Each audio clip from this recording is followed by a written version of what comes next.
Disponsori oleh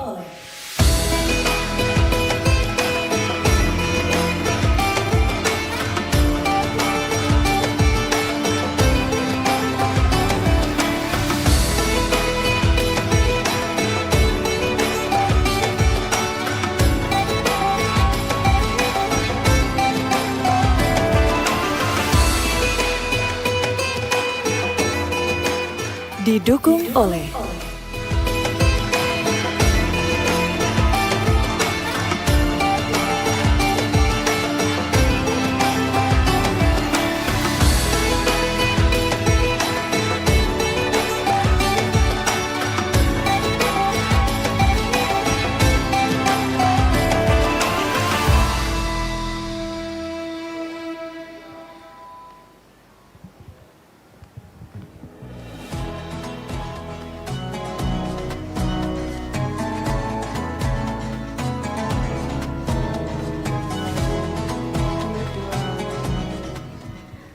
Bismillahirrahmanirrahim. Yang terhormat Rektor Universitas Hasanuddin, dalam hal ini diwakili Wakil Rektor 4 Bapak Profesor Dr. Engineering Adi Maulana ST MPhil. Yang kami hormati pimpinan redaksi Unhas TV Bapak Supratman SS MSc PhD. Yang kami hormati para narasumber talk show Bapak Alif Fajar dari Ban Indonesia, Bapak Andi Vivin BP dari Pegadaian, dan Bapak Arifuddin Alwi dari Order Donat Kampar Galesong. Yang kami hormati para tamu undangan Lembaga Dakwah Kampus Lingkup Universitas Hasanuddin. Dan tentunya yang kami hormati seluruh peserta Unhas TV Mencari Dai tahun 2025. Serta seluruh pemirsa yang menyaksikan live streaming di YouTube Unhas TV.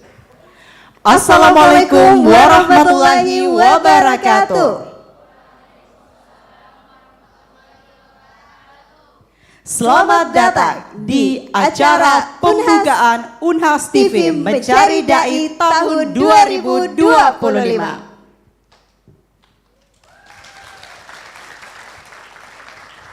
Senang sekali, saya Ara Dan saya Zul yang akan memandu Unhas TV Mencari Dai tahun 2025. Hadirin, puji syukur kita panjatkan kehadirat Allah Subhanahu wa Ta'ala yang telah memberikan kita nikmatnya hingga pada hari ini, tepatnya tanggal 7 Maret 2025, kita bisa bersama-sama hadir di studio Unhas TV untuk menyaksikan pembukaan Unhas TV Mencari Dai tahun 2025. Tak lupa mari kita kirimkan salam dan salawat kepada Nabi junjungan kita, Nabiullah Muhammad sallallahu alaihi wasallam. Nabi yang telah mencerahkan jalan umat Islam kepada kita semua dan pastinya sepanjang masa. Ya, hadirin, kita sampaikan bahwa Unhas TV Mencari Dai merupakan kegiatan yang diinisiasi Unhas TV dengan tujuan memberikan wadah bagi dai muda khususnya di Sulawesi Selatan untuk mengembangkan bakat dalam berdakwah. Tentunya Unhas TV Mencari Dai ini merupakan yang kedua kalinya setelah sukses diselenggarakan di tahun 2024. Tentu berkat kerjasama berbagai pihak dan juga sponsor, tahun ini sponsor dan dukungan dari Bank Indonesia, Ada Pegadaian, Garuda Indonesia, ada Nestle, Titah Group, Roti Marosalendrang, IM3, Telkomsel. dan Donat Kampar Galesong. Baik, hadirin, mengawali pembukaan Unhas TV Mencari Dai tahun 2025, mari kita bersama-sama mendengarkan pembacaan tilawah Al-Quran oleh Saudara Gofratul Aiman. Dengan hormat, saudara kami silakan.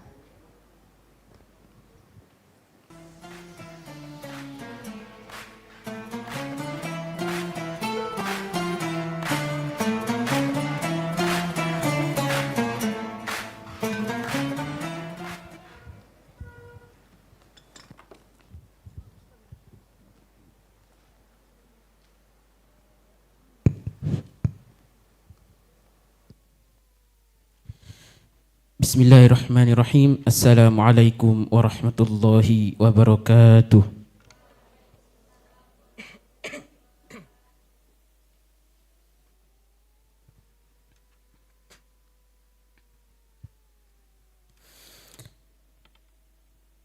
أعوذ بالله من الشيطان الرجيم.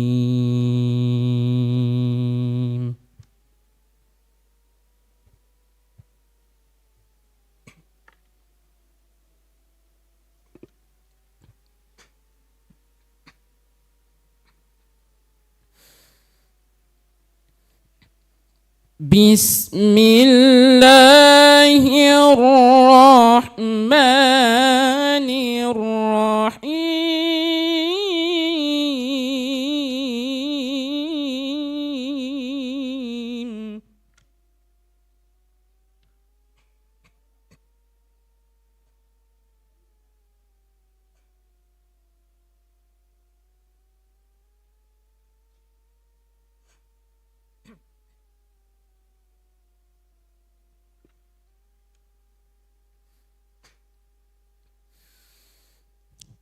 ومن يعمل من الصالحات من ذكر أو أنثى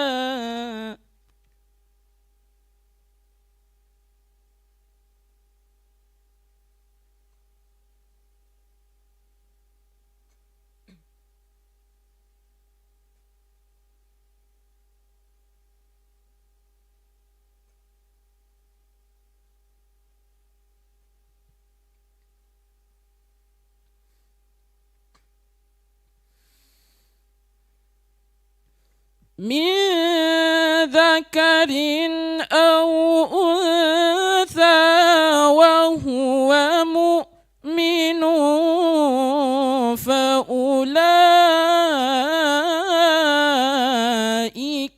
يدخلون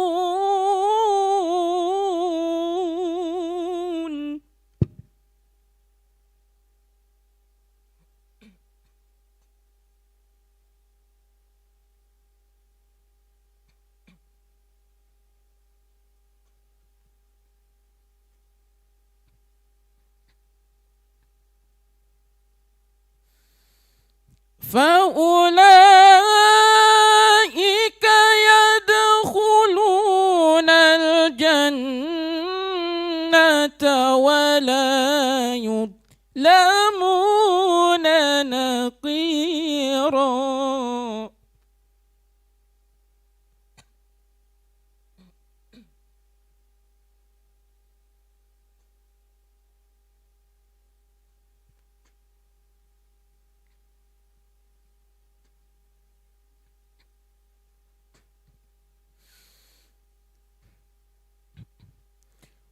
ومن أحسن دينا ممن أسلم وجهه لله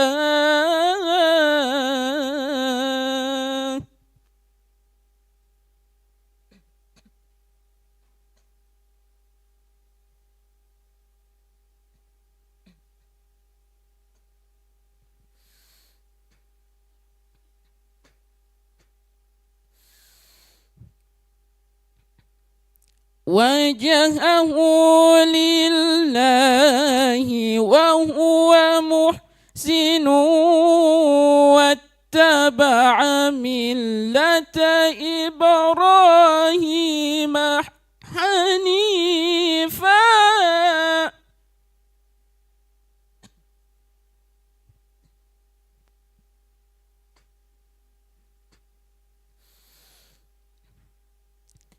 واتخذ الله إبراهيم خليلا.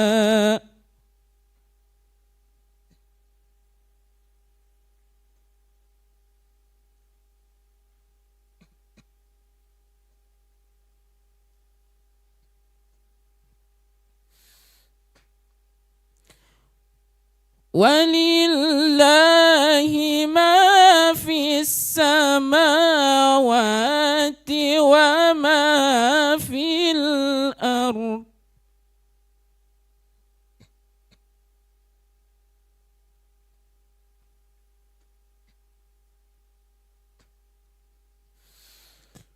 وكان الله بكل شيء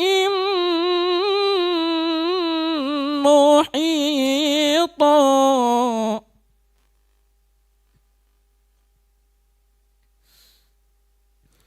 وكان الله بكل شيء محيطا. صدق الله العظيم.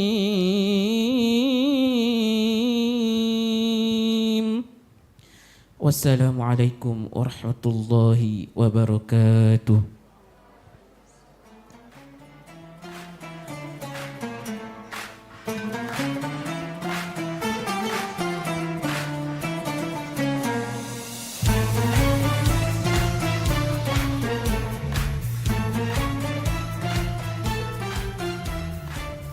Masya Allah, lato dan yang begitu merdu.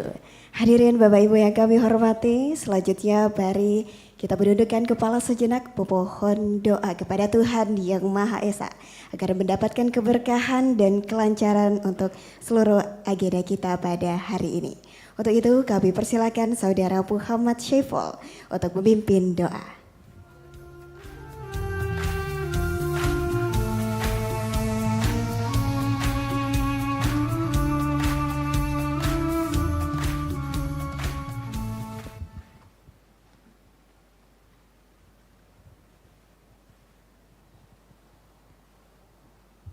Cek. Bismillahirrahmanirrahim. Assalamualaikum warahmatullahi wabarakatuh.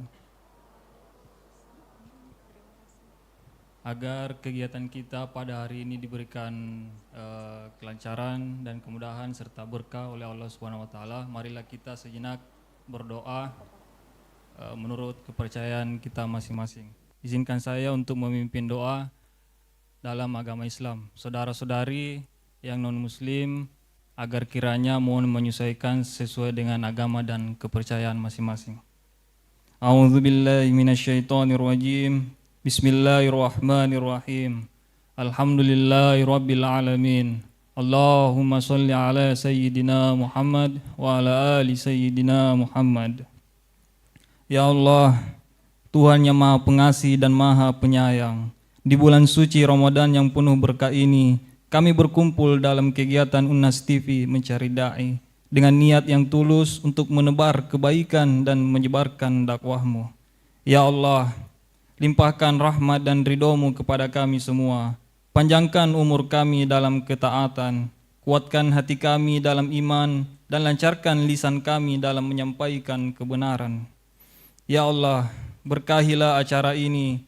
Jadikanlah setiap langkah dan usaha kami sebagai amal yang Engkau terima, sebagai wasilah mendekatkan diri kepadamu. Ya Allah, bimbinglah setiap peserta lomba ini agar mereka dapat menjadi da'i yang tidak hanya fasih berbicara, tetapi juga berakhlak mulia dan menjadi teladan bagi sekitarnya. Bukakan pintu ilmu dan hikmah bagi mereka, berikan mereka kefasihan dalam menyampaikan kebaikan, serta tanamkan dalam hati mereka semangat untuk terus berdakwah di jalan-Mu dengan penuh kesabaran dan ketulusan. Ya Allah, jadikanlah kami semua hamba-hamba yang Engkau cintai, yang istiqomah dalam menjalankan agama-Mu, dan yang terus memperbaiki diri. Ampunilah dosa-dosa kami, dosa kedua orang tua kami, serta dosa para guru dan saudara-saudara kami. Ya Allah, jadikanlah pertemuan kami ini sebagai pertemuan yang diberkahi dan perpisahan kami nanti sebagai perpisahan yang penuh dengan ampunan-Mu. Jangan biarkan seorang pun di antara kami pulang tanpa mendapatkan manfaat dan berkah dari acara ini. Allahumma inni as'aluka salamatan fid din wa afiatan fil jasad wa siyadatan fil ilmi wa barakatan fil rizqi wa taubatan qoblal maut wa rahmatan indal maut wa ma'firatan ba'dal maut. Allahumma hawin alaina fi sakaratil maut wan najata minan nar wal afwa indal hisab. Rabbana la tuzigh qulubana ba'da idh hadaitana wa hab lana min ladunka rahmah innaka antal wahhab. Rabbana Atina fid dunya hasanah wa fil akhirati hasanah wa qina adzabannar. Subhana rabbika rabbil izzati amma yasifun wa salamun alal mursalin walhamdulillahi rabbil alamin. Amin. Amin ya rabbal alamin. Assalamualaikum warahmatullahi wabarakatuh.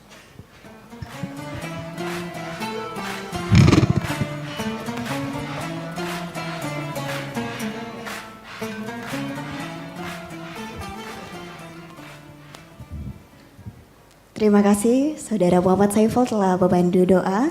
Semoga seluruh rangkaian acara kita hingga selesai mendapatkan keberkahan dan kelancaran. Baik, selanjutnya marilah kita mendengarkan sambutan dari pimpinan redaksi Unhas TV. Untuk itu kepada Bapak Supratman SS MSc PhD dengan hormat kami silakan.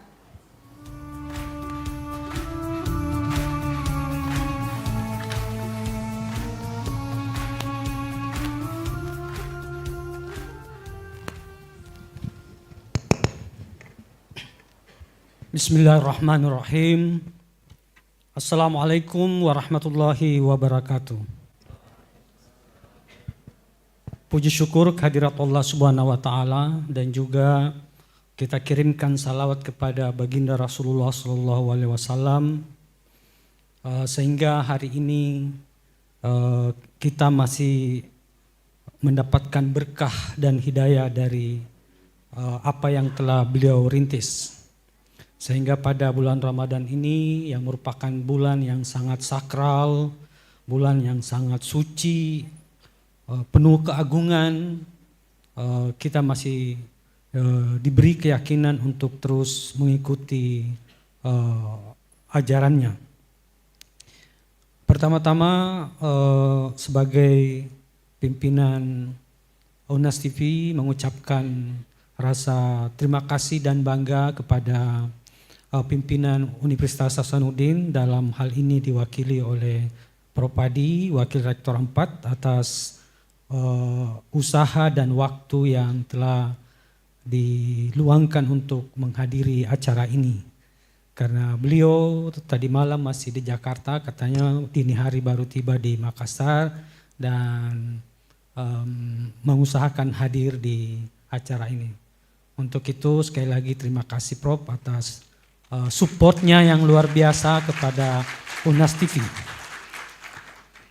Tentu Unhas TV juga mengucapkan terima kasih kepada narasumber talk show hari ini, kepada Bapak Alif Fajar dari Bank Indonesia, Bapak Andi Vivin BP dari Penggadaian, dan Bapak Arifudin Alwi dari bisnis, beliau adalah owner Donat Kampar Galesong.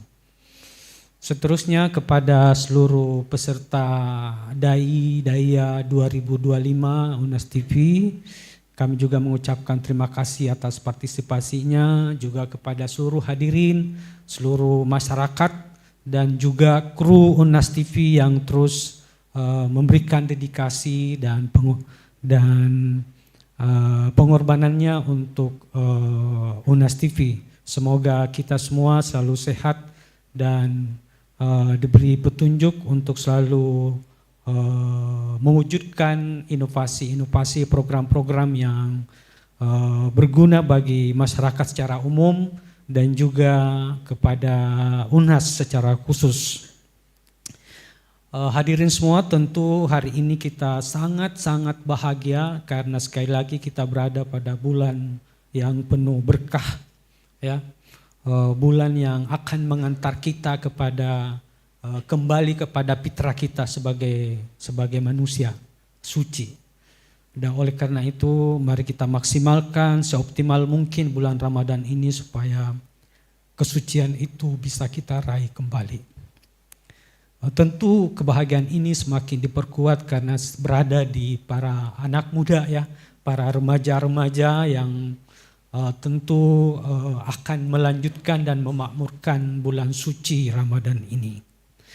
Dan sekali lagi ini adalah suatu kebahagiaan dari Unhas TV bisa berpartisipasi dan memakmurkan bulan suci Ramadan ini. Semoga kita senantiasa diberi keberkahan, dan juga kepada para sponsor atas segala kontribusinya, semoga semakin berkah, semakin mendapatkan rezeki yang melimpah sehingga tentu kerjasama ini bisa dilanjutkan pada hari-hari mendatang. Dan perlu juga saya sampaikan mewakili seluruh kru Unas TV bahwa ini tahun kedua Unas TV mengadakan acara ini dan ada banyak perbedaan, ada kemajuan, ada progres yang tentu terjadi di antaranya adalah jumlah peserta semakin banyak, lebih ratusan, tetapi kemudian diseleksi menjadi final 20 orang.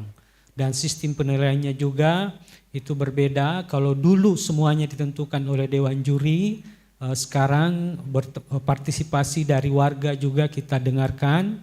Nah, sehingga nantinya ada juara favorit dan juga ada juara secara internal juga Unas TV akan memberikan penilaian.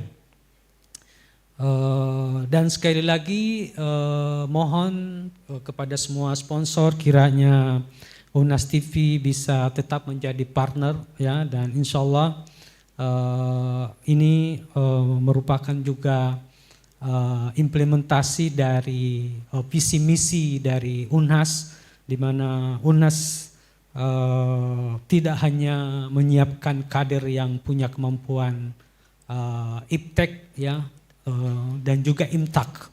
Ini istilah pada zaman Habibie kala itu memperkenalkan istilah iptek dengan imtak, ilmu pengetahuan dan teknologi, iman dan takwa. Dan saya kira Unas TV bagian dari Unhas ikut mensukseskan misi dari Unas. Jadi sekali lagi Unas TV sangat bangga dan bahagia atas segala dukungan dari semua pihak, dari para sponsor dan juga anak-anak muda, Gen Z, dan juga seluruh masyarakat Indonesia, karena peserta ini ada dari luar Sulawesi ya, mendaftar. Jadi sekali lagi dari Unas TV mengucapkan terima kasih atas banyak supportnya, dukungannya. Semoga ke depan Unas TV semakin jaya, dan pemberitahuan bahwa insya Allah setelah Ramadan Unas TV akan menjadi TV yang selevel dengan, artinya sudah bersiaran secara sebagaimana TV konvensional yang mungkin nanti disampaikan oleh WR4 sekaligus komisaris utama dari Unas TV. Dari manajemen Unas TV saya kira sekali lagi hanya itu bisa disampaikan, dan sekali lagi mewakili Direktur Utama, Komisaris mengucapkan kepada teman-teman yang telah memberikan dedikasi pengorbanan untuk kesuksesan acara ini. Semoga Unas TV tetap jaya, merdeka. Assalamualaikum warahmatullahi wabarakatuh.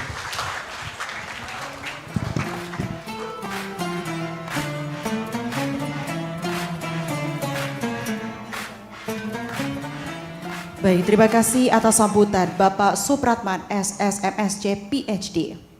Hadirin Bapak Ibu yang kami hormati, selanjutnya mari kita simak dan dengarkan bersama sambutan Rektor Universitas Hasanuddin, dalam hal ini diwakili oleh Wakil Rektor 4 Universitas Hasanuddin, sekaligus membuka Unhas TV Mencari Dai 2025. Kepada Bapak Profesor Dr. Eng Adi Maulana STMPil dengan hormat kami persilakan.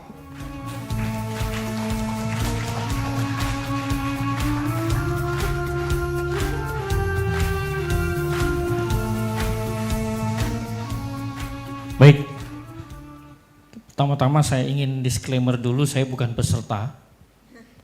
Siapa tahu nanti ada yang menganggap saya peserta karena pakai baju ini, ya. Oke, bismillahirrahmanirrahim. Assalamualaikum warahmatullahi wabarakatuh. Alhamdulillahirabbil alamin.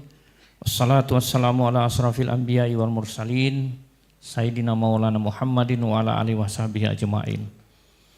Yang kami hormati, di sini saya lihat ada sponsor. Jadi sengaja saya menyebutkan sponsor dulu karena sponsor ini sebagai tamu ya. Terima kasih Pak ada dari Bank Indonesia, tepuk tangan dulu untuk Bank Indonesia. Kemudian dari Pegadaian yang hadir. Kemudian tadi ada dari Donat Kampar Pak ya, Galesong. Terima kasih atas kontribusi yang luar biasa. Ada juga dari Garuda, IM3 dan lain sebagainya. Saya hanya ingin mengatakan bahwa apa yang Bapak lakukan dengan menjadi sponsor di Unhas TV sudah benar Pak. Kenapa? Karena Unhas TV ini bagian dari Unhas, itu mempunyai market captive sebanyak lebih 50.000 orang Pak. Jadi insya Allah siaran ini itu akan dinonton oleh 50.000 orang. Siapa itu? Mahasiswanya Unhas. Jadi mahasiswanya Unhas sudah ada 50.000. Kalau dia punya keluarga, katakanlah satu mahasiswa punya keluarga 3-4, berarti kan kalikan 4. Dosen-dosennya sekitar 2.500. Jadi insya Allah mudah-mudahan tadi apa yang disampaikan oleh Dr. Supratman, mitra kita selalu akan bermitra ya, dan tentu saja kami sebagai perguruan tinggi di Indonesia, sebagai salah satu yang terbesar di Indonesia, itu membutuhkan banyak mitra-mitra untuk menjadi bagian atau stakeholder daripada Universitas Hasanuddin. Kemudian yang kami hormati Bapak Supa, Dr. Supratman dan semua kru Unhas TV yang luar biasa mengawal Unhas TV sampai sekarang. Ini sudah tahun kedua untuk Unhas TV mencari dai ya. Dan semoga usaha-usaha saudara-saudara semua di Unhas TV itu yang paling penting mendapatkan ridho dari Allah Subhanahu wa taala, Tuhan yang Maha Kuasa, dan tentu saja semakin menciptakan sebuah ekosistem usaha yang baik di Universitas Hasanuddin. Kemudian tentu saja saya juga ingin mengucapkan selamat kepada para finalis Unhas TV. Saya tahu pesertanya lebih 100, kemudian ada seleksi sehingga sekarang tinggal 20 ya. Ya, selamat saudara menjadi pilihan, dan mudah-mudahan dengan menjadi dai hasil daripada program Unhas ini, masa depan saudara akan semakin cerah.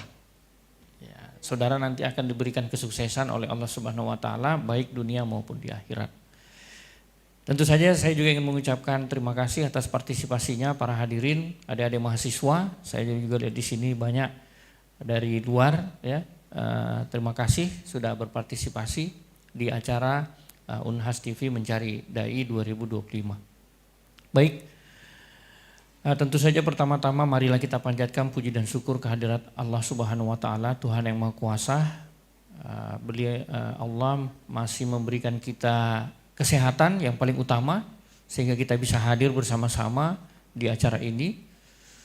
Dan salam ya kepada junjungan kita Rasulullah SAW yang telah mengantar kita dari zaman jahiliyah sampai kemudian kita bisa sampai di sebuah zaman yang betul-betul menjunjung tinggi nilai-nilai kemanusiaan.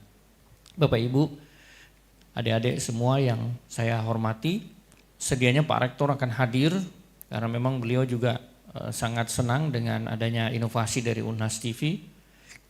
Tapi kami kemarin masih ada di Jakarta, saya harus pulang tadi malam untuk menghadiri acara ini. Supaya apa? Supaya support dari pimpinan itu tidak akan pernah kita tinggalkan. Ya, kami ingin selalu untuk memberikan support, ya, untuk memberikan dorongan kepada Unhas TV untuk apa? Untuk menjadi menavigasi dunia. Dulu kita punya tagline juga mengedukasi dunia. Insya Allah seperti yang disampaikan tadi oleh Pak Dr. Supratman, mudah-mudahan dilancarkan, mohon doanya. Mudah-mudahan setelah Lebaran nanti kita bisa menjadi salah satu alternatif channel TV. Jadi Bapak Ibu nanti adik-adik ketika membuka TV ya, kita hadir di channel-channel TV yang ada di rumah Bapak Ibu semua dan adik-adik sekalian.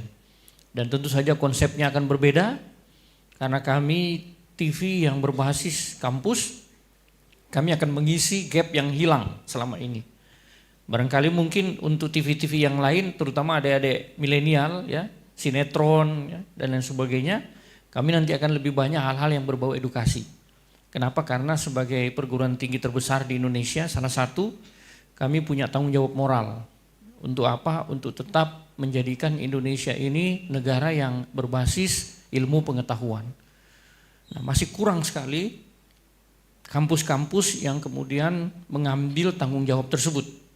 Nah, tetapi Unhas, kami merasa bahwa tanggung jawab kami lah bukan hanya mengejar ranking di dunia, world class university, tapi kami juga bertanggung jawab untuk kemudian bisa mengedukasi masyarakat di paling tidak di Makassar dan di Sulawesi Selatan, insya Allah juga di Indonesia. Bahkan saya masih ingat kami dulu pimpinan universitas dengan pimpinan Unas TV itu sampai pergi ke luar negeri untuk kemudian MOU, untuk kemudian kita bekerja sama agar apa? Agar nantinya Unas TV ini betul-betul bisa seperti yang kami inginkan pertama kali ketika kami membentuk Unas TV ini, menavigasi dunia seperti itu. Jadi sekali lagi kami dari pimpinan Universitas Hasanuddin sangat mendukung inovasi-inovasi yang dilakukan, yang telah dihasilkan oleh Unhas TV. Semoga apa yang telah kita lakukan dan rencana-rencana ke depan itu tetap mendapatkan ridho dan mendapatkan keberkahan dari Allah Subhanahu wa Ta'ala. Terakhir yang ingin saya sampaikan, kebetulan saya wakil rektor bidang kemitraan, kemudian inovasi, bisnis dan wirausaha. Jadi Unhas TV ini, terutama acara Mencari Dai ini itu sangat-sangat relevan. Saya sangat senang, kenapa? Karena kami bertambah lagi mitra, kemudian inovasi-inovasi ini adalah acara-acara yang saya kira penuh dengan inovasi. Ya, kemudian tentu saja ke depannya kita ingin mengembangkan apa yang disebut dengan jiwa entrepreneur. Ya, adik-adik juga saya lihat di sini generasi-generasi muda, Unhas membuka pintu yang seluas-luasnya untuk kemudian membina kader-kader muda jika kemudian saudara-saudara ingin masuk di bidang entrepreneurship. Nah, ini gedung ini adalah gedung Science Technopark namanya. Science Technopark itu adalah kawah candra di muka untuk membina adik-adik mahasiswa, bahkan bukan hanya mahasiswa, tapi kita juga membina startup-startup dari luar untuk kemudian bisa menjadi entitas-entitas bisnis yang kemudian nantinya kita harapkan sukses dan bisa membuka lapangan pekerjaan. Ya. Sekali lagi selamat untuk Unas TV, terima kasih untuk para kontributor, para sponsor. Ya, insya Allah kalau kerjasama dengan Unhas TV, terutama di acara Unhas TV Mencari Dai, berkah Bapak Ibu ya usahanya, dan semoga kita tetap menjadi mitra di acara-acara yang akan datang. Oh ya, saya juga ingin menyampaikan bahwa insya Allah di tahun ini juga kami Unhas TV ini adalah salah satu perusahaannya Unhas. Sekarang Unhas sudah punya 9 perusahaan yang dikelola secara profesional. Tahun ini juga kami akan membuka 1 perusahaan lagi, sehingga nantinya akan menjadi 10 perusahaan. Itu di bawah Universitas Hasanuddin. Karena kami adalah perguruan tinggi negeri berbadan hukum. Insya Allah dalam tahun ini kami juga akan membuka 1 perusahaan khusus untuk penyalur tenaga kerja untuk ke luar negeri.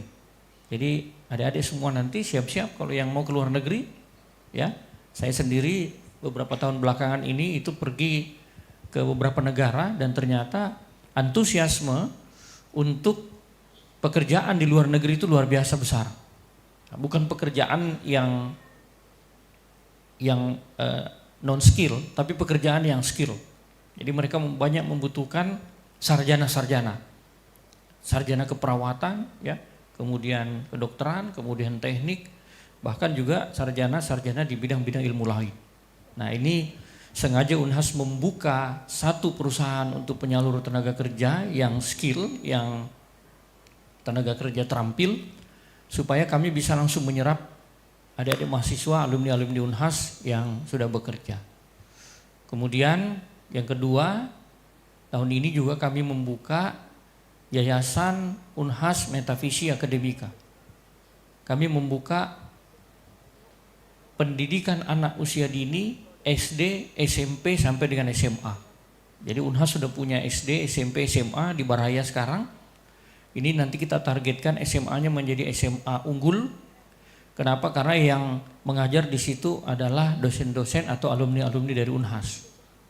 Di situ juga ada programnya. Siswa-siswa SMA tersebut sudah bisa dipastikan akan masuk Unhas sesuai dengan nilainya. Ya.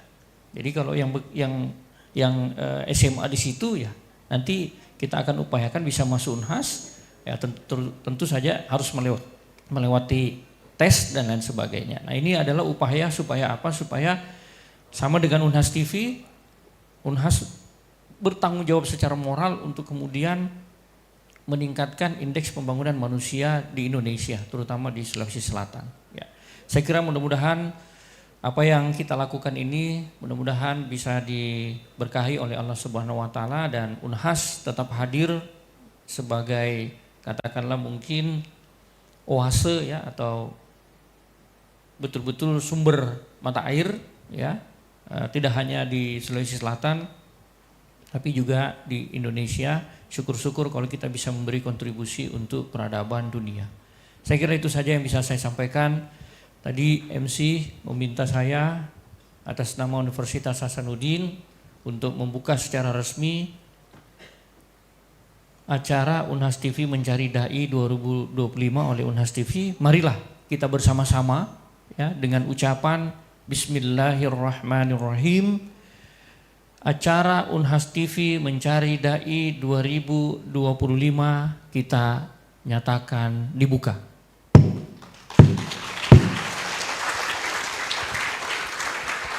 Demikian yang bisa saya sampaikan, lebih dan kurangnya mohon dimaafkan. Wabillahi taufiq wal hidayah. Wallahu muwaffiq ila aqwamit thariq. Assalamualaikum warahmatullahi wabarakatuh.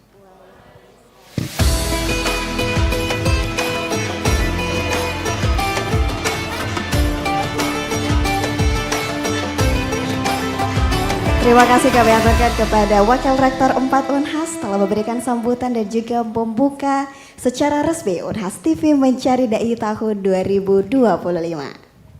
Baik, untuk itu kami memohon kembali kesediaan Bapak Wakil Rektor 4 Universitas Hasanuddin, kemudian pimpinan redaksi Unhas TV, serta narasumber dan juga peserta finalis 20 besar Unhas TV untuk bisa berdiri karena kita akan melakukan sesi foto bersama. Kami persilakan Prof di tempat saja. Kami persilakan untuk berdiri para peserta, para narasumber, kami persilakan juga videografer, fotografer untuk mengambil gambar.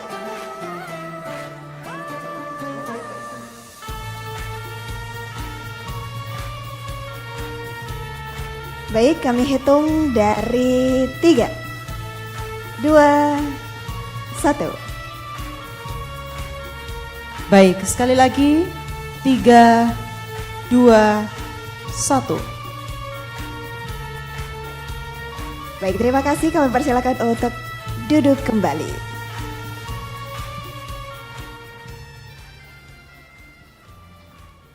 Hadirin Bapak Ibu yang kami hormati, kami menginformasikan bahwa Unhas TV Mencari Dai tahun 2025 ini tidak hanya penilaian dari juri, tetapi ada juga vote yang dapat dilakukan oleh pemirsa Unhas TV.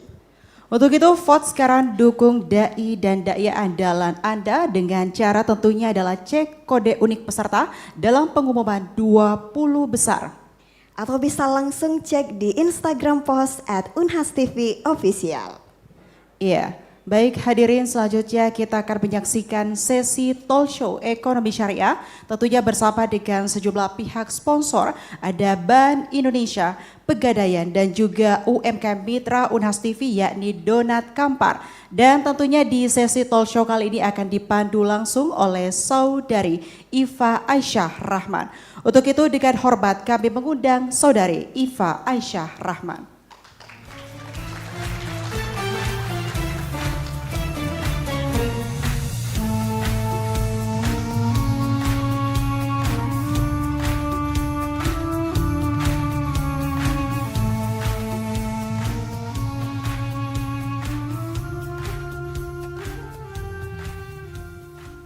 Assalamualaikum warahmatullahi wabarakatuh.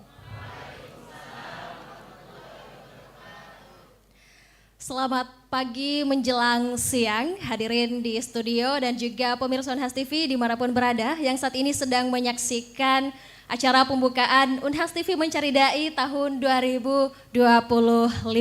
Perkenalkan, saya Iva Syarahman yang akan bertindak selaku moderator yang akan memandu jalannya talk show ekonomi syariah pada hari ini.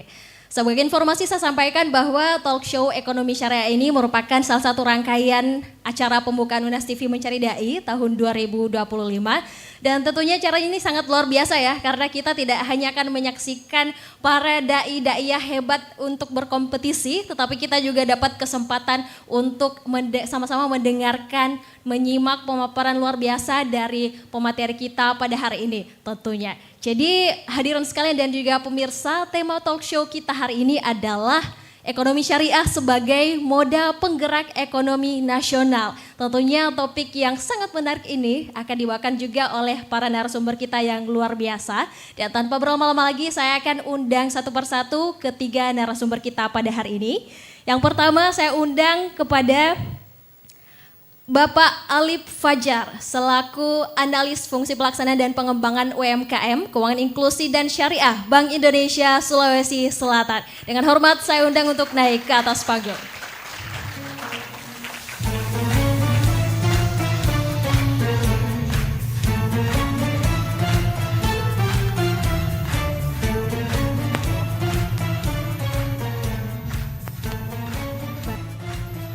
Assalamualaikum Pak.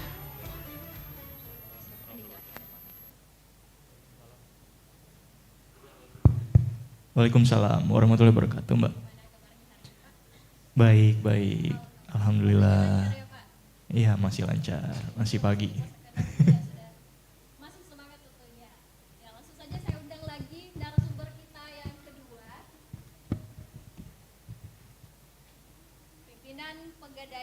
Pimpinan PT Pegadaian Cabang Daya. Ada Bapak Andi Vivin Budi Pembana SEMM. Saya undang dengan hormat untuk naik ke atas panggung.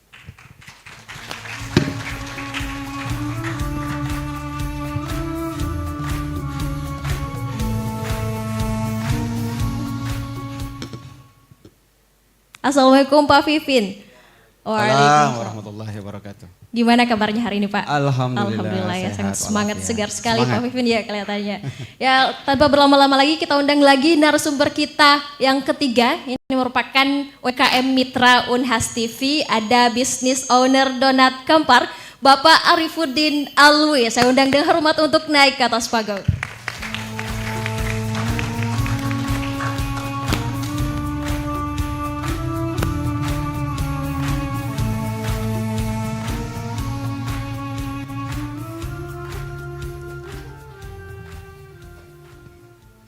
Assalamualaikum Pak. Ya, waalaikumsalam warahmatullahi wabarakatuh. Gimana kabarnya hari ini Pak Arif? Alhamdulillah. Alhamdulillah. Tetap semangat. Tetap semangat ya. Semoga semangatnya nular juga kepada teman-teman peserta dan juga para pendukung yang hadir di tempat ini. Nah pemirsa, sangat lengkap ya tentunya narasumber kita pada hari ini. Ada dari Bank Indonesia, ada dari Pegadaian, juga ada dari UMKM lokal tentunya yang mungkin brandnya ini sudah tidak asing lagi ya bagi kita semua ada. Langsung saja tanpa berlama-lama mungkin saya persilahkan kepada Bapak Alif dulu untuk menyampaikan peran Bank Indonesia dalam mendukung ekosistem ekonomi syariah di Indonesia. Dipersilahkan Pak. Ya, Assalamualaikum warahmatullahi wabarakatuh. Ya, yang saya hormati Bapak Wakil Rektor 4, Profesor Hadi, Pak, dan pimpinan redaksi Unhas TV, Pak Dr. Supratman, dan rekan-rekan narasumber dari Pegadaian, dari Bapak Owner Donat Kampar. Ya, perkenalkan saya Alif Fajar dari Bank Indonesia Sulsel, khususnya di fungsi pengembangan UMKM dan keuangan inklusif dan syariah. Maaf ya. Rasanya senang sekali pagi ini kami dapat kesempatan buat menjadi sponsor juga ya, menjadi sponsor dan juga ada kesempatan jadi narasumber topik utamanya itu ekonomi syariah sebagai mode penggerak ekonomi ya. Nah di sini biasanya kami melihat acara itu ada relevansinya nggak gitu.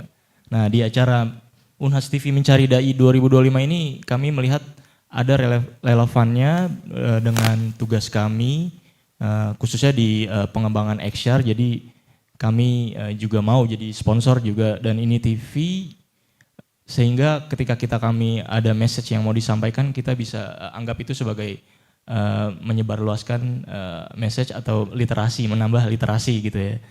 Nah khususnya di sini tentang keuangan syariah. Nah BI sendiri teman-teman tahu, saya panggil teman-teman aja ya karena lebih banyak mahasiswa dan bapak ibu sekalian juga. Nah di sini acaranya relevan juga mencari dai karena kita ingin tujuan kami di sini adalah ingin membagikan kepada teman-teman dai ini. Nanti akan ada buku dakwah ekonomi syariah yang kita launching bersama MUI. Baik itu di tingkat nasional maupun pusat, nanti teman-teman bisa download, saya sediakan linknya. Nah itu tujuan utamanya sebenarnya. Jadi itu sebagai dasar untuk meningkatkan literasi keuangan syariah oleh para dai nantinya. Kami berharap seperti itu. Nah untuk memulai materinya, ini adalah judulnya Peran BI dalam Pengembangan XR. Kita sebutnya Ekonomi dan Keuangan Syariah, kita singkat XR di Provinsi Sulawesi Selatan. Mungkin langsung aja.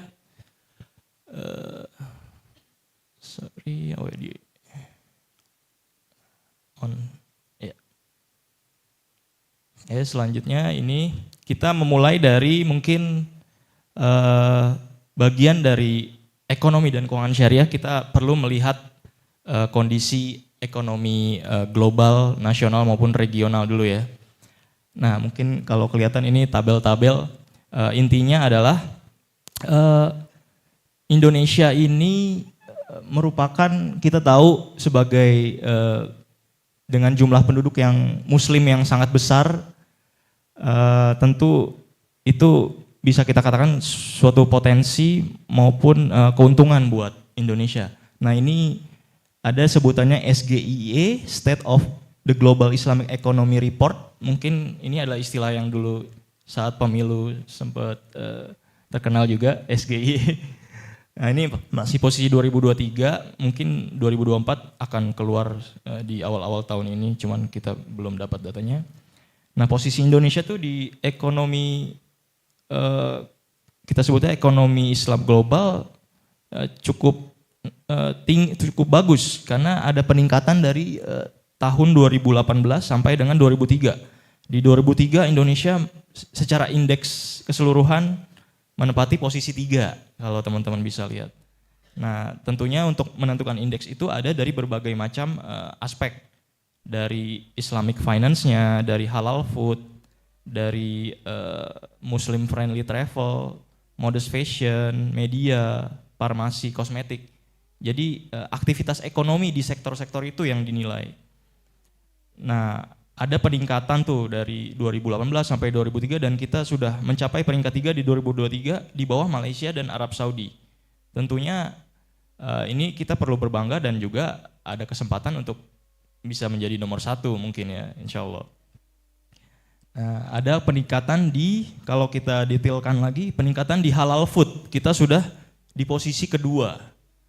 Di sektor halal food, artinya aktivitas ekonomi untuk halal food kita berhasil nih dengan nilai ekonominya sudah berhasil di posisi kedua. Nah negara-negara ini bukan berarti ini negara dengan penduduk muslim terbesar. Kita lihat ada Singapura, ada mungkin ada Brazil juga. Jadi ini aktivitas ekonomi yang terkait dengan produk-produk atau barang-barang yang halal atau sesuai ekonomi Islam gitu ya. Lalu di modest fashion ada kita di posisi 3. Jadi halal food, modest fashion dan juga terakhir ada media recreation yang naik signifikan ke peringkat 6. Artinya sektor-sektor ini merupakan motor penggerak ekonomi Islam atau ekonomi syariah kita sebut di Indonesia di negara kita. Nah, message-nya adalah kita ingin menjadi yang nomor 1 mungkin ya, agar juga mendukung perekonomian Indonesia secara keseluruhan, karena ekonomi syariah adalah part dari ekonomi negara kita keseluruhannya. Nah, next-nya adalah saya ingin men-sharing tentang perkembangan ekonomi syariah di Indonesia. Nah, ini adalah bagaimana Bank Indonesia mendukung pertumbuhan atau mendorong perekonomian atau ekonomi syariah di Indonesia. Nah, kita melihat tadi bahwa fondasi utamanya adalah produk-produk halal, maka untuk mencapai ekonomi syariah yang maksimal, kita harus mendorong Indonesia sebagai pusat industri halal di dunia gitu kan. Nah, untuk mendukung itu kita punya tiga strategi lah, 3 sasaran, 3 strategi dan program-program kerjanya. Ini framework ceritanya ya. Yang pertama adalah kita dengan cara meningkatkan kontribusi produk halal dengan penguatan ekosistem produk halal. Itu cara pertama. Dengan programnya ya mengembangkan ekosistem halal food, itu prioritas. Lalu pengembangan ekosistem medus fashion, karena dua sektor itulah yang dominan. Lalu juga pengembangan pariwisata ramah muslim. Lalu ada cara dengan meningkatkan kontribusi pembiayaan dan pendalaman pasar keuangan syariah. Itu di sisi penguatan keuangan syariahnya. Nah, dengan pilar ketiganya adalah penguatan literasi, inklusi, dan mendorong awareness tentang halal lifestyle. Nah, itu juga tentang halal lifestyle yang akan mau saya coba sharingkan di sesi pagi ini. Tentunya dengan prinsip-prinsip syariah ya adil, inklusif, kolaboratif, berkelanjutan, sustainable, dan tentunya maslahat. Selanjutnya adalah, nah ini adalah ringkasan dari 3 strategi tadi. Inilah ringkasan program-program. Mungkin ini di level pusat ya. Di sisi penguatan ekosistem halal ada yang namanya infratani, bagaimana penguatan sektor pertanian yang halal, bisa berbasis society, bisa berbasis IT. Lalu ada ekspor, tentang skala, program sertifikasi halal, IKRA, produk-produk yang lolos IKRA. Artinya IKRA itu adalah produk-produk yang industri kreatif dalam naungan industri kreatif syariah Indonesia. Nah, lalu di sisi keuangan syariah di level pusat, di sisi keuangan komersial syariah kita mengembangkan instrumen operasi moneter, karena BI sebagai otoritas moneter, instrumen moneter di operasi moneter syariah dan pasar uang syariah. Lalu ada penguatan infrastruktur dan kelembagaan juga, perluasan basis investor, dan penguatan regulasi-regulasi yang terkait syariah. Lalu di keuangan sosial syariah kita juga mendukung dalam penguatan infrastruktur seperti sistem informasi zakat dan wakaf juga dan kelembagaannya. Lalu juga ada perluasan muzaki, wakif, dan penguatan regulasi kerangka aturan sektor zakat wakaf. Di sisi penguatan literasi dan halal lifestyle, nah ini salah satunya adalah mengembangkan strategi literasi. Jadi kita kita menyusun strategi komunikasi keuangan syariah seperti apa, lalu kita melaksanakan edukasi literasinya. Tentunya dengan kolaborasi ya, kita berkolaborasi dengan MUI untuk pembuatan buku Eksyar, menyusun materinya, berbagai channel juga. Nah juga untuk mendukung literasi itu kita setiap tahunnya ada yang namanya ISEF, Indonesian Syariah Economic Festival. Itu ada di Jakarta, itu sebagai puncak dari rangkaian kegiatan-kegiatan ekonomi syariah. Nah di regional kawasan timur Indonesia, KTI, kita menyelenggarakan FESYAR, Festival Syariah. Ya di situ ada expo, ada juga showcasing, lalu ada pelatihan-pelatihan teman-teman dai juga kita bawa sebagai teman yang bisa mensiarkan lagi tentang Eksyar.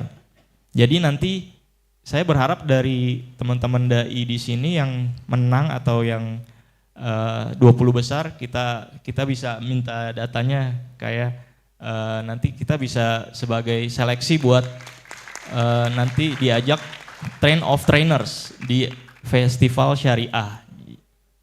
Jadi insya Allah bisa jadi referensi kita untuk memilih, kita jadikan dai atau daiyah yang ikut TOT di acara Fesyar nanti. Fesyar tahun ini ada di Kalimantan Barat. Karena setiap tahun host Fesyar itu berubah-ubah. Tahun lalu di Kendari, yang penting di kawasan Indonesia Timur. Oke, ini sedikit rangkaian program ya dari tiga pilar tadi. Nah sekarang di Sulawesi Selatan. Nah BI Sulawesi Selatan pun turut mendukung dan mendorong ekonomi syariah di Sulawesi Selatan. Tentunya di 3 pilar tadi, di pengembangan ekosistem halal kita selalu kerjasama dengan beberapa lembaga baik Halal Center, LPH untuk kolaborasi untuk fasilitasi perluasan sertifikasi halal. Ya tentunya dengan edukasi dulu kepada UMKM khususnya di bidang food. Mungkin nanti dari Donat Kampar juga kita mau tahu apakah sudah halal produknya atau belum. Terus juga di penggerak ekonomi kemandirian usaha pesantren kita juga masuk ke situ. Kita punya 15 pesantren istilah binaan yang kita coba buat ekosistem untuk bisa mandiri, bisa meningkatkan usahanya masing-masing segala macam. Lalu juga kita mendukung Adinata Syariah, dan kebetulan beberapa tahun terakhir kita selalu menang untuk Provinsi Sulawesi Selatan karena dengan macam-macam penilaiannya kita berhasil mendapatkan penghargaan Adinata Syariah di tahun 2023 dan tahun lalu juga. Semoga di tahun ini juga kita tetap konsisten bisa meraih Adinata Syariah tersebut. Lalu ada juga tentang masih di halal, ada pelatihan Juleha. Juleha itu juru sembelih halal dan juga pendamping halal. Tadi ada festival syariah, UMKM syariah, dan pemberdayaan pesantren. Selanjutnya ini di sisi modest fashion, tentu sebagai salah satu sektor yang memang dominan untuk ekonomi syariah, kita ada beberapa macam program, baik fasilitasi pelaku usahanya untuk memperluas usahanya di lokal, nasional maupun internasional. Nah, mungkin itu dari sisi pengembangan di ekonomi ekshar di Sulawesi Selatan. Nah, ada hal yang mau saya sampaikan juga terkait urgensi halal lifestyle. Karena halal lifestyle ini sebagai pilar juga untuk mendorong perkembangan ekonomi syariah. Karena masyarakat kita ya pertama dari literasi ekonomi syariah yang menurut survei masih belum optimal. Sehingga kita harus terus-menerus mensyiarkan, memberikan literasi, edukasi tentang eksyar di masyarakat. Nah, salah satunya adalah bagaimana halal lifestyle itu dilakukan oleh masyarakat. Jadi halal lifestyle itu mungkin untuk pengertiannya adalah kita berdasarkan Quran ya, halal dan thayyib itu ada di Al-Baqarah. Ya wahai manusia, makanlah dari makanan yang halal dan baik yang terdapat di bumi. Halal itu di sisi halalnya dan baik itu thayyibnya, itulah pengertian halal dan thayyibnya. Nah, sementara halal, gaya hidup halal itu pengertiannya adalah suatu gaya hidup seseorang yang menerapkan nilai dan prinsip halal sesuai syariat Islam, baik dalam memperoleh, memilih, mengkonsumsi, maupun memanfaatkan barang dan jasa. Dan pada akhirnya dengan penerapan gaya hidup halal, dengan menerapkan standar nilai prinsip agama Islam, lalu juga menerapkan prinsip kebersihan, kesehatan, pada akhirnya kita bertujuan untuk meningkatkan kualitas hidup manusia kita sebagai muslim. Selanjutnya inilah aspek-aspek atau lingkup penerapan halal lifestyle. Inilah aspek-aspek dalam kehidupan sehari-hari kita. Jadi dalam mengkonsumsi makanan minuman kita harus menerapkan halal lifestyle. dalam berbusana, ada yang namanya modest fashion, lalu pariwisata ramah muslim. Ya, kita dalam berpariwisata pun baiknya kita lebih cenderung ke yang pariwisata ramah muslim gitu ya. Dalam melakukan keuangan komersial dan sosial syariah, kita harus perlu tahu keuangan sosial itu, keuangan syariah itu apa aja, ada komersil, ada sosial syariah juga. Nanti teman dari Pegadaian juga bagian dari keuangan syariah. Lalu juga jasa penduduk gaya hidup halal juga perlu kita aware tentang hal itu. Selanjutnya adalah konsumsi obat-obatan, kosmetik, dan media. Kita harus menerapkan halal lifestyle dalam setiap aspek itu. Nah, lebih detail lagi, untuk halal food tentunya kita juga harus sebagai muslim harus paham makanan dan minuman yang kita konsumsi itu harus halal gitu ya. Jadi pengertiannya adalah makanan minuman yang dibolehkan menurut ketentuan syariat Islam, yang yaitu yang tidak memabukkan dan tidak tercemar bahan yang tidak halal. Itu secara umum pengertiannya. Nah, kriterianya baik halal secara zatnya, halal cara memperolehnya, maupun dalam prosesnya. Nah, lebih gampangnya ya saat ini sudah ada sertifikasi halal. Jadi setiap produk-produk makanan yang minuman kita konsumsi ada baiknya, dan seharusnya kita memperhatikan hal itu menjadi hal yang utama kita perhatikan. Selanjutnya adalah tentang modest fashion. Nah, modest fashion pun menjadi hal yang perlu kita aware, bahwa dalam seorang muslim itu harus mempunyai etika dan etiket dalam berbusana, ya sesuai menutup aurat, kebersih, berasas kesehatan, dan sebagainya. Dan titik kritisnya adalah pertama, bahan yang tidak mengandung bahan yang diharamkan. Itulah yang menjadi pegangan kita dalam memilih produk fashion. Yang kedua adalah proses produksi barangnya tidak bersinggungan dan atau terkontaminasi dengan barang haram atau najis. Itu di sisi modest fashion. Nah, di sisi pariwisata ramah muslim, kita tahu dalam sektor pariwisata itu ada 3 hal, ada akses, amenities, dan attraction. Nah, hal-hal itu yang perlu kita juga aware bahwa, dan semakin sekarang pun negara-negara lain pun sudah mengutamakan pariwisata ramah muslim, bahkan negara Korea, Thailand, Jepang melihat potensi market muslim suatu yang bisa menghasilkan keuntungan gitu kan. Jadi mereka berusaha menyesuaikan dengan market. Di sisi akses ya seperti informasi, bandara, hotel, bus travel itu harus memenuhi persyaratan. Dan amenities, ada nggak rumah ibadah atau ada restoran halalnya di dekat di sekitar daerah wisata itu. Dan atraksinya juga tempat-tempat pariwisata sekarang sudah menawarkan atraksi-atraksi yang ramah muslim gitu ya, yang menampilkan budaya religi, local muslim experience, bahkan musik penyambutnya pun menggunakan musik-musik yang ramah muslim.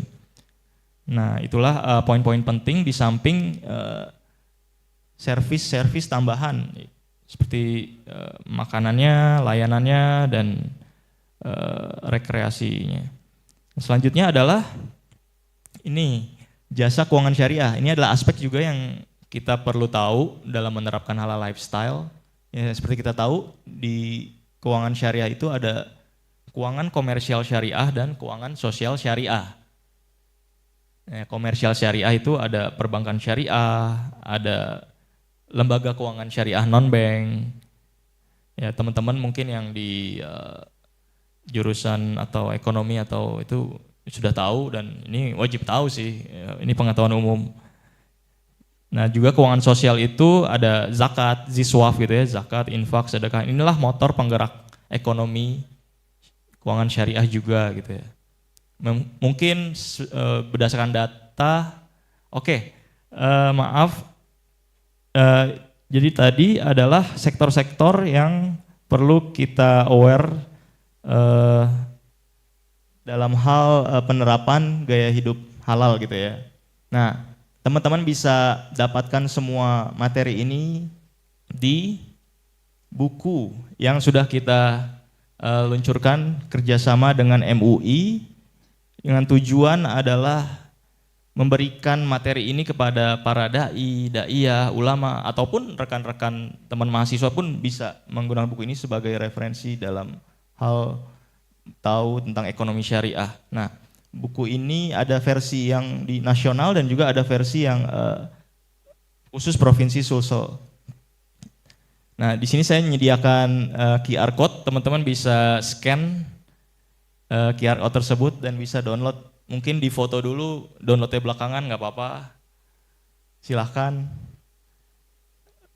Khususnya teman-teman dai nih, karena memang tujuan materi ini untuk teman-teman dai agar bisa menyampaikan kembali kepada umat tentang topik-topik ekonomi dan keuangan syariah, karena kita tahu selama ini topik-topik dakwah itu lebih didominasi dengan akidah, tentang hal lain yang jarang sekali kita mendengar tentang ekonomi dan keuangan syariah. Nah, di sini sudah dirangkum di buku itu, teman-teman bisa ambil dari situ, sudah ada referensi Qur'annya, referensi hadis. Jadi sangat mudah buat teman-teman berkreasi untuk menyampaikan kembali di kegiatan dakwah teman-teman. Mungkin itu aja dari saya. Saya kembalikan ke moderator. Terima kasih. Assalamualaikum warahmatullahi wabarakatuh. Waalaikumsalam warahmatullahi wabarakatuh. Terberikan tepuk tangan yang meriah untuk Bapak Alif Fajar. Penyampaian yang luar biasa sekali ya, bahwa memang dari BI itu sudah menyusun strategi yang sangat sistematis ya untuk mendukung ekosistem perekonomian syariah di Indonesia, melihat dengan potensi yang begitu besar juga, mengingat kita adalah mayoritas umat Islam ya Pak ya, tentunya ini adalah potensi yang besar untuk kita. Dan tadi juga ada penyampaian tentang hal lifestyle yang tentunya sangat bermanfaat bagi kita semua. Ada juga buku yang bisa teman-teman dengan mudahnya untuk mengakses dan menyebarkan, tentunya memberikan pemahaman yang lebih luas lagi. Nah, kita langsung saja ya ke narasumber kita yang kedua dari Pegadaian ya. Pemirsa, Pegadaian ini punya unit usaha syariah ya Pak. Siap. Tentunya, dan tentunya kita akan mendengarkan pemaparan yang lebih jelas lagi dari Bapak Andi Vivin Budi Permana. Saya persilahkan. Bismillahirrahmanirrahim. Assalamualaikum warahmatullahi wabarakatuh. Ya, alhamdulillahirrabbilalamin wa bihi nasta'in ala umurid-din waddin wassalatu wassalamu ala asyrafil anbiya'i wal mursalin wa ala alihi wa sahbihi ajma'in. Terima kasih teman-teman dari Unhas TV. Saya ucapkan terima kasih yang setinggi-tingginya. Kolaborasi dan sinergi kayaknya kita perlukan ke depan sekali lagi, karena saya tadi Pak Wakil Rektor mengatakan captive marketnya hampir 50.000. Tepuk tangan dulu ya. Termasuk sejalan dengan target kami dari Pegadaian, bahwa kami menargetkan segmentasi nasabah itu ke yang muda-muda sekarang. Jadi jangan emak-emak melulu gitu. Oke, sebelumnya terima kasih ke teman-teman manajemen Unas TV, teman-teman narasumber dari BI dan owner dari Donat Kampar. Terus terang Pak, saya pelanggan setia Pak. Saya suka ya beli Donat Kampar untuk konsumsi pribadi, bahkan untuk tamu-tamu juga kami sering pakai produknya Bapak. Baik, perkenalkan saya Vivin Budi Permana. Hari ini saya didaulat sama manajemen untuk hadir di acara pembukaan Unhas TV Mencari Dai. Hari ini karena temanya ekonomi syariah, saya ingin menggambarkan sedikit tentang Pegadaian. Tapi sebelumnya saya ingin jelaskan dulu. Pegadaian itu sekarang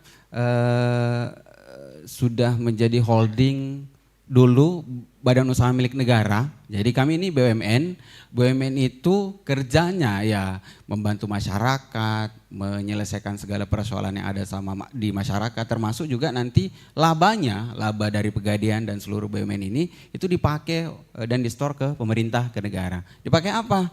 Ya, untuk bangun jalan, jembatan, bangun sekolah, kampus dan segala macam. Jadi sekarang posisinya Pegadaian itu di bawah holding dari Bank BRI sekarang. termasuk Pegadaian Syariah. Jadi dari 100 sekian BUMN sekarang sudah hampir cuman sekitar 40 kali Pak ya. Karena udah di holding. Jadi yang nangani tambang yang ini, nangani asuransi di holding. Nah kami namanya holding ultramikro. Dari BRI, PNM dan Pegadaian. Itu gabung tapi bukan di merger tapi cuma di holding. Nah sekarang Pegadaian per Januari kemarin udah jadi bullion bank. Nah ini buat teman-teman mahasiswa termasuk juga masyarakat. Bisnis emas di Indonesia sekarang sudah lebih luas. Bisnisnya 4 bullion bank. Bullion bank ini bullion bank pertama di Indonesia. Karena kalau di luar negeri sudah banyak bermunculan bank emas bahasa Indonesianya ya. Di Inggris, di Amerika, di Singapura. Nah Indonesia baru tahun ini punya. Di launching kemarin sama Pak Prabowo langsung minggu lalu. Tapi produknya kita udah jalan sekitar 4-5 tahun terakhir tentang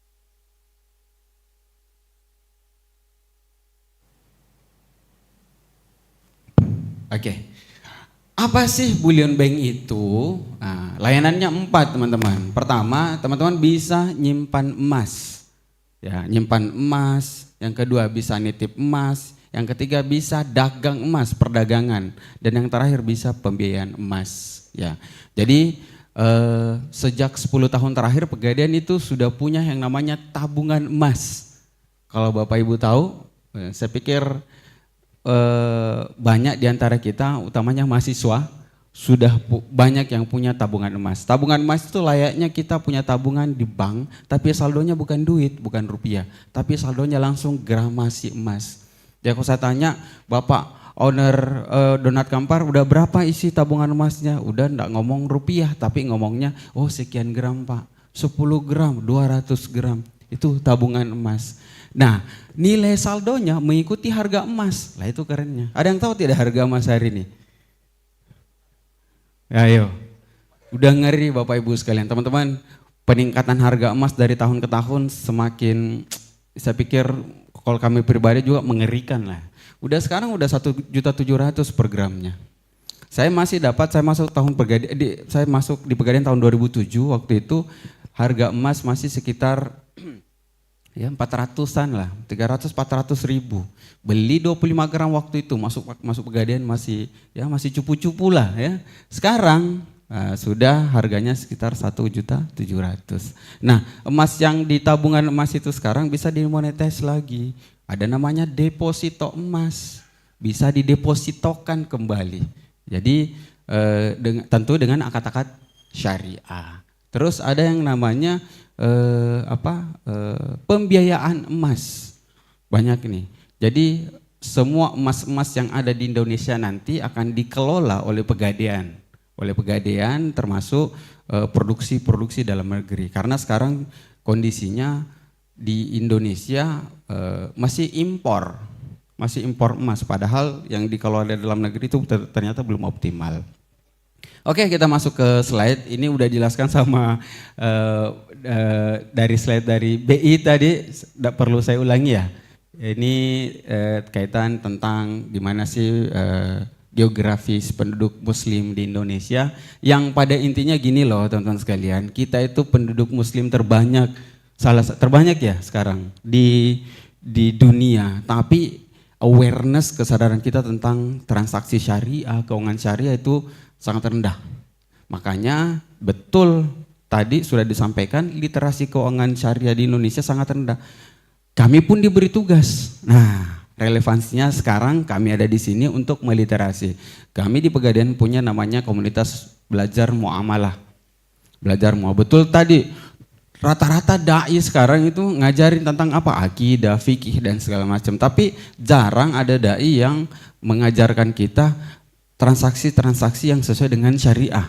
Ya, akad-akad yang dibolehkan seperti apa? Mau beli rumah dengan cara cicil, kalau pakai akad syariah bagaimana modelnya? Jadi banyak hal yang muamalah itu sangat luas dan mungkin kita sebagai umat muslim wajib untuk mempelajari, dan saya pikir ini PR kita bersama, termasuk teman-teman mahasiswa sebagai agent of change. Ya, saya juga mantan mahasiswa. Masih ingat 3 fungsi mahasiswa ya. Jadi kita punya tugas amanah dan tidak berhenti selama hidup kita untuk memberi perubahan di sekitar kita. Sedikit gambaran tentang Pegadaian. Pegadaian lahir 1901 teman-teman sekalian. Umurnya tahun ini per 1 April nanti 124 tahun. Wah, cukup tua ya. Ya, adik dari Bank BRI. Bank BRI lahir sedikit lebih muda lah, 5 tahun sebelum dari Pegadaian. Pegadaian sudah punya 4.000 lebih outlet di seluruh Indonesia dengan jumlah nasabah ini masih yang datang lama di atas 20 juta. Asetnya per tahun lalu itu sudah di atas 100 triliun. Nah, apa sih produk-produk Pegadaian? Hampir seluruh akad-akad di Pegadaian sudah memenuhi akad-akad syariah. Jadi ada akad rahen, gadai. Apa sih yang bisa digadai? Banyak. Nah, saya tugasnya kebetulan diberi amanah nih dekat sini di cabang Daya. Kami melayani hampir tiap hari banyak mahasiswa. Terus terang. Jadi dulu brandingnya, oh orang Pegadaian itu orang susah. Oh tidak, sekarang pengusaha besar sekarang kalau butuh duit cepat 5 menit, 10 menit butuh 100-200 juta itu ke Pegadaian. Pengusaha-pengusaha sekarang UMKM. Kenapa? Kita sudah pakai akad syariah. Terus ada juga tabungan emas syariah yang saya sudah singgung sebelumnya. Teman-teman, saya sedikit cerita nih, jangan kalah sama anak-anak SMA. Kami punya binaan sekarang juga, anak-anak SMA sudah nabung sejak dini. Karena kenapa? Melalui tabungan emas, duit 20.000-nya teman-teman, 15.000-nya teman-teman, kembalian dari kantin, dari makan, itu bisa jadi emas sekarang lewat tabungan emas. Jadi harga 1 gram tadi 1.700.000 kayaknya agak susah bagi mahasiswa. Tapi ketika dengan pakai produk tabungan emas ini, duit 10.000 pun bisa jadi emas. Ya, jadi sudah untuk investasi emas sudah menjadi bukan halangan lagi lah buat teman-teman mulai dari mahasiswa. Karena yakin dan percaya, ini kan masih mungkin mahasiswa lah, tapi 2-3 tahun ke depan yakin saya sudah punya penghasilan sendiri, sudah punya harus mengatur keuangan sendiri. Terus kita juga punya namanya KUR Syariah. Ini kami diamanatkan oleh pemerintah untuk menyalurkan kredit KUR juga, tapi berbasis akad syariah. Jadi kalau ada teman-teman mau ada UMKM nih yang butuh tambahan modal, itu kami punya produk KUR. Itu maksimal kalau di awal itu maksimal itu cuma 10 juta. Makanya memang pemerintah menarget kita untuk menggarap segmen-segmen ultramikro yang kecil nih, yang kecil-kecil. Jadi dikit 10. Nanti selanjutnya kalau lancar bisa top up sampai 50 juta. Terus selanjutnya mungkin ini banyak yang belum tahu. Nah, di Pegadaian taunya cuma bisa tempat gadai. Nah, di Pegadaian itu mau beli mobil bisa, beli motor bisa, baru dan bekas juga bisa. Bahkan banyak orang yang tidak tahu ada gadai sertifikat di Pegadaian. Akadnya akad syariah pula, namanya rahen tasjili tanah. Jadi pakai akad gadai itu bisa gadai sertifikat di Pegadaian. Terus selanjutnya mungkin ini DPS kami, Dewan Pengawas Syariah, karena perwakilan MUI, Kiai Haji Khalil Nafis itu salah satu ketua bidang di MUI, terus Kiai Haji Asrorun Ni'am Soleh itu salah satu bagian dari MUI juga. Nah, ini Dewan Pengawas kami, jadi semua kegiatan operasional SOP itu merujuk dan diawasi langsung oleh MUI dan melalui Dewan Pengawas Syariah. Customernya ternyata di Pegadaian lebih banyak perempuan. Nah, emak-emak biasanya, tapi jangan salah, sekarang Gen Z banyak gadai. Terus terang, kemarin saya di loket seharian masih terima mahasiswa 2 orang tuh terima gadai laptop. Ya, jadi siapa tahu ini uang bulanan belum dikirim dari kampung, ayo bisa Pegadaian jadi solusi ya. Bisa, yang penting jangan laptopnya teman, ya harus laptop sendiri yang digadai. Itu bisa, handphone bisa kami terima handphone. Barang-barang elektronik itu bisa kita terima. Kecuali ya barang milik pemerintah, kantor, Dan barang milik teman jangan. AC kalau jangan AC ya. TV bisa kami terima TV, ada. Jadi selain emas, perhiasan, emas batangan, berlian, barang-barang elektronik pun kita terima ya. Bisa. Dan banyak. Jadi kami sudah punya tempat tersendiri untuk menyimpan benda-benda tersebut. Yang terbaru yang bisa diterima Guardian adalah branded tas-tas. Ya, tas-tasnya kurang tahu lah, ibu-ibu lebih paham lah ya. Tas-tas yang harganya 200 juta, 100 juta, ya itu bisa kami terima sebagai Guardian sekarang. Dan pasarnya ada ternyata di Makassar. Jadi ketika ini di launching, ternyata orang-orang Makassar, orang-orang kayanya ya, lumayan banyak yang punya dan menggadaikan. Apalagi yang baru, saham. Teman-teman, nah ini kenapa saham? Nah, teman-teman BI pasti punya datanya lah. Sekarang hampir melonjak 30%-an itu investor saham di Indonesia sekitar 2-3 tahun terakhir dan dinominasi oleh siapa? Anak-anak muda. Anak muda. Kalau saya pemain baru lah, saya termasuk investor saham cuman konservatif Pak. Bukan kripto ya, saham. Tapi saya konservatif. Jadi tidak trading, ya cukup beli simpan. Layaknya beli emas ya. Tapi emas ya belinya enggak perlu ilmu. Beli emas dan tanah tuh ya. Cukup beli simpan. Nah, kalau saham butuh ilmu, butuh baca buku, nonton YouTube, cari mentor segala macam. Nah, di Pegadaian saham-saham yang kita punya kalau butuh duit nih, ya enggak perlu kita lepas. Ya, kalau misalnya kalau butuh duit itu bisa digadaikan. Lewat mana? Lewat aplikasi. Jadi enggak perlu datang kantor Pegadaian, cukup lewat aplikasi, duit langsung masuk ke rekening. Dapat duit, udah dapat rezeki, udah bisa ketebus, silahkan tebus langsung. Lewat mana? Aplikasi. Jadi enggak perlu datang ke kantor. Jadi target kami 4 tahun ke depan digitalisasi Pegadaian, 70% orang yang datang ke loket itu nanti hilang.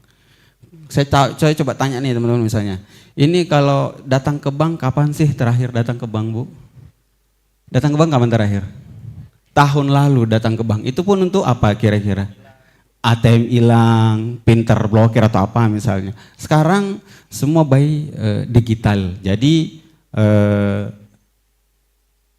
di Pegadaian juga sudah melakukan digitizing bisnis dan operation supportnya. Apa yang kita pakai? AI.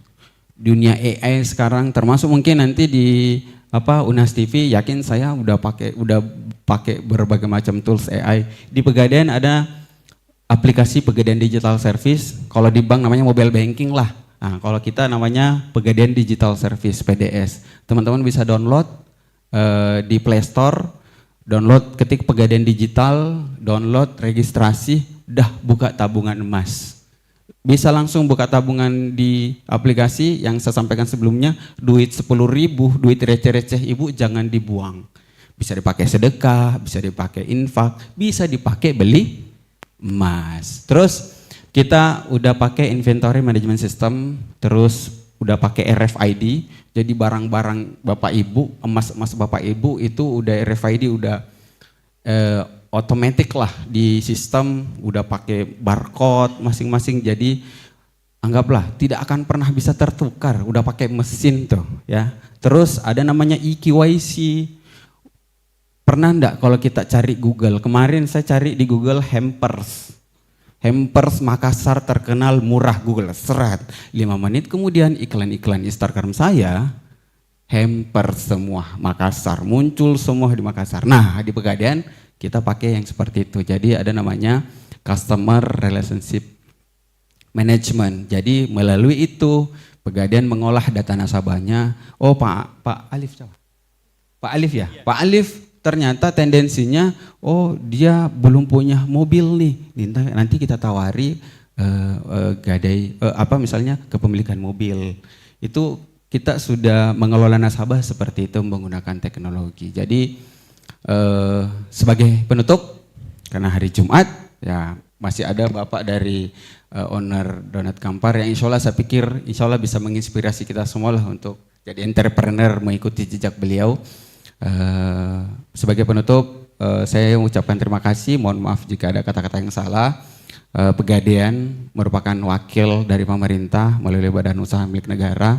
Ayo manfaatkan Pegadaian teman-teman, apapun itu, karena sekarang saya pikir supermarket keuangan di Indonesia ada di Pegadaian, Pak. Izin ya. Ada di Pegadaian. Mau apapun teman-teman ada di Pegadaian. Kurang duit ke Pegadaian, lebih duitnya ke Pegadaian juga. Mungkin itu, wabillahi taufiq wal hidayah. Assalamualaikum warahmatullahi wabarakatuh. Waalaikumsalam warahmatullahi wabarakatuh. Wah, luar biasa sekali pemaparan dari Pak Adi Vivin ya. Hadirin dan juga pemirsa, bahwa kita harus merubah mindset saat ini, bahwa saat ini Pegadaian itu sudah bertransformasi begitu jauhnya, sudah menyediakan begitu banyak fitur dan layanan-layanan ya. Menarik tadi kalimatnya bahwa yang kurang uangnya itu pun yang lebih datang ke Pegadaian, karena memang punya layanan yang begitu banyak dan tentunya dengan akad-akad syariah tentunya ya. Nah, tanpa berlama-lama lagi, tadi kita mendengarkan pemaparan ya dari kedua narasumber kita. Nah, untuk narasumber ketiga kita ini, kita akan bincang-bincang sedikit mungkin ya dengan business owner Donat Kampar. Pasti sudah tidak asing dan mungkin banyak yang selama ini cuma menikmati saja tapi belum mengetahui bagaimana sih sebenarnya kisah inspiratif, cerita inspiratif di balik bisnis Donat Kampar ini ya. Mungkin kepada Bapak Arifuddin Alwi, boleh diceritakan sedikit Pak, bagaimana sih sebenarnya sejarah, bagaimana sih perkembangan bisnis Donat Kampar ini? Silahkan Pak. Ya. Bismillahirrahmanirrahim. Assalamualaikum warahmatullahi wabarakatuh. Waalaikumsalam warahmatullahi wabarakatuh. Ya, yang terhormat Bapak pimpinan redaksi Unhas TV, yang terhormat para narasumber dari Pegadaian dan Bank Indonesia, kebetulan dua instansi ini adalah mitra Donat Kampar. Yeah. Jadi selama bertahun-tahun dua instansi pemerintahan ini adalah mitra Donat Kampar. Mitra sampai sekarang. Sampai sekarang Yeah, luar biasa. sampai sekarang. Tepuk tangan dulu hadirin Yeah. sekalian. Ya, oke. Di kesempatan ini saya ingin sedikit bercerita tentang bagaimana Donat Kampar itu dari awal berdirinya sampai sekarang. Ya, jadi mungkin saya perkenalkan diri dulu ya. Ya, jadi perkenalkan, nama saya Arifuddin Alwi. Ya, saya lahir di Bone 7 Februari 1985. Jadi lumayan tua mi, 40 tahun mi umurnya. Ya. Dulu saya adalah mahasiswa juga seperti adik-adik semua yang punya mimpi berangkat ke Makassar untuk mengejar cita-cita. Iya, jadi awalnya itu saya mendaftar di Unhas. Di Unhas. Di Unhas. Ya, di dua perguruan tinggi saya mendaftar, di Unhas pertama, kemudian saya iseng-iseng ke Politeknik Pariwisata Makassar. Tapi di Unhas saya nggak diterima, nggak lulus, saya diterimanya di Politeknik Pariwisata Makassar ya. Okay. Dari situlah mungkin saya belajar memasak. Ya, karena latar belakang pendidikan saya memang adalah tata boga. Iya, tata boga. Kemudian latar belakang pekerjaan selama 2005 sampai 2022 itu semua berhubungan dengan makanan. Iya. Jadi mungkin banyak desas-desus di luar bahwa owner Donat Kampar itu dulu pernah bekerja di perusahaan donat di mall. Oh, tidak heran ya kalau rasanya nih. Ya, tapi tidak benar. Oh, tidak benar ya. Jadi, oke, hoax ya. Saya terakhir bekerja di sebuah perusahaan asing asal Belanda sebagai seorang konsultan bakery. Bakery, memang basicnya bakery ya. Oke. Kalau bahasa kerennya pastry chef. Pastry chef. Ya, kalau anak-anak muda kan taunya chef ya. Iya. Tapi kalau di kantor kami dulu namanya technical advisor. Oke, technical advisor. Jadi dari situlah mulai saya punya basic memasak, meracik kue, meracik roti dan donat. Donat Kampar Galesong itu awalnya hanya dimulai dari industri rumahan di rumah saya di Galesong Utara, Kabupaten Takalar. Iya, hanya dikerjakan oleh 2 orang. saya sendiri dan istri, itu pun setelah pulang dari kerja. Kan kalau kita kerja rutin itu dari pagi sampai sore, malamnya terima orderan, sebelum berangkat bekerja, saya antarlah pesanan saya. Yang dekat-dekat saja dengan rumah saya antar. Berkembang, mulailah kami merekrut 2 karyawan. Oke, mulai merekrut Mulai karyawan. rekrut 2 karyawan. Kemudian dari itu kami punya tabungan dikumpul-kumpul dari penjualan. Mulailah kami berpikir untuk membuat 1 outlet. Dari 1 outlet tahun 2019 adalah outlet pertama Donat Kampar Galesong itu di Jalan Poros Galesong. Kalau yang pernah jalan-jalan ke Galesong, itu adalah outlet perintis ya. Outlet pertama yang berkembang sampai sekarang. Jadi outlet pertama itu dari situlah kami punya dana lagi. Kami buka lagi di Jalan Poros Takalar Jeneponto. Dari situ kami berpikir banyak permintaan di Kota Makassar. Mulailah kami jalan cari-cari lokasi. Akhirnya outlet ketiga kami buka di Jalan Perintis Kemerdekaan kilometer 9 yang dekat sekali dengan Unhas. Unhas, ya. Jadi karena kan kami berpikir, kami survei kalau mau buka usaha apa yang harus ada. Yang pertama harus ada kampus. Tentunya kampus di sini banyak, apalagi Unhas.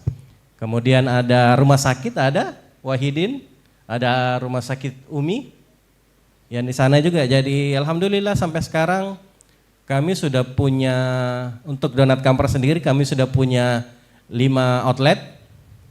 Sudah punya 5 outlet, kemudian ada lagi 1 sub brand kami namanya Boluna.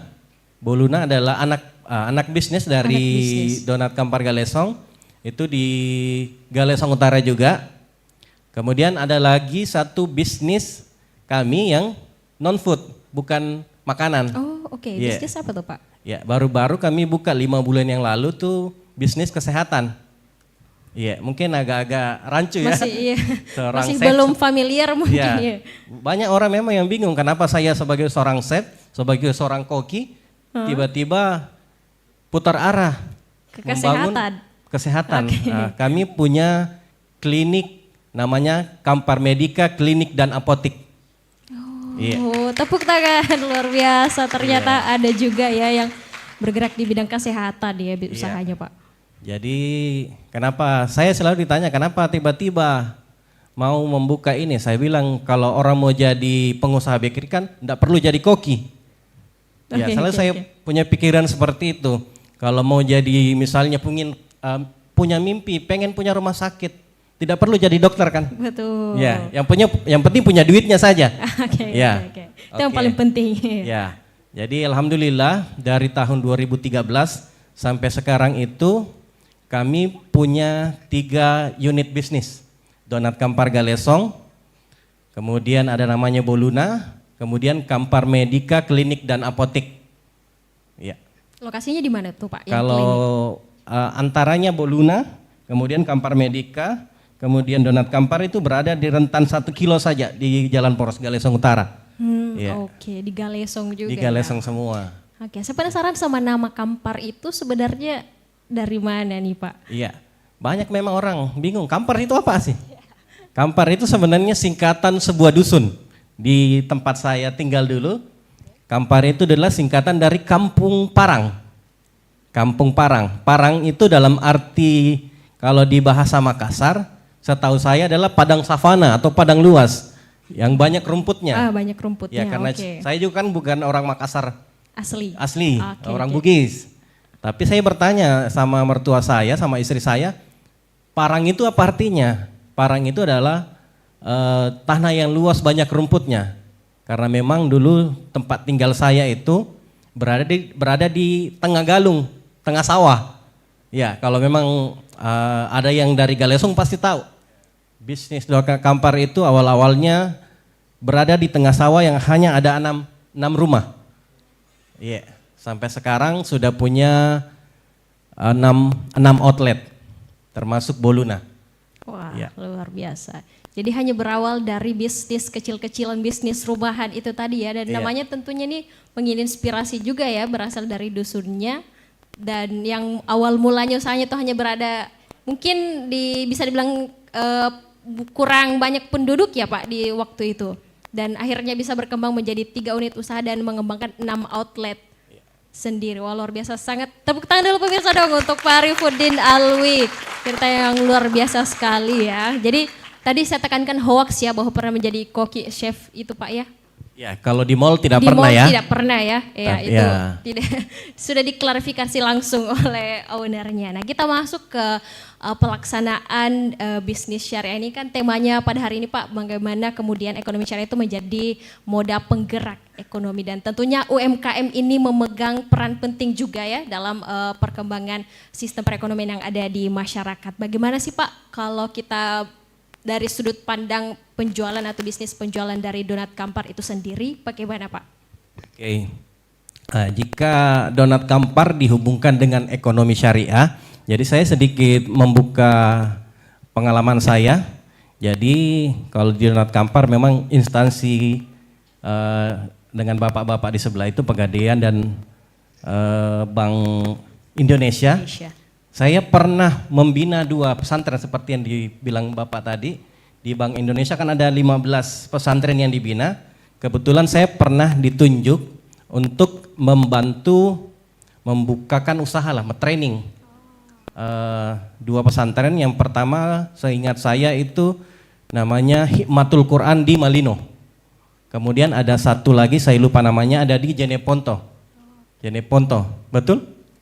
Ya, masih boleh ditanya nanti sama Pak, saya lupa namanya. Pak Salim ya, Pak Salim.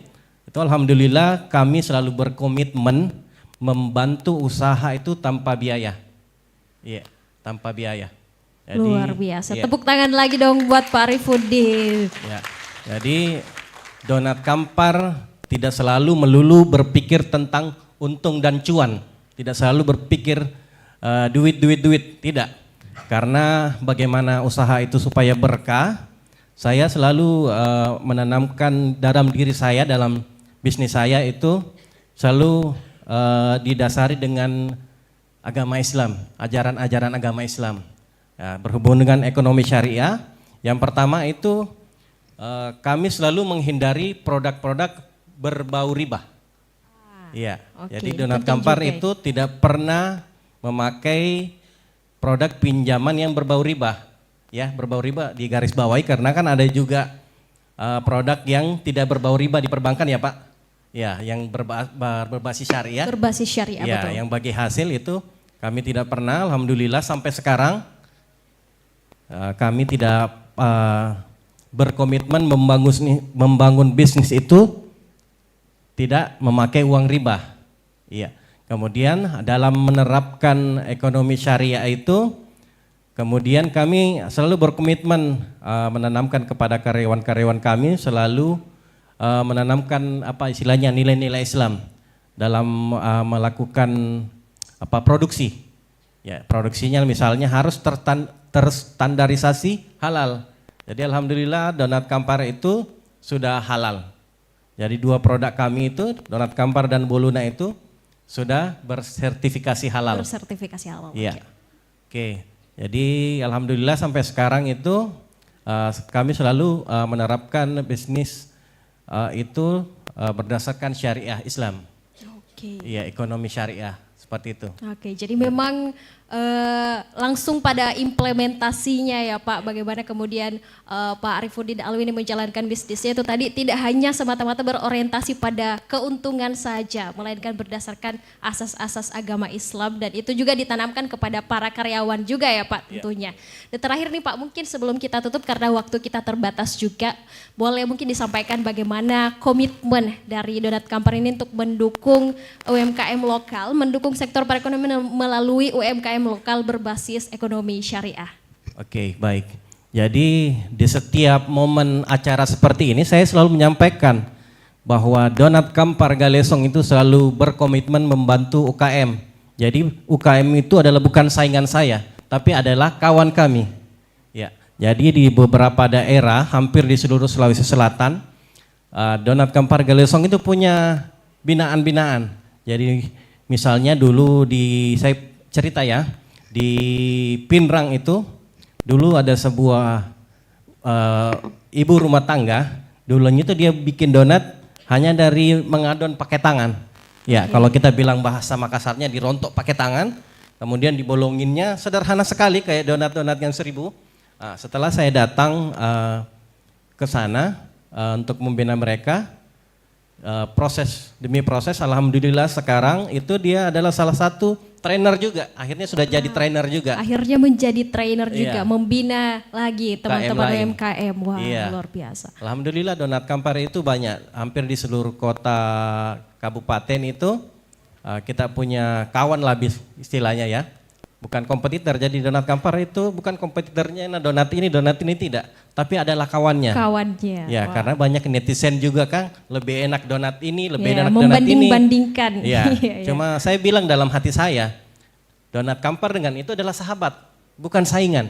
Oke. Iya, seperti itu. Oke, jadi memang komitmen yang jelas ya bahwa meskipun memiliki jenis usaha yang sama mungkin ya, tetap berpegang pada prinsip bahwa mereka bukanlah kompetitor tapi juga adalah rekan, teman ya, yang bisa kita ajak untuk berkembang bersama. Terbukti tadi ya ada salah satu bidangnya yang sekarang sudah menjadi trainer juga, sudah membina lagi rekan-rekan bisnis UMKM, luar biasa sekali ya. Mungkin karena kita terbatas pada durasi ya, cukup sampai di sini talk show kita pada hari ini. Terima kasih banyak kepada para narasumber yang sudah memberikan begitu banyak pemahaman, membuka wawasan baru bagi kita semua. Dan sebelum saya persilahkan untuk kembali ke tempat, saya mohon untuk tetap di sini karena akan ada penyerahan penghargaan kepada para narasumber. Untuk itu pula kami undang kepada pimpinan redaksi Unhas TV, Bapak Supratman SS MSc PhD, untuk naik ke atas panggung memberikan penghargaan kepada para narasumber.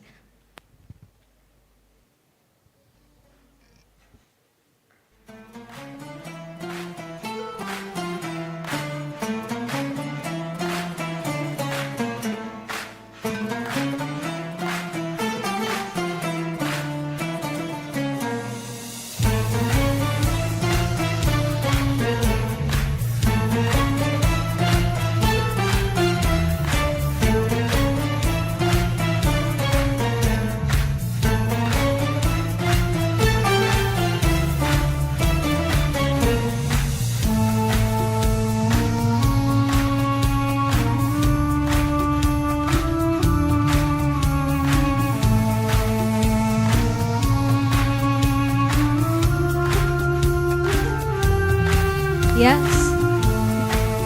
Kemudian ada merchandise juga.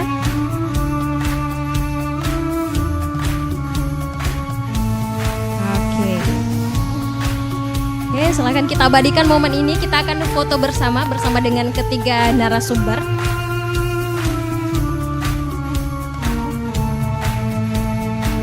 Oke. Silahkan diambil gambarnya dalam hitungan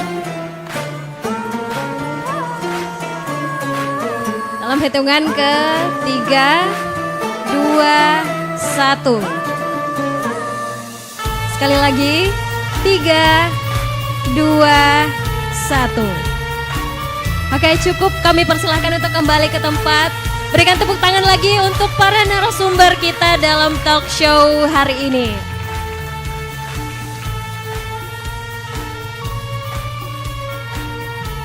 Ya pemirsa, karena talk show kita sudah berakhir dan sebentar lagi kita akan memasuki waktu sholat Jumat. Saya kembalikan kepada Master of Ceremony.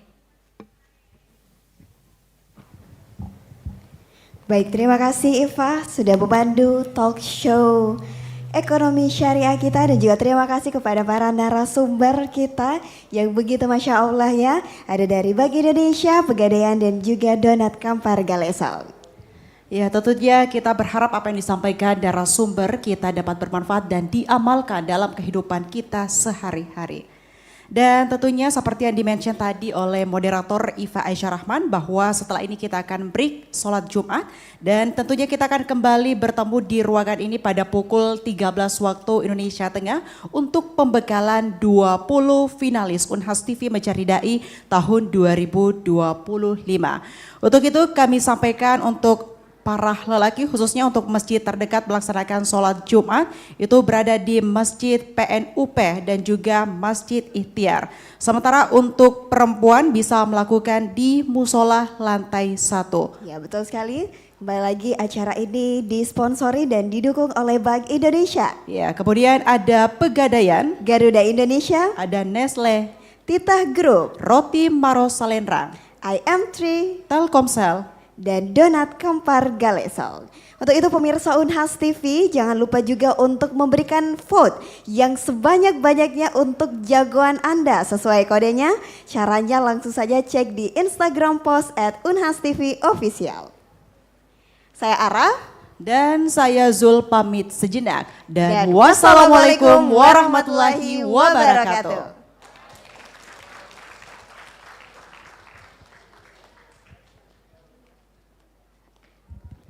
Ya, teman-teman peserta seperti yang dilihat ada QR Code yang ditampilkan di layar. Ini merupakan QR Code untuk post tes materi yang disampaikan oleh Bank Indonesia tadi. Silahkan teman-teman hadirin sekalian untuk diisi. QR post tes materi yang disampaikan oleh Bank Indonesia.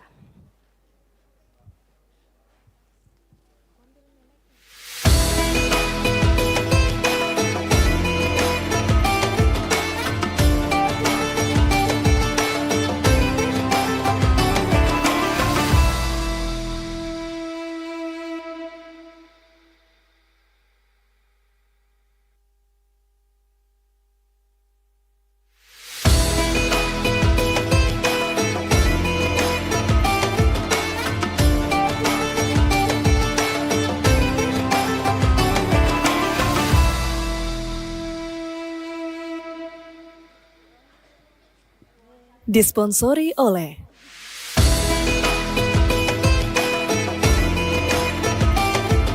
kembali kita informasikan bagi para finalis 20 besar Unhas TV Mencari Dai kita akan bertemu kembali di ruangan ini pada pukul 13.00 waktu Indonesia Tengah. Dan juga para tamu undangan Bapak Ibu, terima kasih sudah menghadiri pembukaan Unhas TV Mencari Dai tahun 2025. Didukung oleh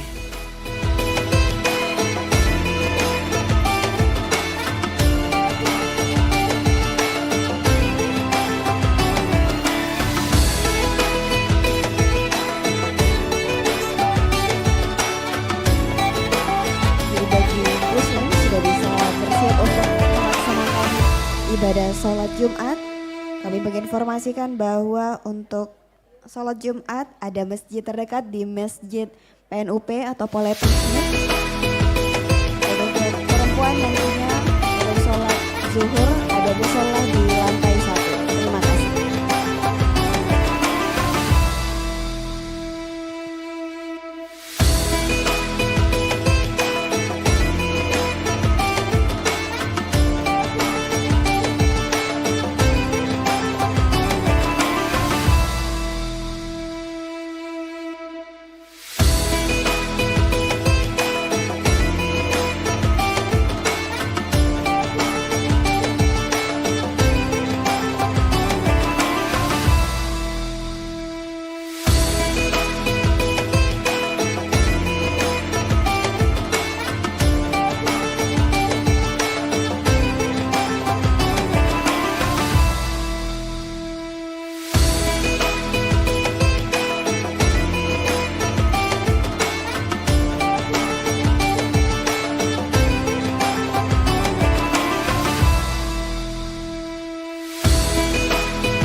Ibu, anakmu kini sudah dewasa. Dia ingin mengejar cita-citanya ke luar negeri. Tapi berat sekali aku melepasnya pergi.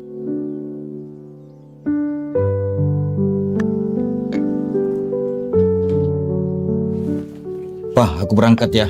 Pikirkan baik-baik keputusanmu, nak. Keputusanku sudah bulat, Pak. Aku ingin mewujudkan cita-citaku di luar negeri. Perjalananmu jauh dan penuh liku. Simpan ini uang. Tidak usah, Papa. Sekarang Pak Ikris semua lebih praktis. Tapi apa bisa dipakai di sana, nak? Pak, sekarang kris itu bisa dipakai berbelanja di luar negeri. Wah, luar biasa, nak. Tapi aku tahu dirimu sangat pemalu, nak. Bagaimana caranya kau men-scan jika dirimu saja tidak mau bertemu dengan orang? Papa. Sekarang dengan kris kita bisa bertransaksi dengan mudah tanpa harus bertatap muka. Mengaku sedih. Kalau begitu bawalah ini, nak. Siapa tahu saldomu habis. Tenang, Pak. Dengan kris transferan terbang lebih mudah. Jadi Bapak tidak perlu repot lagi mengirimkan saya uang. Canggih na Tondi. Saya sangat lega mendengarnya, nak. Kejarlah cita-citamu dengan baik di sana. Jangan lupa untuk berdonasi dengan sesama kalau dirimu sudah sukses, nak ya. Tenang, Papa. Kebiasaan donasiku tidak akan kulupakan. Pakai kris semua lebih mudah. Luar biasa, nak. Kalau begitu saya jalan dulu, Pak ya. Bagaimana dengan bayar pajak? Tenang, Pak. Saya sudah menyelesaikannya untuk 1 tahun ke depan. Saya membayarnya via kris. Wah, canggih betul. Saya pamit dulu, Pak ya. Tutup, nak.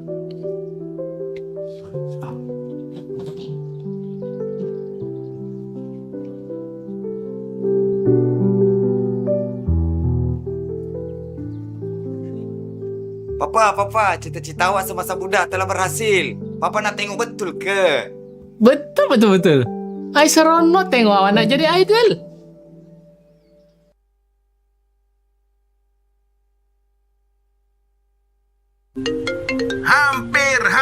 Hampir saya. Udah beli tiketnya belum? Tiket? Aman dong sayang. Teman-teman yang lain udah pada janjian nikah, kita janjian nonton konser mulu. Siap-siap, kalau sudah siap tunggu apa lagi? Tendangan langsung menguras tabungan dilepaskan dan apa yang terjadi? Ya, tendangan nonton konser renov rumah dan biaya tak terduga lainnya berhasil ditepis oleh kiper kita, Mas Dana. Si Dana darurat sang juru selamat saat keadaan darurat. Lanjut saja bola emas diumpan tinggi ke depan, sekarang giliran Mas tabungan emas. Utak-atik atur strategi nabung emas menghindari semua halang rintang yang menerjang. Loh, tunggu dulu. Ini Masnya belum jadi nasabah Mas Pegadaian. Nah, itu dia. Lanjut saja bola digiring dengan cepat. Tendangan geledek pun dilepaskan. Dan apa yang terjadi? Bola masuk ke dalam gawang dan gol. Tercapai sudah gol cantik. Loh, itu bola lanjut kemana? Sudahlah ya, yang penting ready makin aman. Karena tabungan emas Pegadaian. Dan gol emas tercipta untuk kita semua. Mari bersama kita mengemaskan Indonesia. Nabung terus di tabungan emas Pegadaian.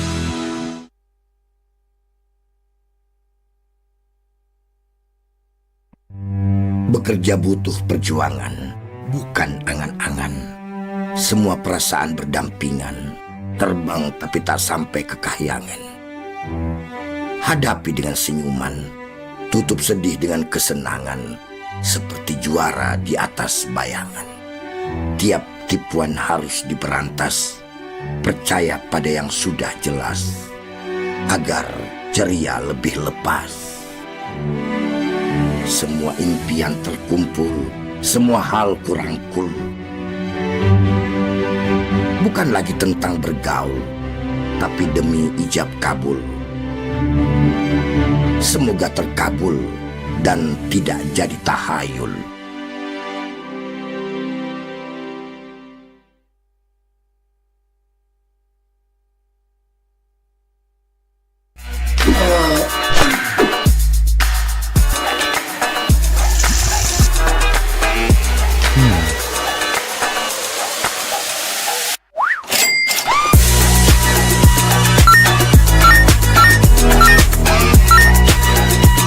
Nah gitu dong, kalau belanja langsung beli banyak aja biar gak kehabisan lagi.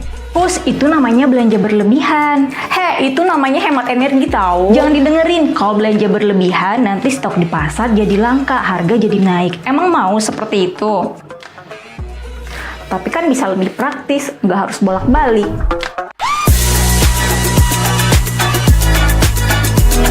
Bijak berbelanja merupakan cerminan dalam mengendalikan inflasi.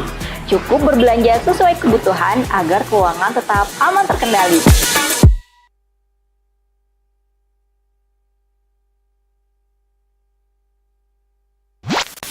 Hai, saya seorang fraudster. Dan saya akan menipu banyak orang di Indonesia. Nomor PIN dan password rekening Anda adalah... Gunakan PIN yang sulit ditebak orang lain dan tambahkan kombinasi angka, huruf kapital, dan simbol untuk memperkuat password kamu.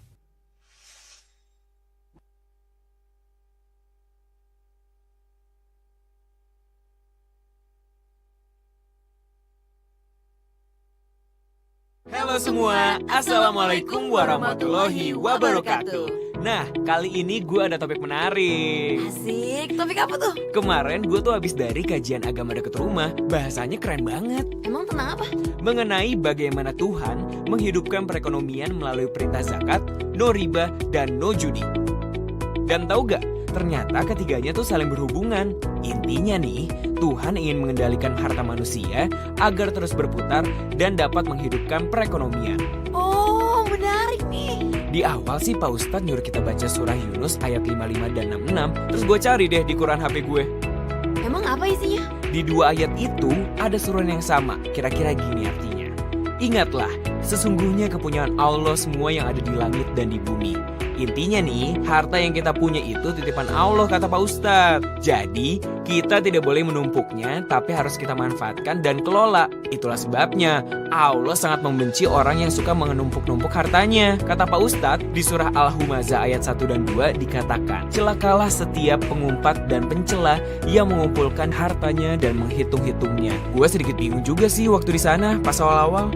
Tapi Pak Ustadz ngejelasinnya dengan bahasa yang mudah kita pahami. Dia bilang nih, aktivitas mengelola dan mengalirkan harta yang diridhoi Allah itu bisa berupa perniagaan, sedekah, dan juga wakaf. Oh gitu. Terus? Pak Ustadz nyontohinnya gini kira-kira. Di dunia itu segala sesuatunya mengalir. Karena itulah kita lihat ada kehidupan di sekeliling kita. Kalau nggak ngalir, ya mati semua. Misalnya nih, orang meninggal karena penyakit jantung. Itu kan karena aliran darah ke jantungnya tersendat. Innalillahi. Atau pasar. Kalau tidak ada aliran uang alias gak ada pembeli, lambat laun kan tutup. Banyak deh yang dicontohin Pak Ustadz terkait makna aliran itu untuk menghidupkan. Karena itu sudah hukum Allah atau sunatullah. Jadi kesimpulannya, dengan berniaga atau jual beli, ekonomi menjadi hidup. Karena adanya aliran harta di masyarakat. Nah, tapi dalam berniaga kita perlu tahu hukum yang baik itu gimana. Dan Pak Ustadz menyuruh kita lihat surah An-Nisa ayat 29. Bentar, gue coba cari di HP dulu ya. Jadi penasaran juga sih apa artinya. Oh, dikatakan, hai orang-orang yang beriman, janganlah kamu saling memakan harta sesamamu dengan jalan yang batil, kecuali dengan jalan perniagaan yang berlaku dengan suka sama suka di antara kamu. Yes, jadi dalam melakukan perniagaan atau jual beli atau usaha apapun, pegang teguh prinsip muamalah. Itu kata Pak Ustadz. Muamalah? Iya, gini. Kalau kita mau berniaga, jual beli atau usaha, kedua belah pihak harus saling ridho sehingga tidak menimbulkan unsur mudarat atau bahaya di dalamnya. Itu yang dimaksud prinsip muamalah kata Pak Ustadz. Nah, jadi untuk terhindar dari itu, jauhi horor dalam jual beli. Apaan lagi tuh? Kayak tidak adanya kejelasan dalam proses jual beli serta keraguan dan hal-hal yang berujung pada ketidakrelaan bagi kedua belah pihak. Oh gitu. Nah, sekarang gue mulai ngerti nih. Kalau aliran harta kita yang diniagakan harus atas landasan saling percaya dari dia satu sama lain. Ya iyalah, biar barokah.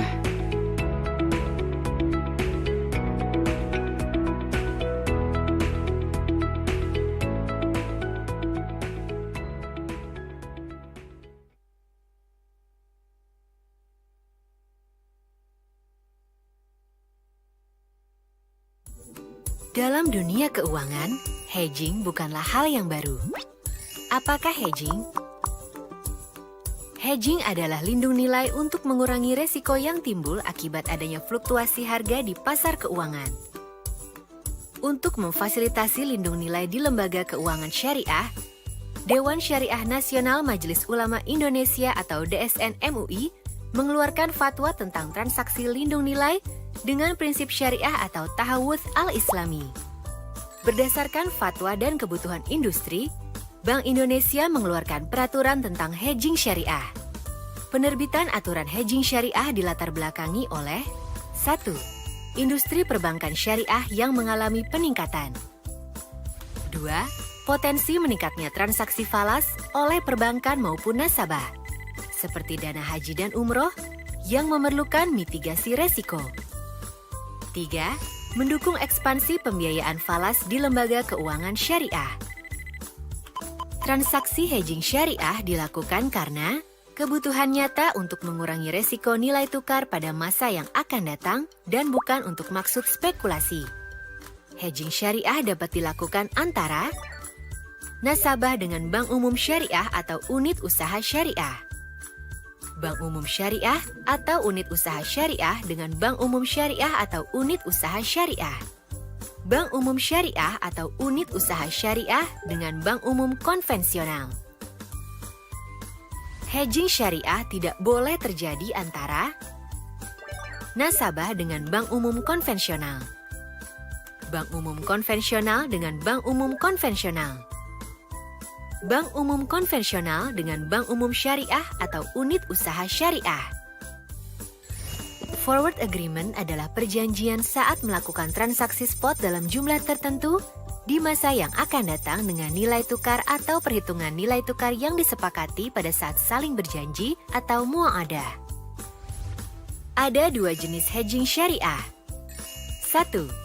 Hedging syariah sederhana, yaitu transaksi dengan forward agreement diikuti transaksi spot pada saat jatuh tempo serta penyelesaian berupa serah terima mata uang.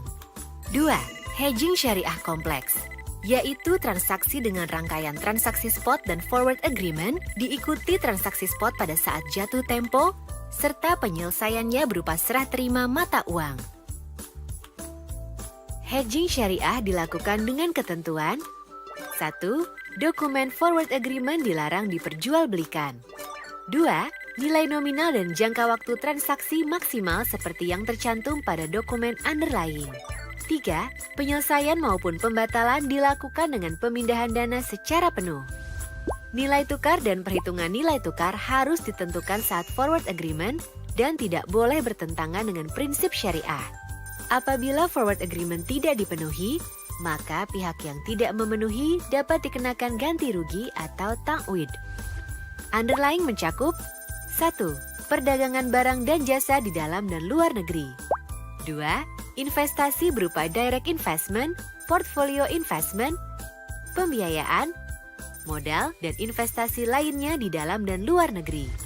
Transaksi hedging syariah wajib dilaporkan pada Bank Indonesia. Apabila terjadi pelanggaran, maka akan dikenakan sanksi sesuai peraturan, mulai dari sanksi administratif atau teguran hingga kewajiban membayar. Dengan hedging syariah, diharapkan dapat mendukung akselerasi ekonomi dan keuangan syariah Indonesia ke depan.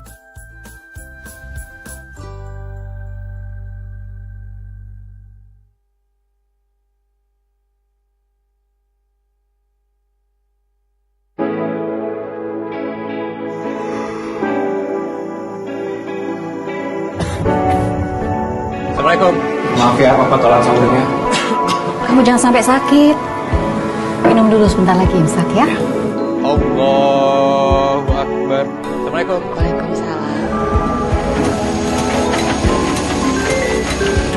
Nak, kamu sudah sampai mana ini? Iya, udah di jalan, Bu.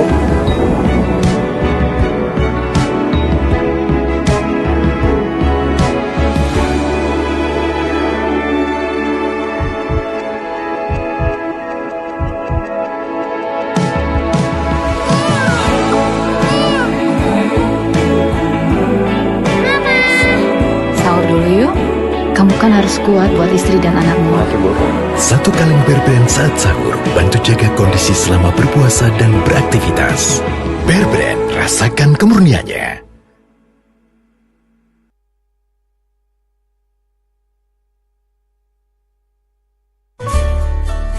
Bu, kurma ajwa untuk berbukanya mana? Kan sekarang ada yang praktis, kurma ajwa dengan susu steril. Wah, kurma pilihan dong. Iya, dipanen di Madinah. Di Goodness Kurma Ajwa, kebaikan susu steril dan manfaat kurma ajwa jadi satu. Alhamdulillah, enak. Manisnya pas. Kayak aku kan? Iya, manis kayak kalian. Berbuka dengan yang manfaatnya pasti, pasti enaknya. Baru Goodness Kurma Ajwa.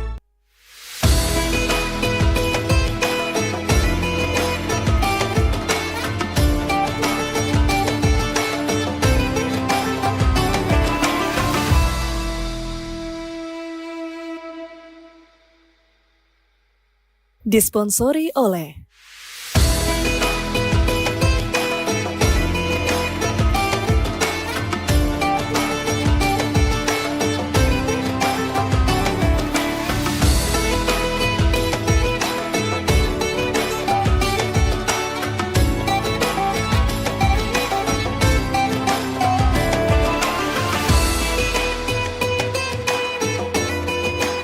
didukung oleh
Ibu, anakmu kini sudah dewasa. Dia ingin mengejar cita-citanya ke luar negeri. Tapi berat sekali aku melepasnya pergi.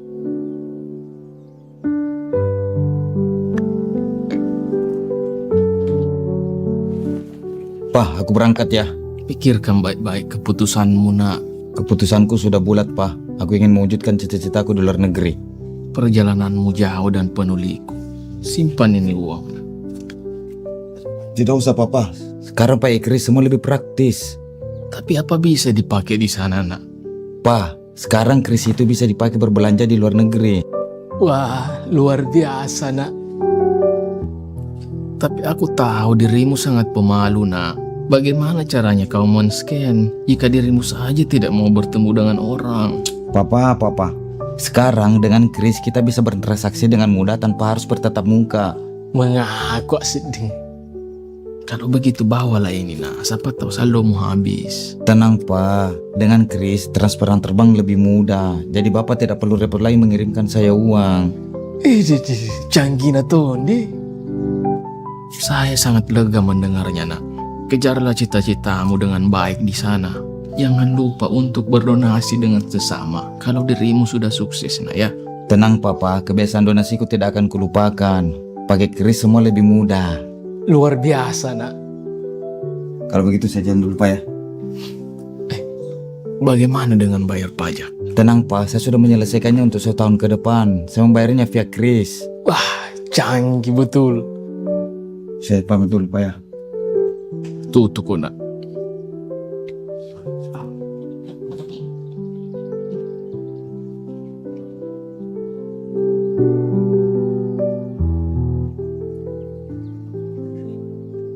Papa, cita-cita awak semasa muda telah berhasil. Papa nak tengok betul ke? Betul. Ai seronok tengok awak nak jadi idol.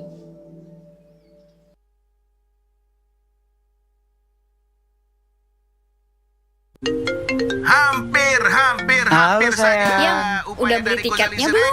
Tiket? Aman dong sayang. Teman-teman yang lain udah pada janjian nikah, kita janjian nonton konser mulu. Siap-siap, kalau sudah siap tunggu apa lagi? Tendangan langsung penguras tabungan dilepaskan dan apa yang terjadi? Ya, tendangan nonton konser Renov Rumah dan biaya tak terduga lainnya berhasil ditepis oleh kiper kita, Mas Dana. Si Dana darurat sang juru selamat saat keadaan darurat. Lanjut saja bola emas diumpan tinggi ke depan, sekarang giliran Mas tabungan emas.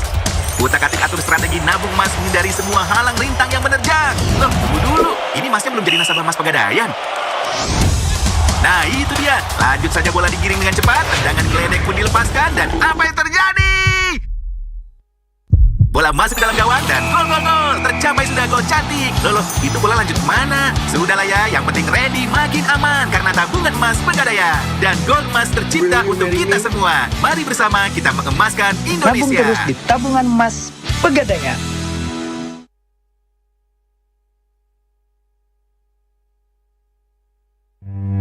Bekerja butuh perjuangan, bukan angan-angan. Semua perasaan berdampingan, terbang tapi tak sampai ke kahyangan. Hadapi dengan senyuman, tutup sedih dengan kesenangan, seperti juara di atas bayangan. Tiap tipuan harus diberantas, percaya pada yang sudah jelas, agar ceria lebih lepas.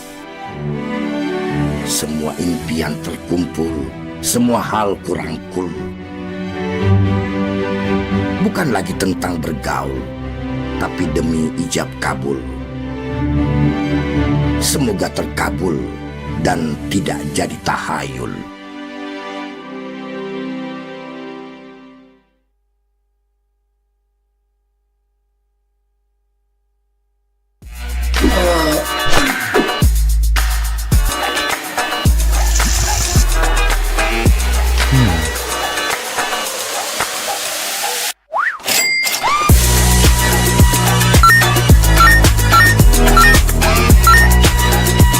Nah gitu dong, kalau belanja langsung beli banyak aja biar gak kehabisan lagi.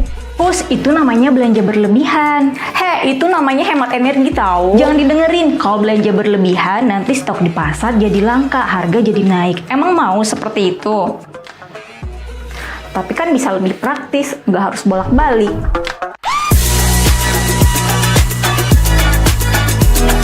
Bijak berbelanja merupakan cerminan dalam mengendalikan inflasi. Cukup berbelanja sesuai kebutuhan agar keuangan tetap aman terkendali.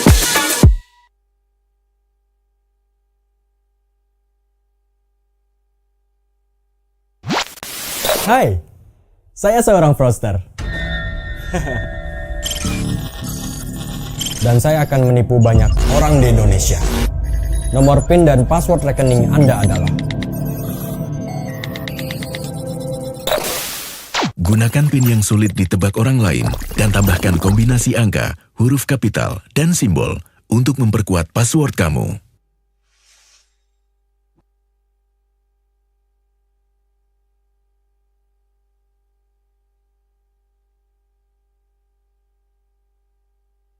Halo semua, Assalamualaikum warahmatullahi wabarakatuh. Nah, kali ini gue ada topik menarik. Asik, topik apa tuh? Kemarin gue tuh habis dari kajian agama dekat rumah, bahasanya keren banget. Emang tentang apa?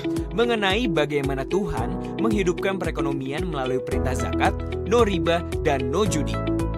Dan tahu gak, ternyata ketiganya tuh saling berhubungan. Intinya nih, Tuhan ingin mengendalikan harta manusia agar terus berputar dan dapat menghidupkan perekonomian. Oh, menarik nih. Di awal sih Pak Ustadz nyuruh kita baca surah Yunus ayat 55 dan 66. Terus gue cari deh di Quran HP gue. Emang apa isinya? Di dua ayat itu ada suruhan yang sama. Kira-kira gini artinya. Ingatlah, sesungguhnya kepunyaan Allah semua yang ada di langit dan di bumi.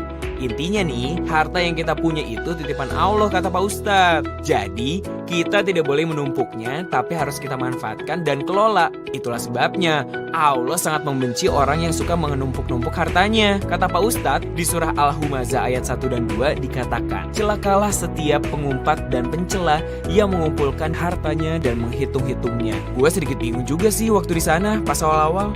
Tapi Pak Ustadz ngejelasinnya dengan bahasa yang mudah kita pahami. Dia bilang nih, aktivitas mengelola dan mengalirkan harta yang diridhoi Allah itu bisa berupa perniagaan, sedekah, dan juga wakaf. Oh gitu. Terus? Pak Ustadz nyontohinnya gini kira-kira. Di dunia itu segala sesuatunya mengalir. Karena itulah kita lihat ada kehidupan di sekeliling kita. Kalau nggak ngalir, ya mati semua. Misalnya nih, orang meninggal karena penyakit jantung. Itu kan karena aliran darah ke jantungnya tersendat. Innalillahi. Atau pasar. Kalau tidak ada aliran uang alias gak ada pembeli, lambat laun kan tutup. Banyak deh yang dicontohin Pak Ustadz terkait makna aliran itu untuk menghidupkan. Karena itu sudah hukum Allah atau sunatullah. Jadi kesimpulannya, dengan berniaga atau jual beli, ekonomi menjadi hidup. Karena adanya aliran harta di masyarakat. Nah, tapi dalam berniaga kita perlu tahu hukum yang baik itu gimana. Dan Pak Ustadz menyuruh kita lihat surah An-Nisa ayat 29. Bentar, gue coba cari di HP dulu ya. Jadi penasaran juga sih apa artinya. Oh, dikatakan, hai orang-orang yang beriman, janganlah kamu saling memakan harta sesamamu dengan jalan yang batil, kecuali dengan jalan perniagaan yang berlaku dengan suka sama suka di antara kamu. Yes, jadi dalam melakukan perniagaan atau jual beli atau usaha apapun, pegang teguh prinsip muamalah. Itu kata Pak Ustadz. Hah, muamalah? Iya, gini. Kalau kita mau berniaga, jual beli atau usaha, kedua belah pihak harus saling ridho sehingga tidak menimbulkan unsur mudarat atau bahaya di dalamnya. Itu yang dimaksud prinsip muamalah kata Pak Ustadz. Nah, jadi untuk terhindar dari itu, jauhi horor dalam jual beli. Apalagi tuh? Kayak tidak adanya kejelasan dalam proses jual beli serta keraguan dan hal-hal yang berujung pada ketidakrelaan bagi kedua belah pihak. Oh gitu. Nah, sekarang gue mulai ngerti nih. Kalau aliran harta kita yang diniagakan harus atas landasan saling percaya dari dia satu sama lain. Ya iyalah, biar barokah.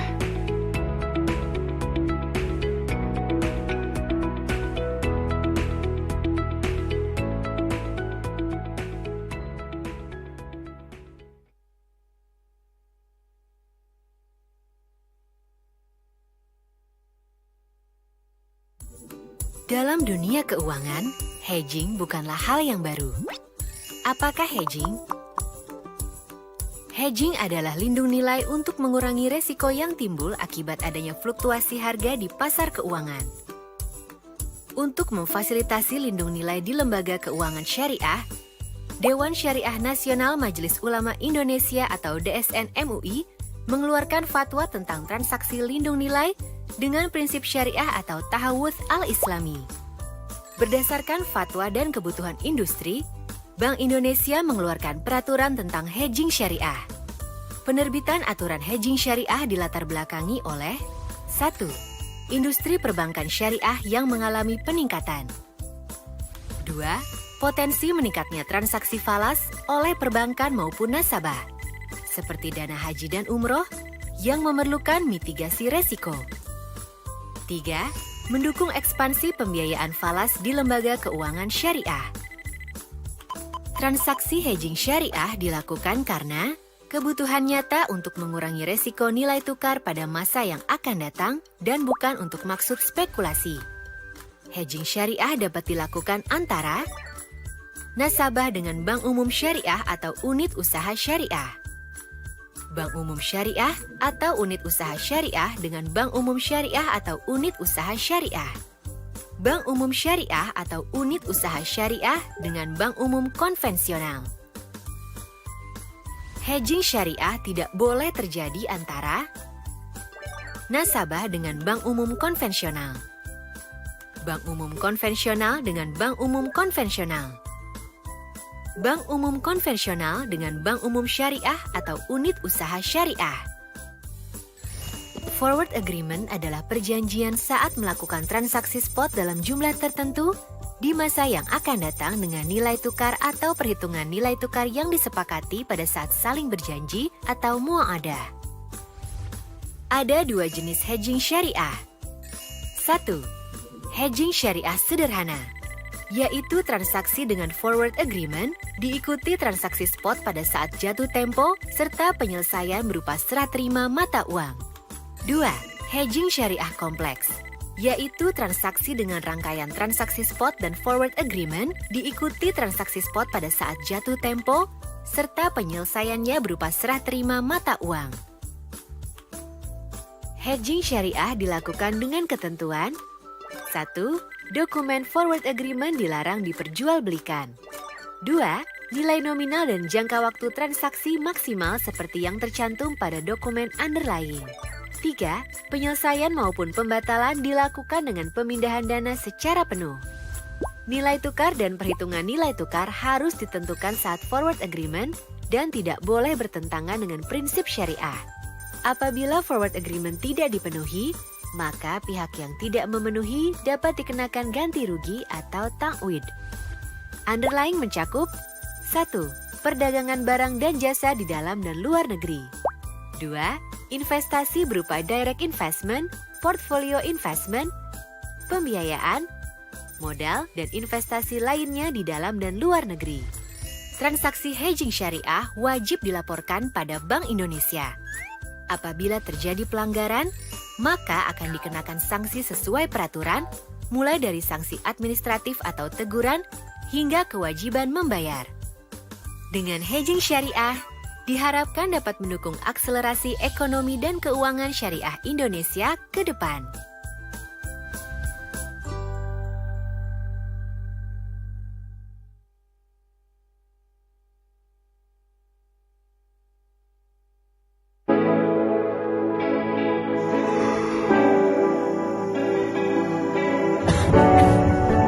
Assalamualaikum. Maaf ya, Papa tolong sahurnya. Kamu jangan sampai sakit. Minum dulu sebentar lagi imsak ya. Allahu Akbar. Assalamualaikum. Waalaikumsalam. Nak, kamu sudah sampai mana ini? Iya, udah di jalan, Bu.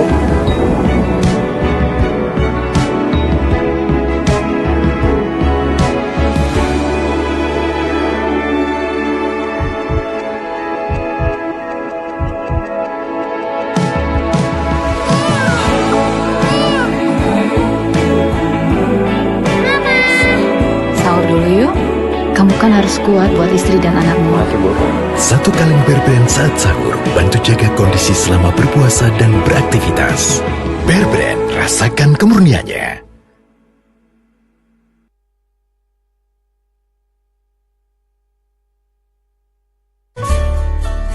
Bu, kurma ajwa untuk berbukanya mana? Kan sekarang ada yang praktis. Kurma ajwa dengan susu steril. Wah, kurma pilihan dong. Iya, dipanen di Madinah. The Goodness Kurma Ajwa, kebaikan susu steril dan manfaat kurma ajwa jadi satu. Alhamdulillah, enak. Manisnya pas. Kayak aku kan? Iya, manis kayak kalian. Berbuka dengan yang manfaatnya pasti enaknya. Baru Goodness Kurma Ajwa.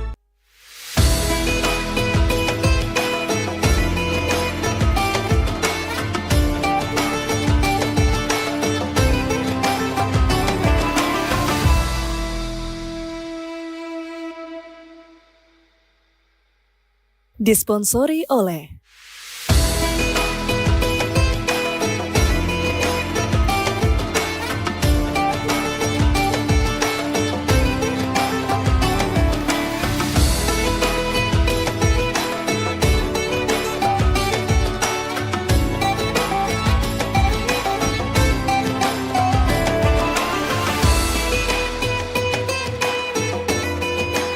didukung oleh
Ibu, anakmu kini sudah dewasa. Dia ingin mengejar cita-citanya ke luar negeri. Tapi berat sekali aku melepasnya pergi.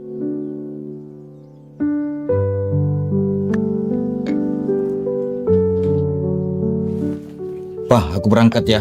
Pikirkan baik-baik keputusanmu, nak. Keputusanku sudah bulat, Pak. Aku ingin mewujudkan cita-citaku di luar negeri. Perjalananmu jauh dan penuh liku. Simpan ini uang. Tidak usah, Papa. Sekarang pakai kris semua lebih praktis. Tapi apa bisa dipakai di sana, nak? Pak, sekarang kris itu bisa dipakai berbelanja di luar negeri. Wah, luar biasa, nak. Tapi aku tahu dirimu sangat pemalu, nak. Bagaimana caranya kau men-scan jika dirimu saja tidak mau bertemu dengan orang? Papa. Sekarang dengan kris kita bisa bertransaksi dengan mudah tanpa harus bertatap muka. Mengaku sedih. Kalau begitu bawalah ini, nak. Siapa tahu saldomu habis. Tenang, Pak. Dengan kris transferan terbang lebih mudah. Jadi Bapak tidak perlu repot lagi mengirimkan saya uang. Canggih na Tondi. Saya sangat lega mendengarnya, nak. Kejarlah cita-citamu dengan baik di sana.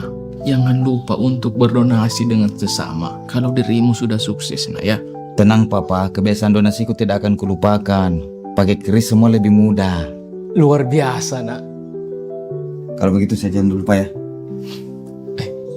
Bagaimana dengan bayar pajak? Tenang, Pak. Saya sudah menyelesaikannya untuk 1 tahun ke depan. Saya membayarnya via kris. Wah, canggih betul.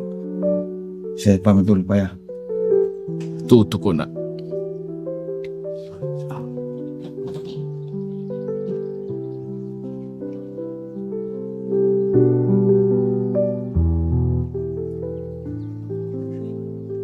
Papa, cita-cita awak semasa muda telah berhasil. Papa nak tengok betul ke? Betul. Ai seronok tengok awak nak jadi idol.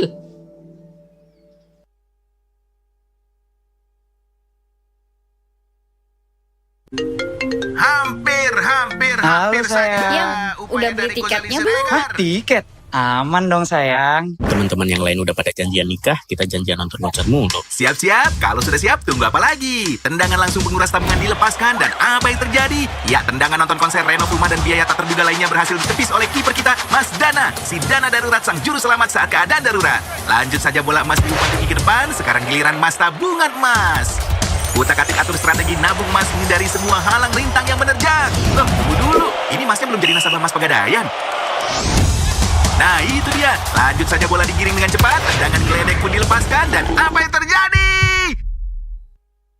Bola masuk ke dalam gawang dan gol. Tercapai sudah gol cantik. Loh, itu bola lanjut kemana? Sudahlah ya, yang penting ready makin aman. Karena tabungan emas Pegadaian. Dan gol emas tercipta untuk kita semua. Mari bersama kita mengemaskan Indonesia. Nabung terus di tabungan emas Pegadaian.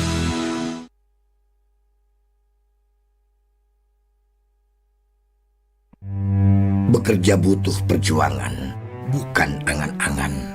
Semua perasaan berdampingan, terbang tapi tak sampai ke kahyangan. Hadapi dengan senyuman, tutup sedih dengan kesenangan, seperti juara di atas bayangan. Tiap tipuan harus diberantas, percaya pada yang sudah jelas, agar ceria lebih lepas. Semua impian terkumpul, semua hal kurangkul. Bukan lagi tentang bergaul, tapi demi ijab kabul. Semoga terkabul dan tidak jadi tahayul.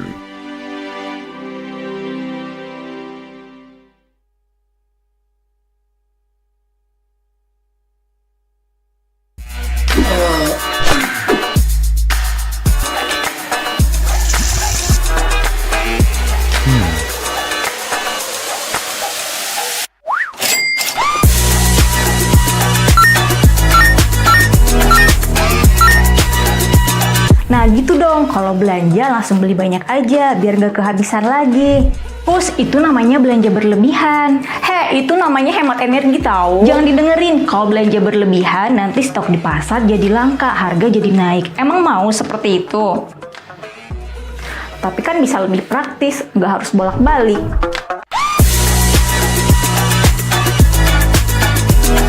Bijak berbelanja merupakan cerminan dalam mengendalikan inflasi. Cukup berbelanja sesuai kebutuhan agar keuangan tetap aman terkendali.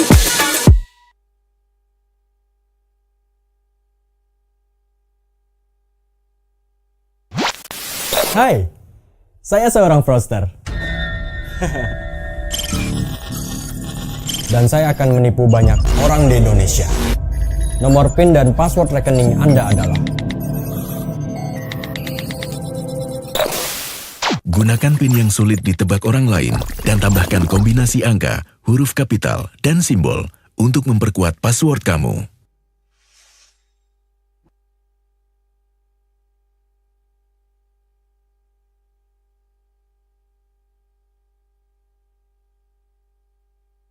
Halo semua, Assalamualaikum warahmatullahi wabarakatuh. Nah, kali ini gue ada topik menarik. Asik, topik apa tuh? Kemarin gue tuh habis dari kajian agama dekat rumah. Bahasanya keren banget. Emang tentang apa? Mengenai bagaimana Tuhan menghidupkan perekonomian melalui perintah zakat, no riba, dan no judi. Dan tahu gak? Ternyata ketiganya tuh saling berhubungan. Intinya nih, Tuhan ingin mengendalikan harta manusia agar terus berputar dan dapat menghidupkan perekonomian. Oh, menarik nih. Di awal sih Pak Ustadz nyuruh kita baca surah Yunus ayat 55 dan 66. Terus gue cari deh di Quran HP gue. Emang apa isinya? Di dua ayat itu ada suruhan yang sama. Kira-kira gini artinya. Ingatlah, sesungguhnya kepunyaan Allah semua yang ada di langit dan di bumi.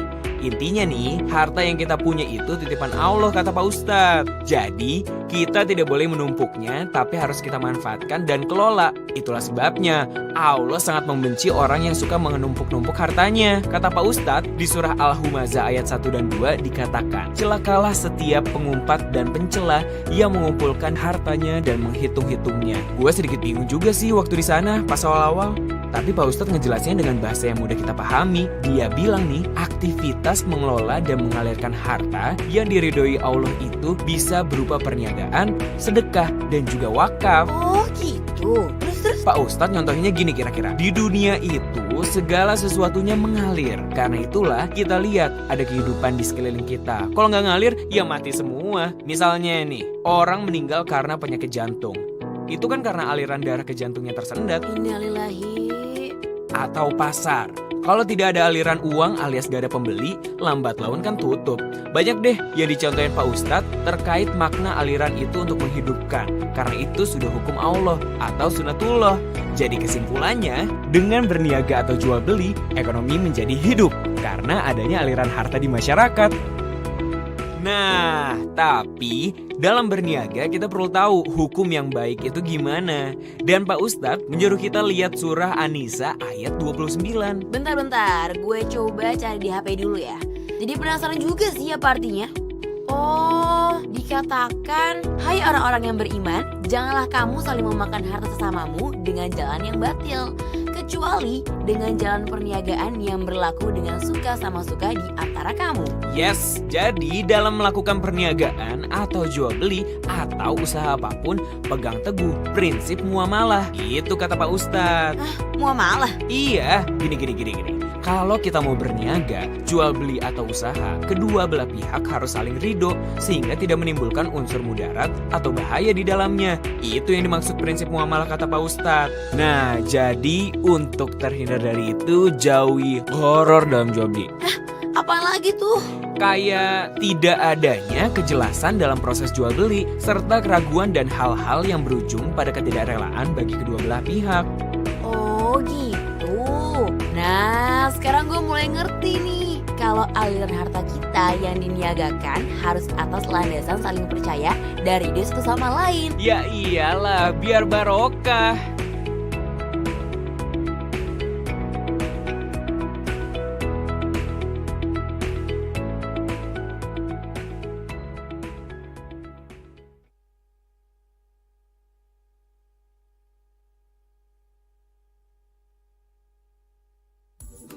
Dalam dunia keuangan, hedging bukanlah hal yang baru. Apakah hedging? Hedging adalah lindung nilai untuk mengurangi resiko yang timbul akibat adanya fluktuasi harga di pasar keuangan. Untuk memfasilitasi lindung nilai di lembaga keuangan syariah, Dewan Syariah Nasional Majelis Ulama Indonesia atau DSN MUI mengeluarkan fatwa tentang transaksi lindung nilai dengan prinsip syariah atau tahawudz al-islami. Berdasarkan fatwa dan kebutuhan industri, Bank Indonesia mengeluarkan peraturan tentang hedging syariah. Penerbitan aturan hedging syariah dilatar belakangi oleh 1. Industri perbankan syariah yang mengalami peningkatan. 2. Potensi meningkatnya transaksi falas oleh perbankan maupun nasabah, seperti dana haji dan umroh yang memerlukan mitigasi resiko. 3. Mendukung ekspansi pembiayaan falas di lembaga keuangan syariah. Transaksi hedging syariah dilakukan karena kebutuhan nyata untuk mengurangi resiko nilai tukar pada masa yang akan datang dan bukan untuk maksud spekulasi. Hedging syariah dapat dilakukan antara nasabah dengan bank umum syariah atau unit usaha syariah, bank umum syariah atau unit usaha syariah dengan bank umum syariah atau unit usaha syariah, bank umum syariah atau unit usaha syariah dengan bank umum konvensional. Hedging syariah tidak boleh terjadi antara nasabah dengan bank umum konvensional, bank umum konvensional dengan bank umum konvensional, bank umum konvensional dengan bank umum syariah atau unit usaha syariah. Forward agreement adalah perjanjian saat melakukan transaksi spot dalam jumlah tertentu di masa yang akan datang dengan nilai tukar atau perhitungan nilai tukar yang disepakati pada saat saling berjanji atau mu'adah. Ada dua jenis hedging syariah. 1. Hedging syariah sederhana, yaitu transaksi dengan forward agreement diikuti transaksi spot pada saat jatuh tempo serta penyelesaian berupa serah terima mata uang. 2. Hedging syariah kompleks, yaitu transaksi dengan rangkaian transaksi spot dan forward agreement diikuti transaksi spot pada saat jatuh tempo serta penyelesaiannya berupa serah terima mata uang. Hedging syariah dilakukan dengan ketentuan 1. Dokumen forward agreement dilarang diperjualbelikan. 2. Nilai nominal dan jangka waktu transaksi maksimal seperti yang tercantum pada dokumen underlying. 3. Penyelesaian maupun pembatalan dilakukan dengan pemindahan dana secara penuh. Nilai tukar dan perhitungan nilai tukar harus ditentukan saat forward agreement dan tidak boleh bertentangan dengan prinsip syariah. Apabila forward agreement tidak dipenuhi, maka pihak yang tidak memenuhi dapat dikenakan ganti rugi atau ta'wid. Underlying mencakup 1. Perdagangan barang dan jasa di dalam dan luar negeri. 2.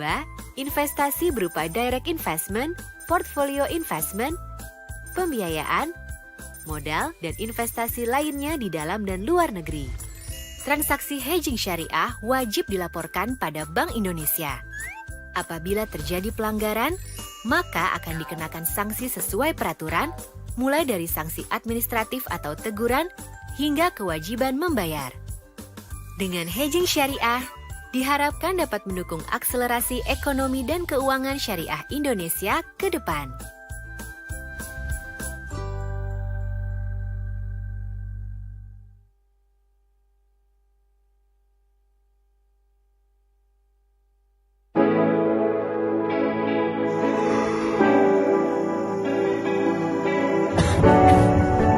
Assalamualaikum. Maaf ya, Papa tolong sahurnya. Kamu jangan sampai sakit. Minum dulu sebentar lagi, Ustaz ya. Allahu Akbar. Assalamualaikum. Waalaikumsalam. Nak, kamu sudah sampai mana ini? Iya, udah di jalan, Bu.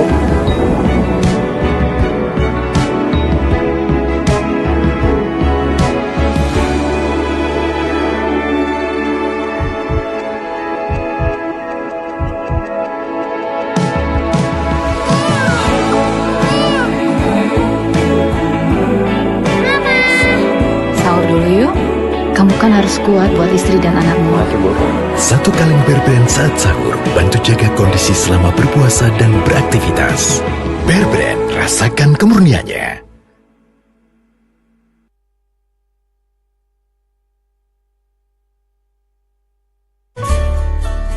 Bu, kurma ajwa untuk berbukanya mana? Kan sekarang ada yang praktis. Kurma ajwa dengan susu steril. Wah, kurma pilihan dong. Iya, dipanen di Madinah. Di Goodness Kurma Ajwa, kebaikan susu steril dan manfaat kurma ajwa jadi satu. Alhamdulillah, enak. Manisnya pas. Kayak aku kan? Iya, manis kayak kalian.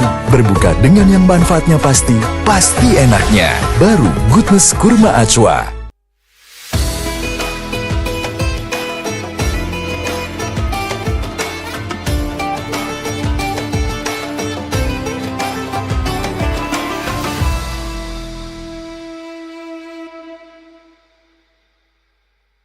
Disponsori oleh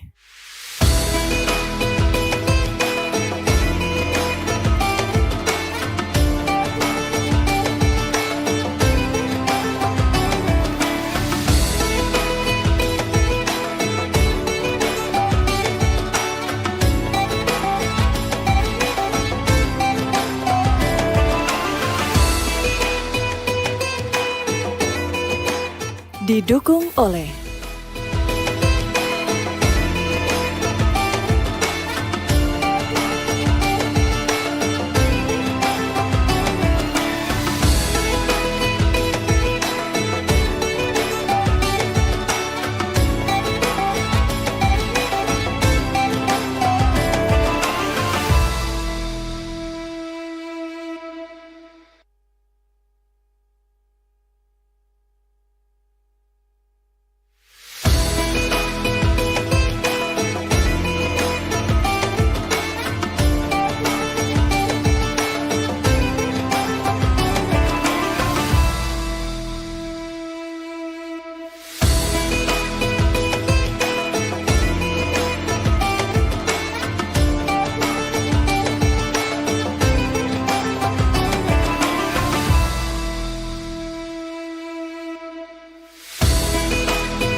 Ibu, anakmu kini sudah dewasa.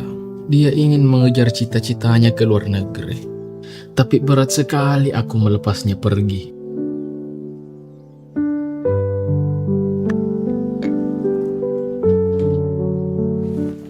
Pak, aku berangkat ya. Pikirkan baik-baik keputusanmu, nak. Keputusanku sudah bulat, Pak. Aku ingin mewujudkan cita-citaku di luar negeri. Perjalananmu jauh dan penuh liku. Simpan ini uang. Tidak usah, Papa. Sekarang Pak Ikris semua lebih praktis. Tapi apa bisa dipakai di sana, nak? Pak, sekarang kris itu bisa dipakai berbelanja di luar negeri. Wah, luar biasa, nak. Tapi aku tahu dirimu sangat pemalu, nak. Bagaimana caranya kau men-scan jika dirimu saja tidak mau bertemu dengan orang? Papa. Sekarang dengan kris kita bisa bertransaksi dengan mudah tanpa harus bertatap muka. Mengaku sedih. Kalau begitu bawalah ini, nak. Siapa tahu saldomu habis. Tenang, Pak. Dengan kris transferan terbang lebih mudah. Jadi Bapak tidak perlu repot lagi mengirimkan saya uang. Canggih na Tondi. Saya sangat lega mendengarnya, nak. Kejarlah cita-citamu dengan baik di sana. Jangan lupa untuk berdonasi dengan sesama kalau dirimu sudah sukses, nak ya. Tenang, Papa. Kebiasaan donasiku tidak akan kulupakan. Pakai kris semua lebih mudah. Luar biasa, nak. Kalau begitu saya jalan dulu, Pak ya. Bagaimana dengan bayar pajak? Tenang, Pak. Saya sudah menyelesaikannya untuk 1 tahun ke depan. Saya membayarnya via kris. Wah, canggih betul. Saya pamit dulu, Pak ya. Tutup, nak.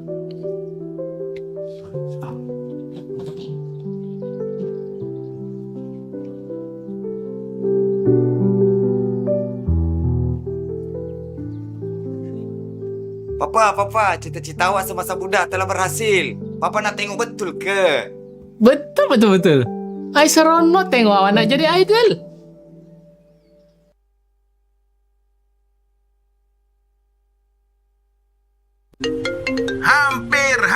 Halo sayang. Yang udah beli tiketnya belum? Hah, tiket? Aman dong sayang. Teman-teman yang lain udah pada janjian nikah, kita janjian nonton konser mulu. Siap-siap, kalau sudah siap tunggu apa lagi? Tendangan langsung penguras tabungan dilepaskan dan apa yang terjadi? Ya, tendangan nonton konser Renov Rumah dan biaya tak terduga lainnya berhasil ditepis oleh kiper kita, Mas Dana. Si Dana darurat sang juru selamat saat keadaan darurat. Lanjut saja bola emas diumpan tinggi ke depan, sekarang giliran Mas tabungan emas. Utak-atik atur strategi nabung emas hindari semua halang rintang yang menerjang. Loh, tunggu dulu. Ini emasnya belum jadi nasabah Mas Pegadaian. Nah, itu dia. Lanjut saja bola digiring dengan cepat. Tendangan geledek pun dilepaskan. Dan apa yang terjadi? Bola masuk ke dalam gawang dan gol. Tercapai sudah gol cantik. Loh, itu bola lanjut kemana? Sudahlah ya, yang penting ready makin aman. Karena tabungan emas Pegadaian. Dan gol emas tercipta untuk kita semua. Mari bersama kita mengemaskan Indonesia. Tabung terus di tabungan emas Pegadaian.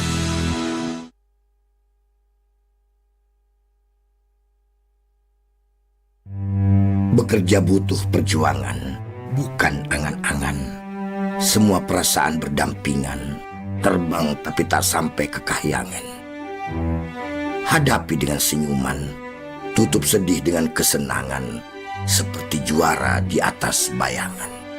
Tiap tipuan harus diberantas, percaya pada yang sudah jelas, agar ceria lebih lepas. Semua impian terkumpul, semua hal kurangkul. Bukan lagi tentang bergaul, tapi demi ijab kabul. Semoga terkabul dan tidak jadi tahayul.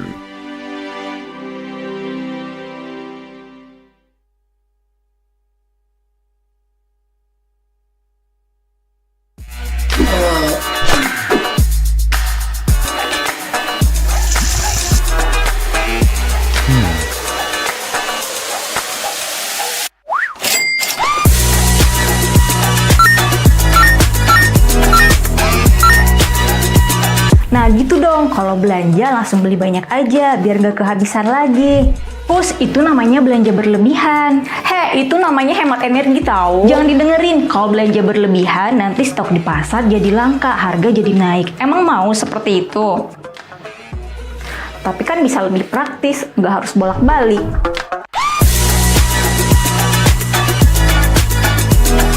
Bijak berbelanja merupakan cerminan dalam mengendalikan inflasi. Cukup berbelanja sesuai kebutuhan agar keuangan tetap aman terkendali.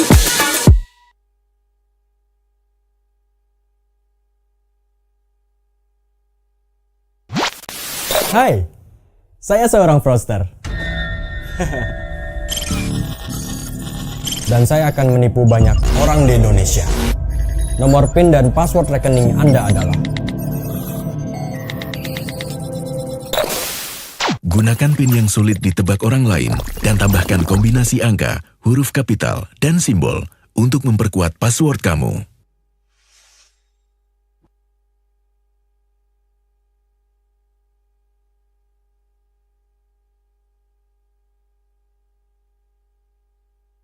Halo semua, Assalamualaikum warahmatullahi wabarakatuh. Nah, kali ini gue ada topik menarik. Asik, topik apa tuh? Kemarin gue tuh habis dari kajian agama dekat rumah. Bahasanya keren banget. Emang tentang apa?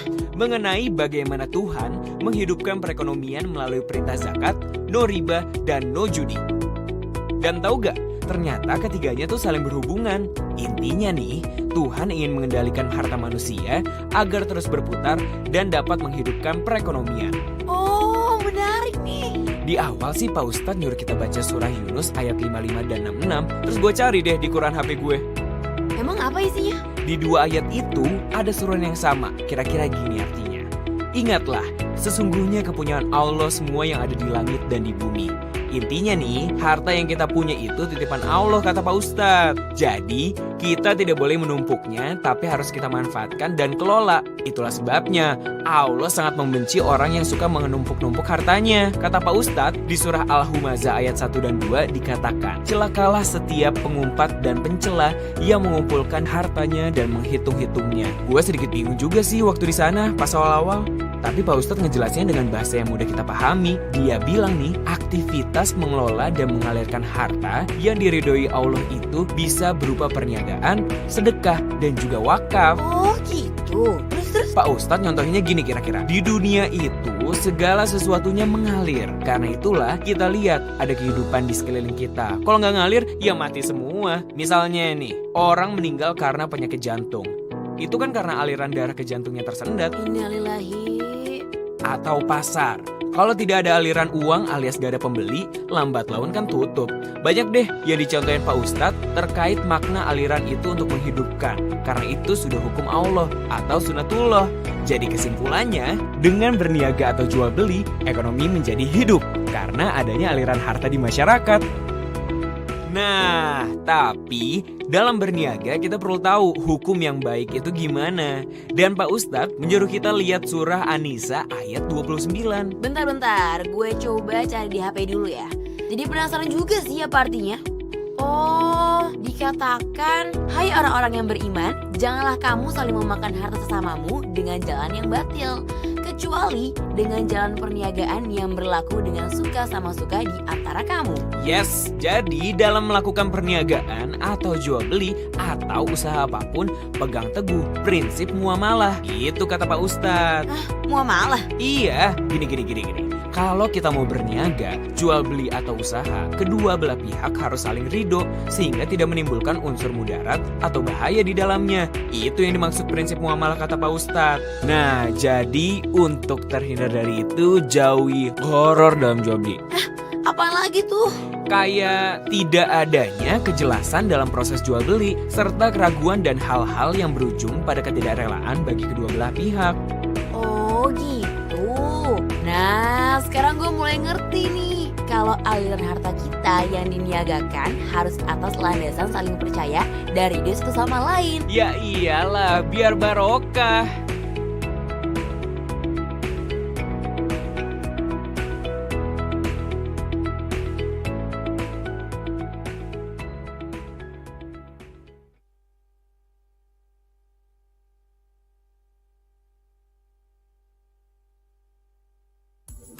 Dalam dunia keuangan, hedging bukanlah hal yang baru. Apakah hedging? Hedging adalah lindung nilai untuk mengurangi resiko yang timbul akibat adanya fluktuasi harga di pasar keuangan. Untuk memfasilitasi lindung nilai di lembaga keuangan syariah, Dewan Syariah Nasional Majelis Ulama Indonesia atau DSN MUI mengeluarkan fatwa tentang transaksi lindung nilai dengan prinsip syariah atau tahawudz al-islami. Berdasarkan fatwa dan kebutuhan industri, Bank Indonesia mengeluarkan peraturan tentang hedging syariah. Penerbitan aturan hedging syariah dilatar belakangi oleh 1. Industri perbankan syariah yang mengalami peningkatan. 2. Potensi meningkatnya transaksi falas oleh perbankan maupun nasabah, seperti dana haji dan umroh yang memerlukan mitigasi resiko. 3. Mendukung ekspansi pembiayaan falas di lembaga keuangan syariah. Transaksi hedging syariah dilakukan karena kebutuhan nyata untuk mengurangi resiko nilai tukar pada masa yang akan datang dan bukan untuk maksud spekulasi. Hedging syariah dapat dilakukan antara nasabah dengan bank umum syariah atau unit usaha syariah, bank umum syariah atau unit usaha syariah dengan bank umum syariah atau unit usaha syariah, bank umum syariah atau unit usaha syariah dengan bank umum konvensional. Hedging syariah tidak boleh terjadi antara nasabah dengan bank umum konvensional, bank umum konvensional dengan bank umum konvensional, bank umum konvensional dengan bank umum syariah atau unit usaha syariah. Forward agreement adalah perjanjian saat melakukan transaksi spot dalam jumlah tertentu di masa yang akan datang dengan nilai tukar atau perhitungan nilai tukar yang disepakati pada saat saling berjanji atau muamalah. Ada dua jenis hedging syariah. 1. Hedging syariah sederhana, yaitu transaksi dengan forward agreement diikuti transaksi spot pada saat jatuh tempo serta penyelesaian berupa serah terima mata uang. 2. Hedging syariah kompleks, yaitu transaksi dengan rangkaian transaksi spot dan forward agreement diikuti transaksi spot pada saat jatuh tempo serta penyelesaiannya berupa serah terima mata uang. Hedging syariah dilakukan dengan ketentuan 1. Dokumen forward agreement dilarang diperjualbelikan. 2. Nilai nominal dan jangka waktu transaksi maksimal seperti yang tercantum pada dokumen underlying. 3. Penyelesaian maupun pembatalan dilakukan dengan pemindahan dana secara penuh. Nilai tukar dan perhitungan nilai tukar harus ditentukan saat forward agreement dan tidak boleh bertentangan dengan prinsip syariah. Apabila forward agreement tidak dipenuhi, maka pihak yang tidak memenuhi dapat dikenakan ganti rugi atau ta'wid. Underlying mencakup 1. Perdagangan barang dan jasa di dalam dan luar negeri. 2. Investasi berupa direct investment, portfolio investment, pembiayaan, modal, dan investasi lainnya di dalam dan luar negeri. Transaksi hedging syariah wajib dilaporkan pada Bank Indonesia. Apabila terjadi pelanggaran, maka akan dikenakan sanksi sesuai peraturan, mulai dari sanksi administratif atau teguran hingga kewajiban membayar. Dengan hedging syariah, diharapkan dapat mendukung akselerasi ekonomi dan keuangan syariah Indonesia ke depan.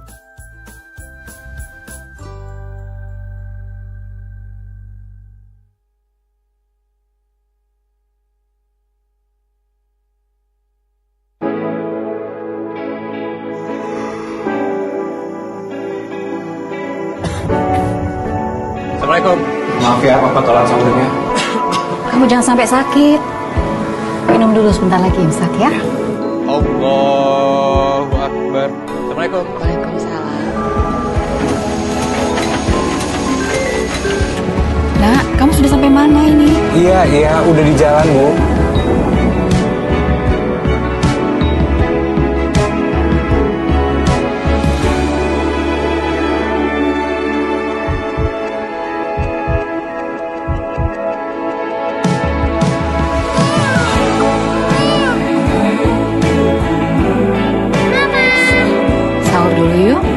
Kamu kan harus kuat buat istri dan anakmu.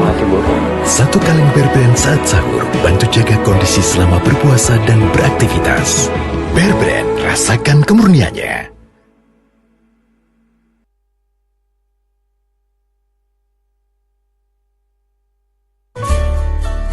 Bu, kurma ajwa untuk berbukanya mana? Kan sekarang ada yang praktis. Kurma ajwa dengan susu steril. Wah, kurma pilihan dong. Iya, dipanen di Madinah. Di Goodness Kurma Ajwa, kebaikan susu steril dan manfaat kurma ajwa jadi satu. Alhamdulillah, enak. Manisnya pas. Kayak aku kan? Iya, manis kayak kalian. Berbuka dengan yang manfaatnya pasti, pasti enaknya. Baru Goodness Kurma Ajwa.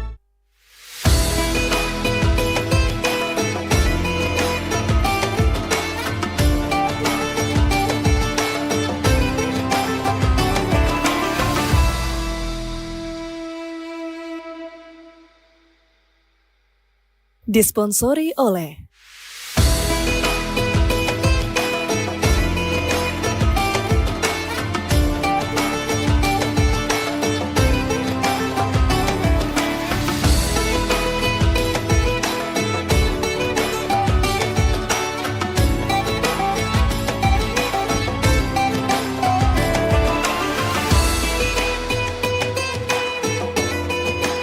didukung oleh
Ibu, anakmu kini sudah dewasa.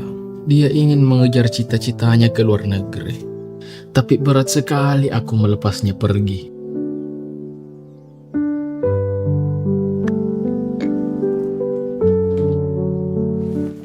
Pak, aku berangkat ya.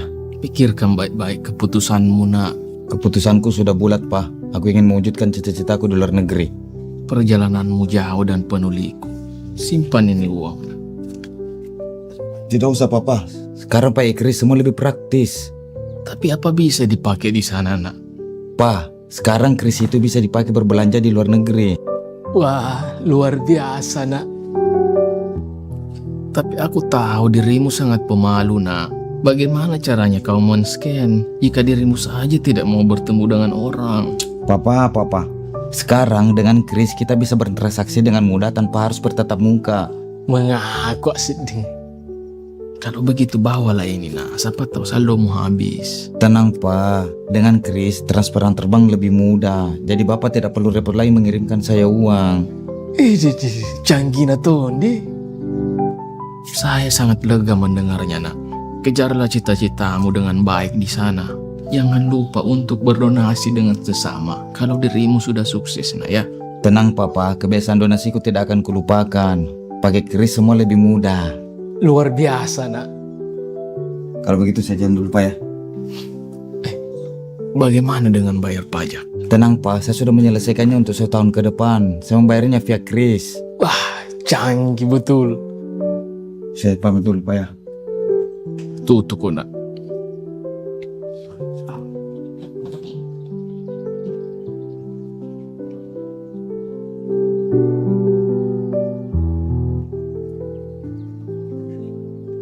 Papa, cita-cita awak semasa muda telah berhasil. Papa nak tengok betul ke? Betul.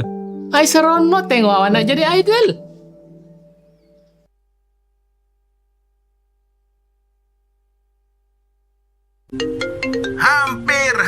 Halo sayang. Yang udah beli tiketnya belum? Hah, tiket? Aman dong sayang. Teman-teman yang lain udah pada janjian nikah, kita janjian nonton konser mulu. Siap-siap, kalau sudah siap tunggu apa lagi? Tendangan langsung penguras tabungan dilepaskan dan apa yang terjadi? Ya, tendangan nonton konser Renov Rumah dan biaya tak terduga lainnya berhasil ditepis oleh kiper kita, Mas Dana. Si Dana darurat sang juru selamat saat keadaan darurat. Lanjut saja bola emas diumpan tinggi ke depan, sekarang giliran Mas tabungan emas. Utak-atik atur strategi nabung emas menghindari semua halang rintang yang menerjang. Loh, tunggu dulu. Ini masnya belum jadi nasabah Mas Pegadaian. Nah, itu dia. Lanjut saja bola digiring dengan cepat, tendangan geledek pun dilepaskan, dan apa yang terjadi? Bola masuk ke dalam gawang dan gol. Tercapai sudah gol cantik. Loh, itu bola lanjut kemana? Sudahlah ya, yang penting ready makin aman karena tabungan emas Pegadaian. Dan gol emas tercipta untuk kita semua. Mari bersama kita mengemaskan Indonesia. Nabung terus di tabungan emas Pegadaian.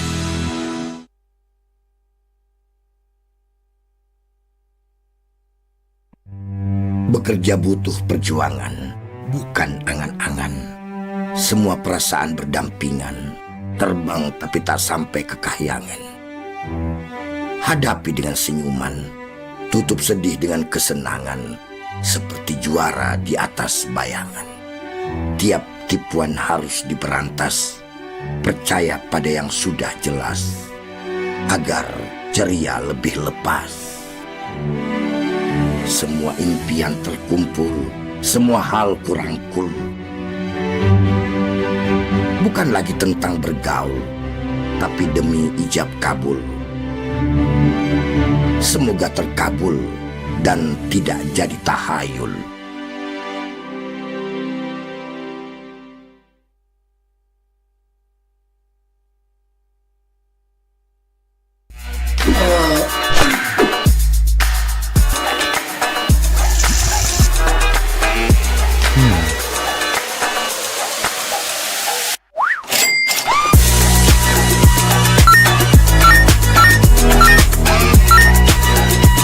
Nah gitu dong, kalau belanja langsung beli banyak aja biar gak kehabisan lagi. Terus itu namanya belanja berlebihan. Itu namanya hemat energi tahu. Jangan didengerin, kalau belanja berlebihan nanti stok di pasar jadi langka, harga jadi naik. Emang mau seperti itu? Tapi kan bisa lebih praktis, gak harus bolak-balik.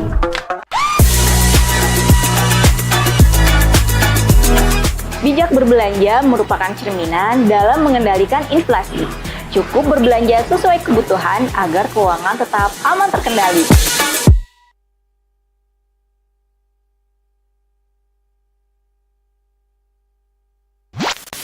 Hai, saya seorang fraudster.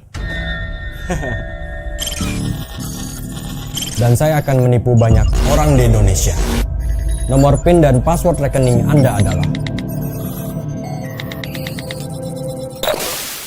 Gunakan PIN yang sulit ditebak orang lain dan tambahkan kombinasi angka, huruf kapital, dan simbol untuk memperkuat password kamu.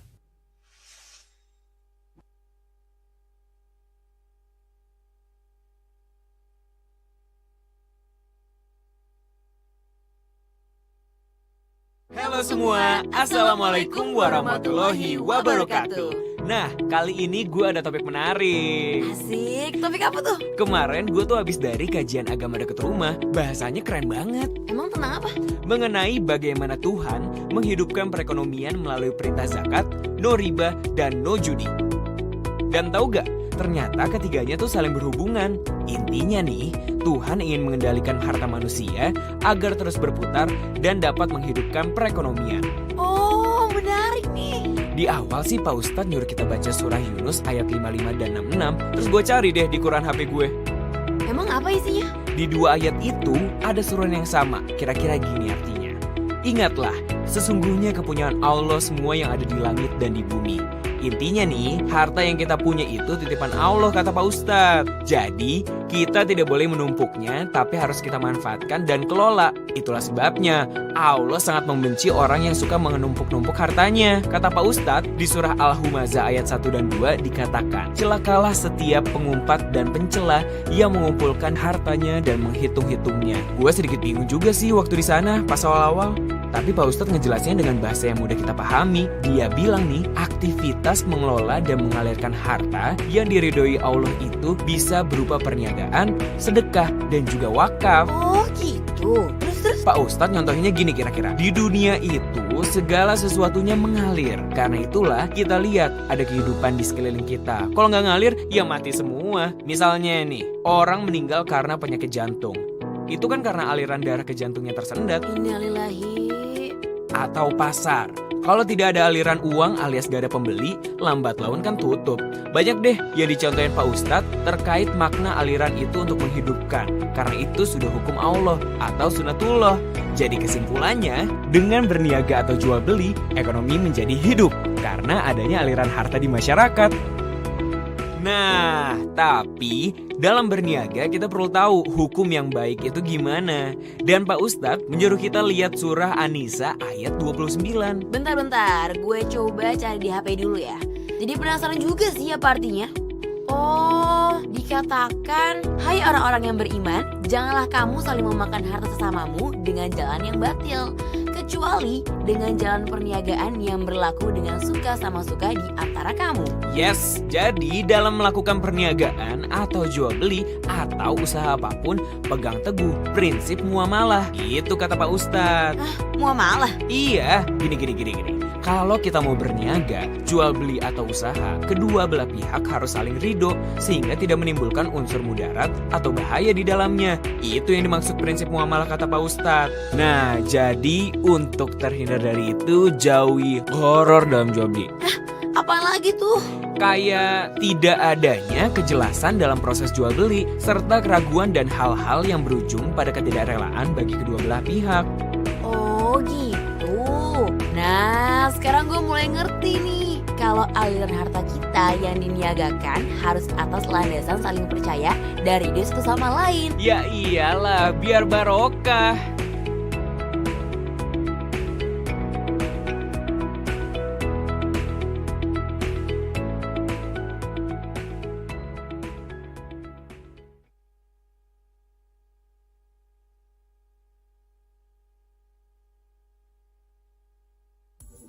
Dalam dunia keuangan, hedging bukanlah hal yang baru. Apakah hedging? Hedging adalah lindung nilai untuk mengurangi resiko yang timbul akibat adanya fluktuasi harga di pasar keuangan. Untuk memfasilitasi lindung nilai di lembaga keuangan syariah, Dewan Syariah Nasional Majelis Ulama Indonesia atau DSN MUI mengeluarkan fatwa tentang transaksi lindung nilai dengan prinsip syariah atau tahawudz al-islami. Berdasarkan fatwa dan kebutuhan industri, Bank Indonesia mengeluarkan peraturan tentang hedging syariah. Penerbitan aturan hedging syariah dilatar belakangi oleh 1. Industri perbankan syariah yang mengalami peningkatan. 2. Potensi meningkatnya transaksi falas oleh perbankan maupun nasabah, seperti dana haji dan umroh yang memerlukan mitigasi resiko. 3. Mendukung ekspansi pembiayaan falas di lembaga keuangan syariah. Transaksi hedging syariah dilakukan karena kebutuhan nyata untuk mengurangi resiko nilai tukar pada masa yang akan datang dan bukan untuk maksud spekulasi. Hedging syariah dapat dilakukan antara nasabah dengan bank umum syariah atau unit usaha syariah, bank umum syariah atau unit usaha syariah dengan bank umum syariah atau unit usaha syariah, bank umum syariah atau unit usaha syariah dengan bank umum konvensional.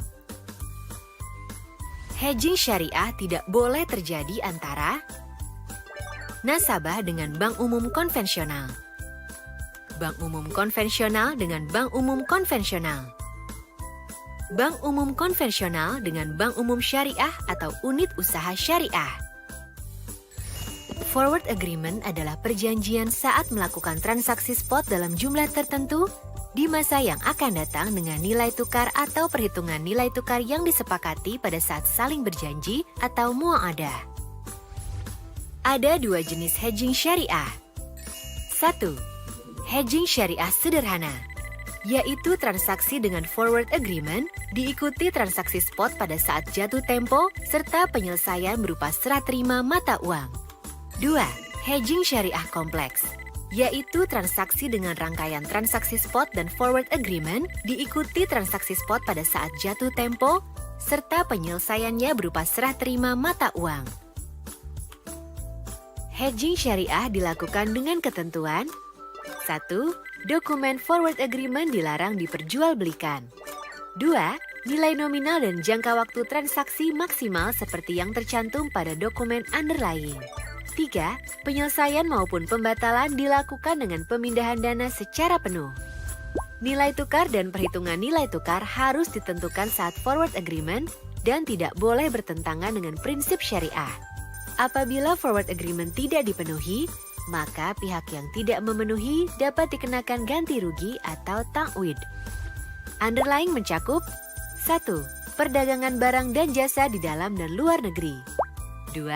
Investasi berupa direct investment, portfolio investment, pembiayaan, modal, dan investasi lainnya di dalam dan luar negeri. Transaksi hedging syariah wajib dilaporkan pada Bank Indonesia. Apabila terjadi pelanggaran, maka akan dikenakan sanksi sesuai peraturan, mulai dari sanksi administratif atau teguran hingga kewajiban membayar. Dengan hedging syariah, diharapkan dapat mendukung akselerasi ekonomi dan keuangan syariah Indonesia ke depan.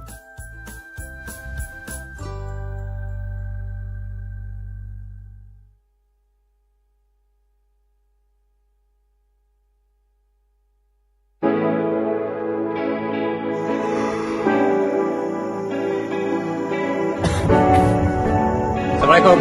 Maaf ya, Papa tolong sahurnya. Kamu jangan sampai sakit. Minum dulu sebentar lagi imsak ya. Allahu Akbar. Assalamualaikum. Waalaikumsalam. Nak, kamu sudah sampai mana ini? Iya, udah di jalan, Bu.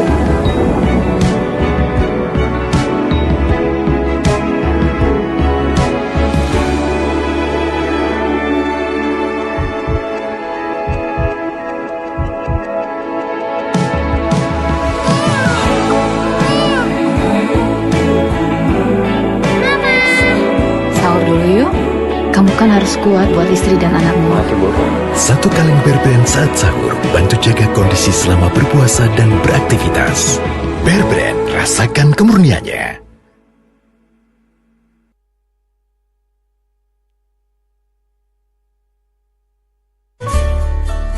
Bu, kurma ajwa untuk berbukanya mana? Kan sekarang ada yang praktis. Kurma ajwa dengan susu steril. Wah, kurma pilihan dong. Iya, dipanen di Madinah. Di Goodness Kurma Ajwa, kebaikan susu steril dan manfaat kurma ajwa jadi satu. Alhamdulillah, enak. Manisnya pas. Kayak aku kan? Iya, manis kayak kalian.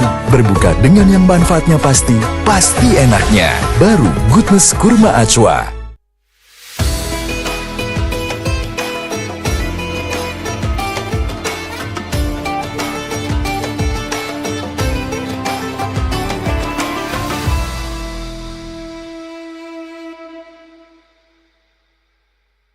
Disponsori oleh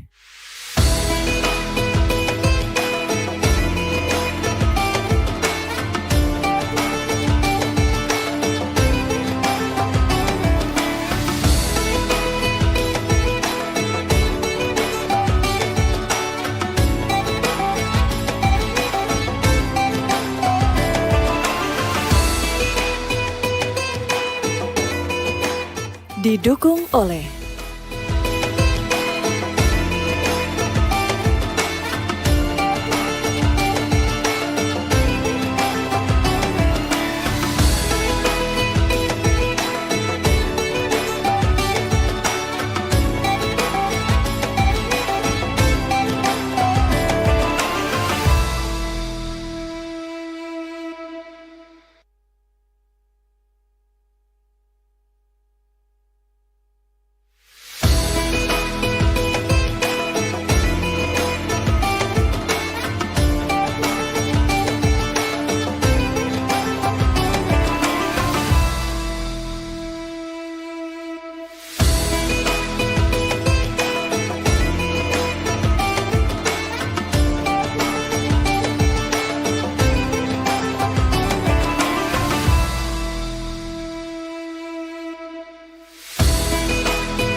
Ibu, anakmu kini sudah dewasa.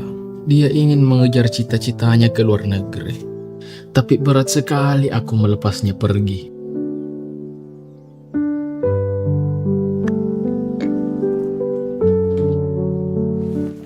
Pak, aku berangkat ya. Pikirkan baik-baik keputusanmu, nak. Keputusanku sudah bulat, Pak. Aku ingin mewujudkan cita-citaku di luar negeri.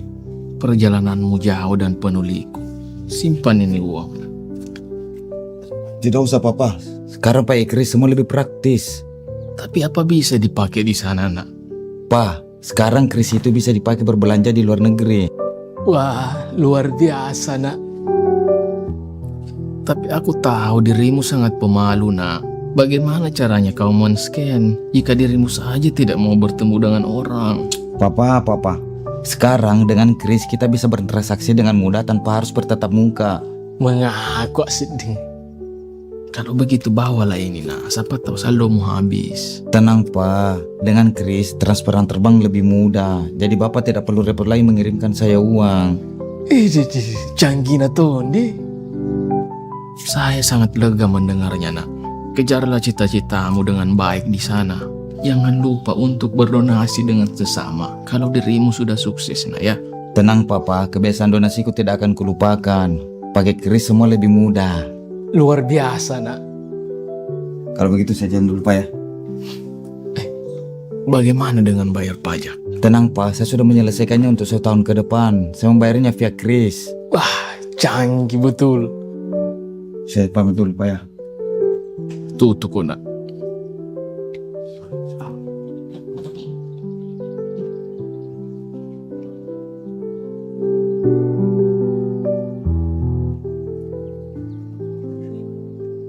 Papa, cita-cita awak semasa muda telah berhasil. Papa nak tengok betul ke? Betul. Ai serono tengok awak nak jadi idol.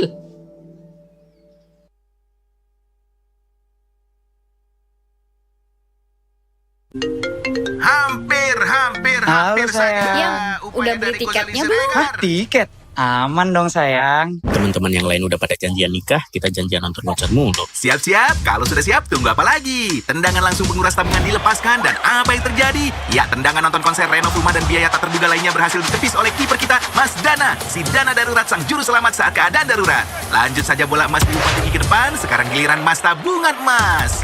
Utak-atik atur strategi nabung emas menghindari semua halang rintang yang menerjang. Loh, tunggu dulu. Ini emasnya belum jadi nasabah Mas Pegadaian. Nah, itu dia. Lanjut saja bola digiring dengan cepat, tendangan geledek pun dilepaskan, dan apa yang terjadi? Bola masuk ke dalam gawang dan gol. Tercapai sudah gol cantik. Loh, itu bola lanjut kemana? Sudahlah ya, yang penting ready makin aman karena tabungan emas Pegadaian. Dan gol emas tercipta untuk kita semua. Mari bersama kita mengemaskan Indonesia. Nabung terus di tabungan emas Pegadaian.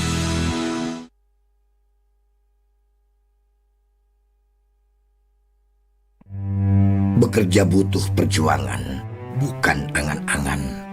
Semua perasaan berdampingan, terbang tapi tak sampai ke kahyangan. Hadapi dengan senyuman, tutup sedih dengan kesenangan, seperti juara di atas bayangan. Tiap tipuan harus diberantas, percaya pada yang sudah jelas, agar ceria lebih lepas. Semua impian terkumpul, semua hal kurangkul. Bukan lagi tentang bergaul, tapi demi ijab kabul. Semoga terkabul dan tidak jadi tahayul.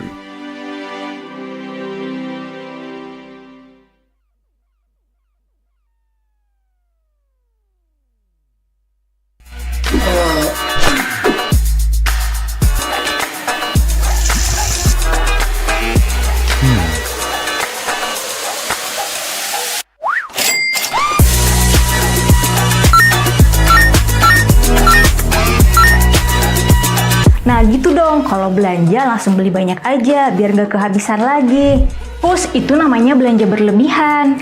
Itu namanya hemat energi tahu. Jangan didengerin, kalau belanja berlebihan nanti stok di pasar jadi langka, harga jadi naik. Emang mau seperti itu?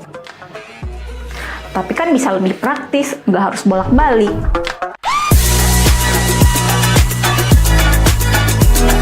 Bijak berbelanja merupakan cerminan dalam mengendalikan inflasi.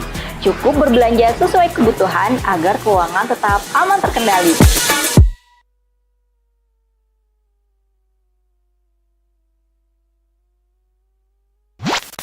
Hai, saya seorang fraudster. Dan saya akan menipu banyak orang di Indonesia. Nomor PIN dan password rekening Anda adalah... Gunakan PIN yang sulit ditebak orang lain dan tambahkan kombinasi angka, huruf kapital, dan simbol untuk memperkuat password kamu.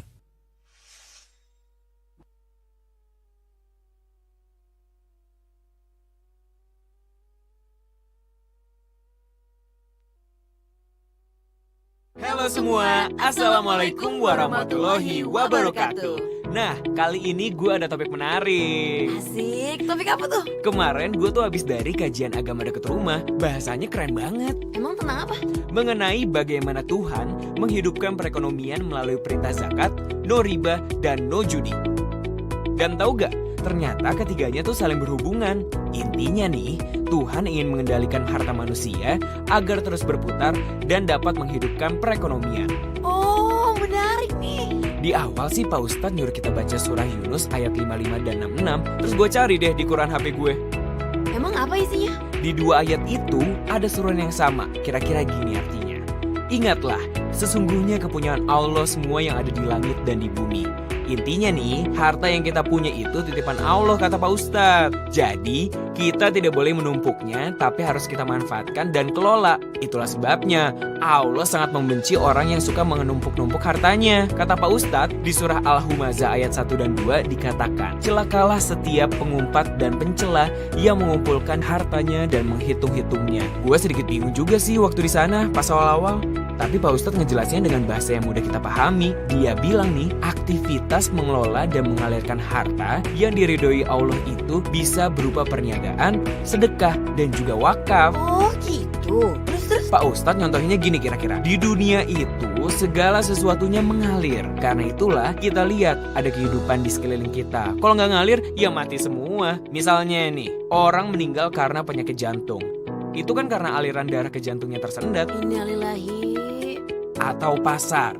Kalau tidak ada aliran uang alias gak ada pembeli, lambat laun kan tutup. Banyak deh yang dicontohin Pak Ustadz terkait makna aliran itu untuk menghidupkan. Karena itu sudah hukum Allah atau sunatullah. Jadi kesimpulannya, dengan berniaga atau jual beli, ekonomi menjadi hidup. Karena adanya aliran harta di masyarakat. Nah, tapi dalam berniaga kita perlu tahu hukum yang baik itu gimana. Dan Pak Ustadz menyuruh kita lihat surah An-Nisa ayat 29. Bentar, gue coba cari di HP dulu ya. Jadi penasaran juga sih apa artinya. Oh, dikatakan, hai orang-orang yang beriman, janganlah kamu saling memakan harta sesamamu dengan jalan yang batil, kecuali dengan jalan perniagaan yang berlaku dengan suka sama suka di antara kamu. Yes, jadi dalam melakukan perniagaan atau jual beli atau usaha apapun, pegang teguh prinsip muamalah. Itu kata Pak Ustadz. Muamalah? Iya, gini. Kalau kita mau berniaga, jual beli atau usaha, kedua belah pihak harus saling ridho sehingga tidak menimbulkan unsur mudarat atau bahaya di dalamnya. Itu yang dimaksud prinsip muamalah kata Pak Ustadz. Nah, jadi untuk terhindar dari itu, jauhi horor dalam jual beli. Apalagi tuh? Kayak tidak adanya kejelasan dalam proses jual beli serta keraguan dan hal-hal yang berujung pada ketidakrelaan bagi kedua belah pihak. Oh gitu. Nah, sekarang gue mulai ngerti nih. Kalau aliran harta kita yang diniagakan harus atas landasan saling percaya dari dia satu sama lain. Ya iyalah, biar barokah.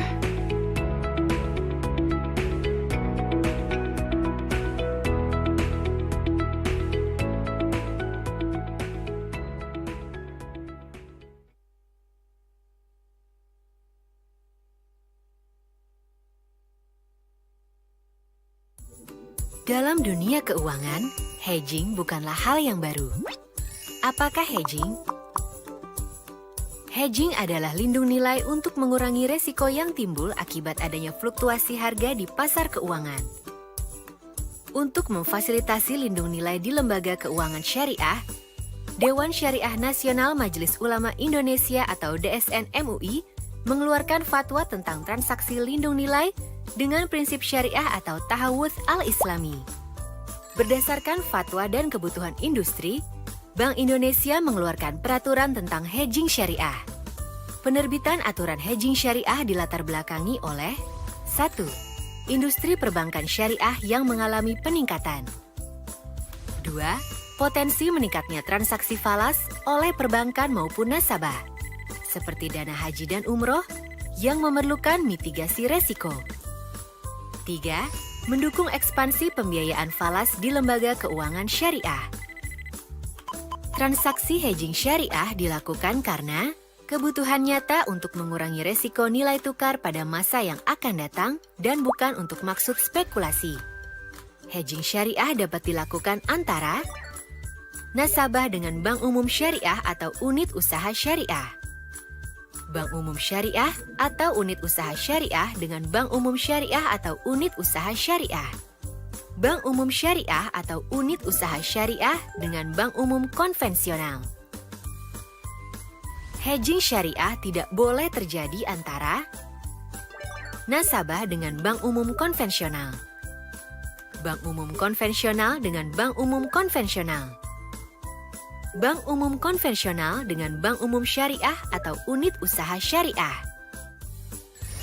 Forward agreement adalah perjanjian saat melakukan transaksi spot dalam jumlah tertentu di masa yang akan datang dengan nilai tukar atau perhitungan nilai tukar yang disepakati pada saat saling berjanji atau mu'adah. Ada dua jenis hedging syariah. 1. Hedging syariah sederhana, yaitu transaksi dengan forward agreement diikuti transaksi spot pada saat jatuh tempo serta penyelesaian berupa serah terima mata uang. 2.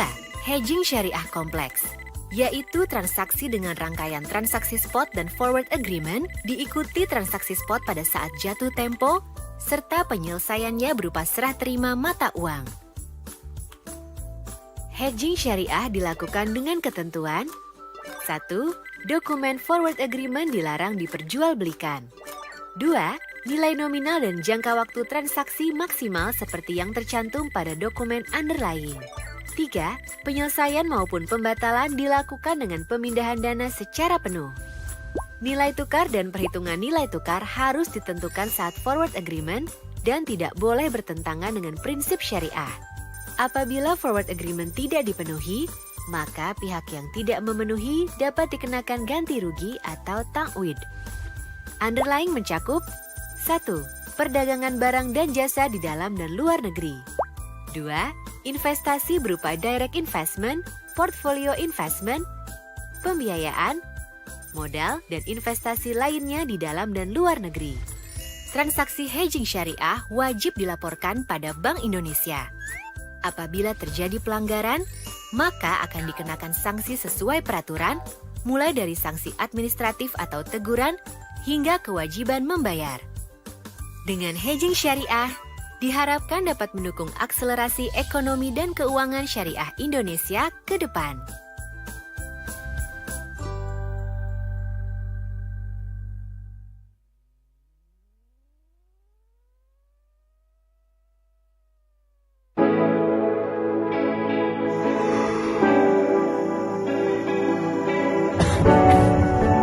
Assalamualaikum.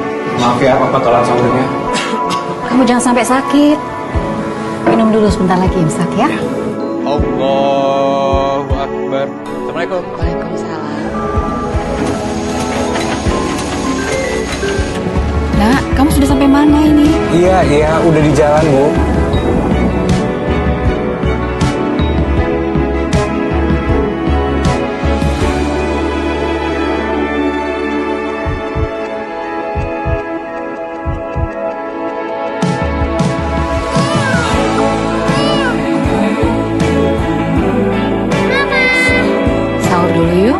Kamu kan harus kuat buat istri dan anakmu. Satu kaleng Bear Brand saat sahur bantu jaga kondisi selama berpuasa dan beraktivitas. Bear Brand, rasakan kemurniannya.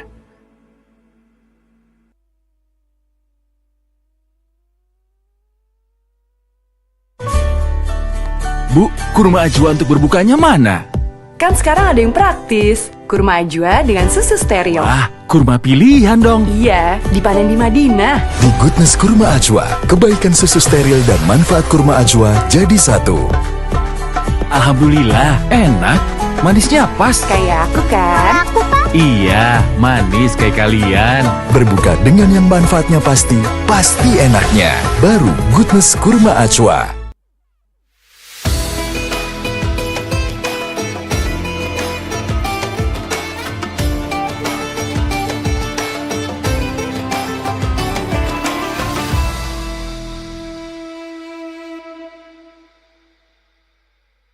Disponsori oleh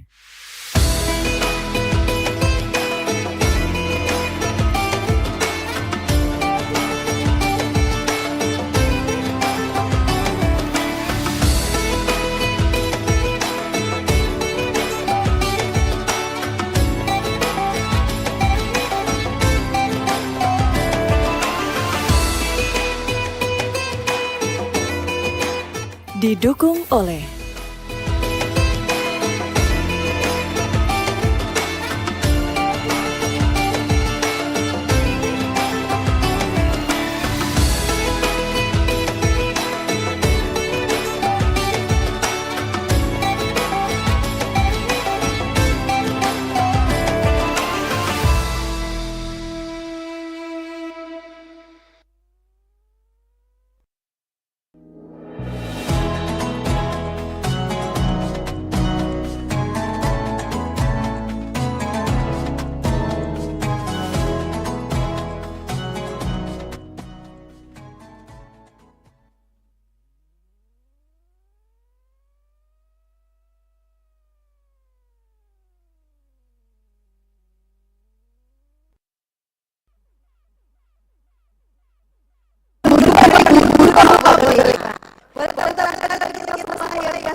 tentunya di siang ini setelah tadi menyaksikan proses upacara.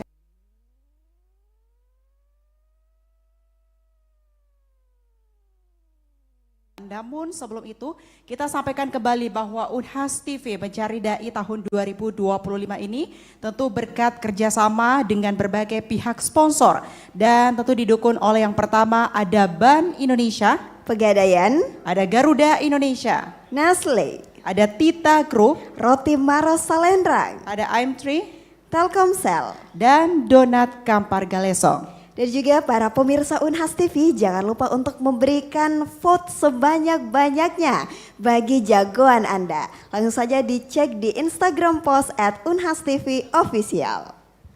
Oke, gimana para dai dan dai muda 20 besar masih pada semangat? Masih semangat? Iya. Kedengarannya kurang semangat. Masih semangat? Semangat. Tentunya harus semangat ya, karena di sesi ini ada sesi pembekalan yang akan bagaimana dia dibekali agar penampilannya besok itu luar biasa. Betul sekali. Dan tentunya di sesi pembekalan ini akan ada 3 yang akan membawakan materi dan telah hadir bergabung bersama kita di sini untuk pemateri pertama. Telah hadir Bapak Andi Hadi Ibrahim Baso, SSMA, sebagai Ketua Himpunan Dai Muda Indonesia Sulawesi Selatan, sekaligus sebagai anggota DPRD Kota Makassar dan juga Ketua Fraksi PKS DPRD Kota Makassar. Untuk itu, karena beliau juga sudah hadir, langsung saja kepada Bapak Hadi Ibrahim Baso, SSMA, dengan durasi waktu 45 menit. Kami silakan dengan hormat.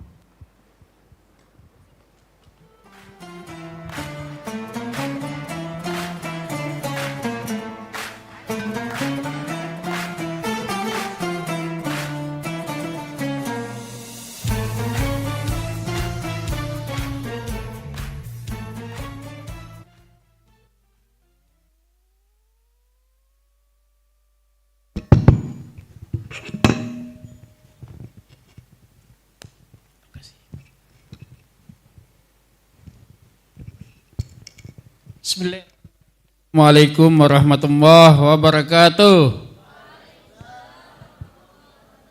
Kayaknya masih loyo ini calon dai ini dan daiyah. Saya ulangi sekali lagi ya. Assalamualaikum warahmatullahi wabarakatuh.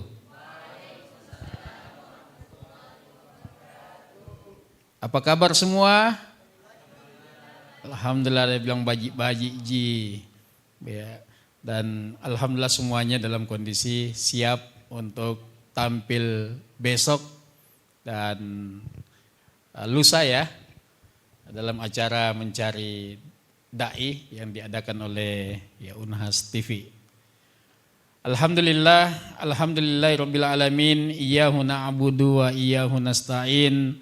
Alladzi anzala ala abdihil kitaba wa lam yaj'al lahu iwaja. Asyhadu an la ilaha illallah wa asyhadu anna Muhammadan abduhu wa rasuluh. Allahumma sholli ala sayyidina Muhammad wa ala alihi wa ashabihi ajmain, amma ba'd. Yang saya hormati narasumber yang sudah hadir juga di tengah-tengah kita semuanya, Ibu Dr. Hajjah Zainab LC MTHI, beliau Ketua STAI Al-Azhar, Sekolah Tinggi Agama Islam Al-Azhar, yang insya Allah kita akan berbagi materi nanti Ustadz Das'ad juga, semoga beliau hadir juga dalam via Zoom sebentar, akan memberikan kita keilmuan bagaimana menjadi da'i dan da'iyah. Nanti Ustazah Zainab akan masuk di retorika da'i dan da'iyah. Ya. Kalau saya pengantar bekal para da'i. Ya. Ya, jadi da'i itu adalah ya orang-orang yang senantiasa mengajak. Ya. Mengajak kemana?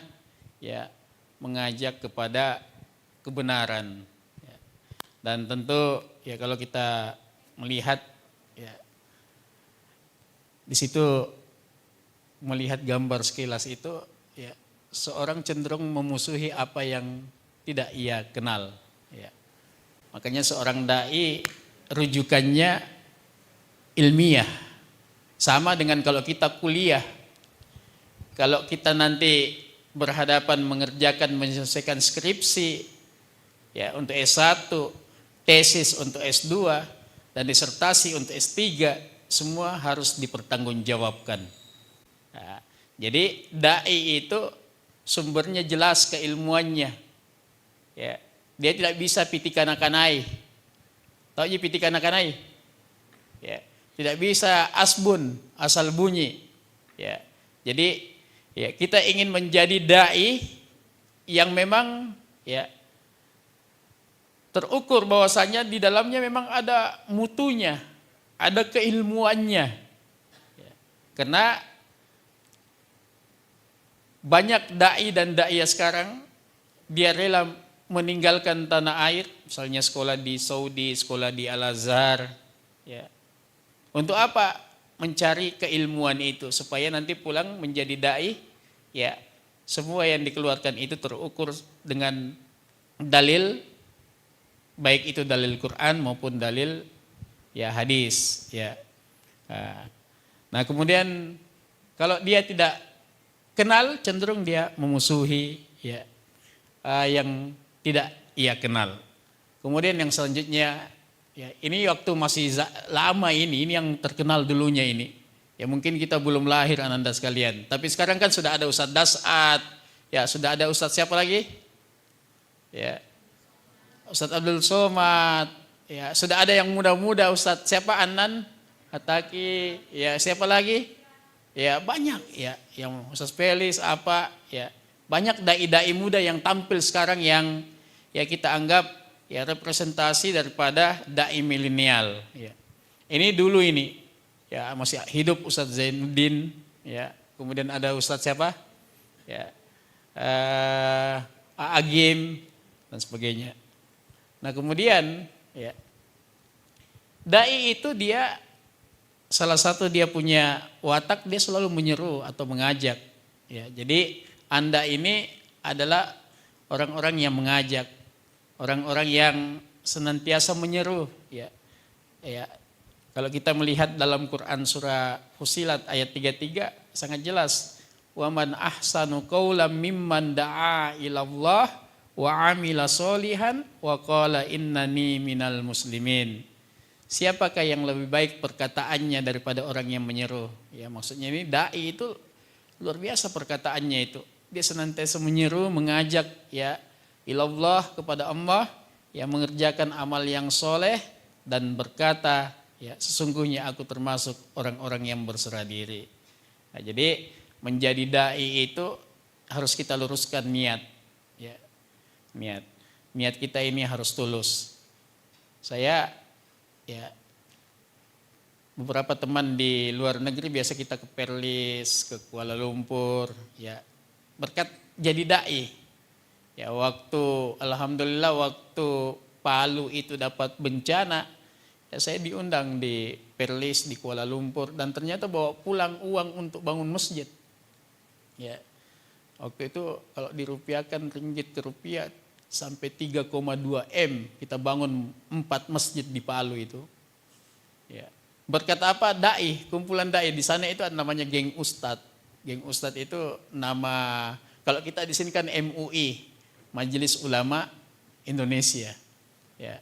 Nah, kalau kami ya, di HDMI, di Himpunan Dai Muda Indonesia itu ya anak-anak muda memang. Dan ada batasan umurnya, tidak bisa lagi. Kalau sudah lewat 45 tahun, kita jadikan pembina. Ya. Dan alhamdulillah ada polisi, ada tentara di dalam HDMI itu. Ya. Mereka berkolaborasi ya untuk apa? Untuk menyeru, ya mengajak ya manusia ke jalan Allah Subhanahu wa taala. Nah, tentu kalau kita bertanya-tanya apa untungnya jadi dai, yang kalian akan ikuti dan nanti akan diperlombakan apa untungnya jadi dai. Dan ternyata dia itu ada keuntungan besar, ya, keuntungan besar yang sudah disampaikan oleh Nabi Sallallahu Alaihi Wasallam. Qala Rasulullah Sallallahu Alaihi Wasallam li Aliyin, kepada Ali, ya, fa wallahi la ayyahdiyallahu bik rajulan khairun laka min ayyakuna laka hamrun na'am. Nabi Sallallahu Alaihi Wasallam ya berkata kepada Ali bin Abi Thalib, demi Allah, ya, sesungguhnya Allah Subhanahu wa taala menunjuki seseorang dengan dakwamu, maka itu lebih bagimu dari unta merah. Ya, jadi unta merah itu unta yang paling bagus di Arab dan mahal harganya. Jadi kita dapat keuntungan besar menjadi dai dan daiyah itu, ya kita dapat keuntungan besar, ya keuntungan besar dari Allah Subhanahu wa taala. Nah, kemudian ya seorang yang tidak memiliki apa-apa ya tidak dapat memberi. Artinya kalau kita tidak punya keilmuan, kapasitas sebagai penyeru, sebagai dai, ya tentu kita tidak akan bisa memberikan apa-apa kepada orang lain. Dan Nabi juga mengatakan khairun nas anfa'uhum linnas. Sebaik-baik manusia adalah manusia yang paling bermanfaat kepada orang lain. Ya. Nah, apa yang menjadi bekal kita? Makanya sebelum kita lomba, kita dibekali, ya bekal pertama adalah az-zat al-imani al-aqidah, ya. Akidah dan keimanan. Ya. Perlu pemahaman yang benar dan selamat. Jadi seorang dai dia perlu pemahaman yang benar dan selamat. Kemudian ya di antara bekal yang pertama ini ya dia harus menghadirkan keikhlasan dalam mengajak orang. Jadi orang yang ikhlas, kenapa harus ikhlas? Orang yang ikhlas di dalam mengajak, menyeru manusia, ya insya Allah itu akan cepat kalamnya, kalimatnya ya dipahami dan dimengerti orang-orang. Ya, coba kalau kita belajar, kemudian dosen kita ini insya Allah menjadi orang dosen-dosen yang ikhlas, itu mudah sekali itu dia punya lisan, dia punya cara mengajar, itu diserap oleh orang yang menyerap ilmu itu atau kita yang mahasiswa, ya cepat didapatnya. Nah, kemudian ya yang kedua ini yang harus kita punyai, ilmu dan sakofah. Sakofah itu apa? Wawasan, ya. Jadi seorang dai dia harus mampu membaca, ya. Dia harus mampu membaca medannya, ya. Dan seorang dai, ya ini penting untuk saya sampaikan lebih awal. Jangan terpengaruh terhadap hiruk pikuk masalah khilafiyah. Ini pesan ketua majelis ulama. Apa itu khilafiyah? Perbedaan. Mau kunut, mau tidak kunut, yang jelasnya, ya ada dalilnya, Anda tidak usah ribut. Ya, ini pesan saya. Karena banyak sekarang ini para dai sibuk bertengkar, ya, sibuk berdebat gara-gara masalah khilafiyah yang diperdebatkan oleh ulama-ulama terdahulu, ya. Sampai dengan sekarang tidak ada jalan ininya, yaitu ya posisi kita bagi calon-calon dai adalah jangan sibuk untuk apa? Ya bertengkar masalah khilafiyah. Maka ya penting ini ilmu dan saqafah, ya. Kenapa penting? Ya sudah dijelaskan dalam Quran surah Yusuf, ya. Kata Allah Subhanahu wa taala, "Qul hadhihi sabili ad'u ila Allah ala basiratin ana wa mattaba'ani wa subhanallahi wa ma ana minal musyrikin." Ya. Katakanlah, inilah jalan agamaku. Aku dan orang-orang yang mengikutiku mengajak kamu kepada Allah di atas basirah hujjah yang nyata. Maha suci Allah dan aku tiada termasuk orang-orang yang musyrik. Ya. Jadi kenapa tadi dimulai dengan akidah? Ya, seorang dai itu harus lurus akidahnya. Karena apa? Kalau tidak lurus akidahnya kita ini bahaya, umat bisa bengkok. Maka tidak boleh lagi dia apa? Dia jatuh dalam kesirikan, ya, percaya tahayul, percaya hal-hal yang ya berada dalam kemusyrikan. Tidak boleh lagi di situ. Jadi itu yang harus tuntas dulu. Masalah niat, akidahnya harus lurus, ya. Semuanya itu bisa kita dapatkan tadi. Yang bekal kedua ini, ilmu dan saqafah. Maka kita belajar. Dai itu harus belajar. Tidak boleh mengatakan, sudah banyak mi ilmuku, sudah mi. Ya. Tapi dia harus terus belajar. Kalau dia S1, lanjut S2-nya. Kalau lanjut dia S2, lanjut S3-nya. Ya. Nah, sudah S3 apa? Ya. Mungkin profesor, ya. Nah, lanjut terus. Nah, kemudian yang selanjutnya adalah ini ragam ilmu dan saqafah, ya. Ada namanya ilmu saqafah, ya, ilmu syar'i. Kemudian ada namanya saqafah ilmu modern atau kontemporer, ya, atau fikih realitas, ya. Kemudian ada namanya saqafah ilmu spesialisasi, ya. Jadi ini ragam ilmu yang harusnya para dai ini dia menguasai terhadap ragam ilmu dan saqafah.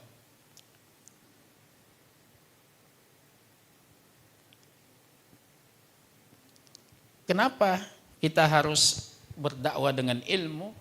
Karena ya ada contoh, ya bahaya dakwah tanpa ilmu. Ya kalau ini pasti ya anak-anak muda, anak-anakku sekalian sudah pernah ya baca ini kisah pembunuh 99 nyawa itu. Ya, yang diriwayatkan oleh hadis rawahud ya muttafaqun alaih. Kemudian ada juga kisah sahabat yang kepalanya terluka lalu mandi besar ya sehingga meninggal dunia. Ya. Ini ya perlu ilmu di dalamnya, ya.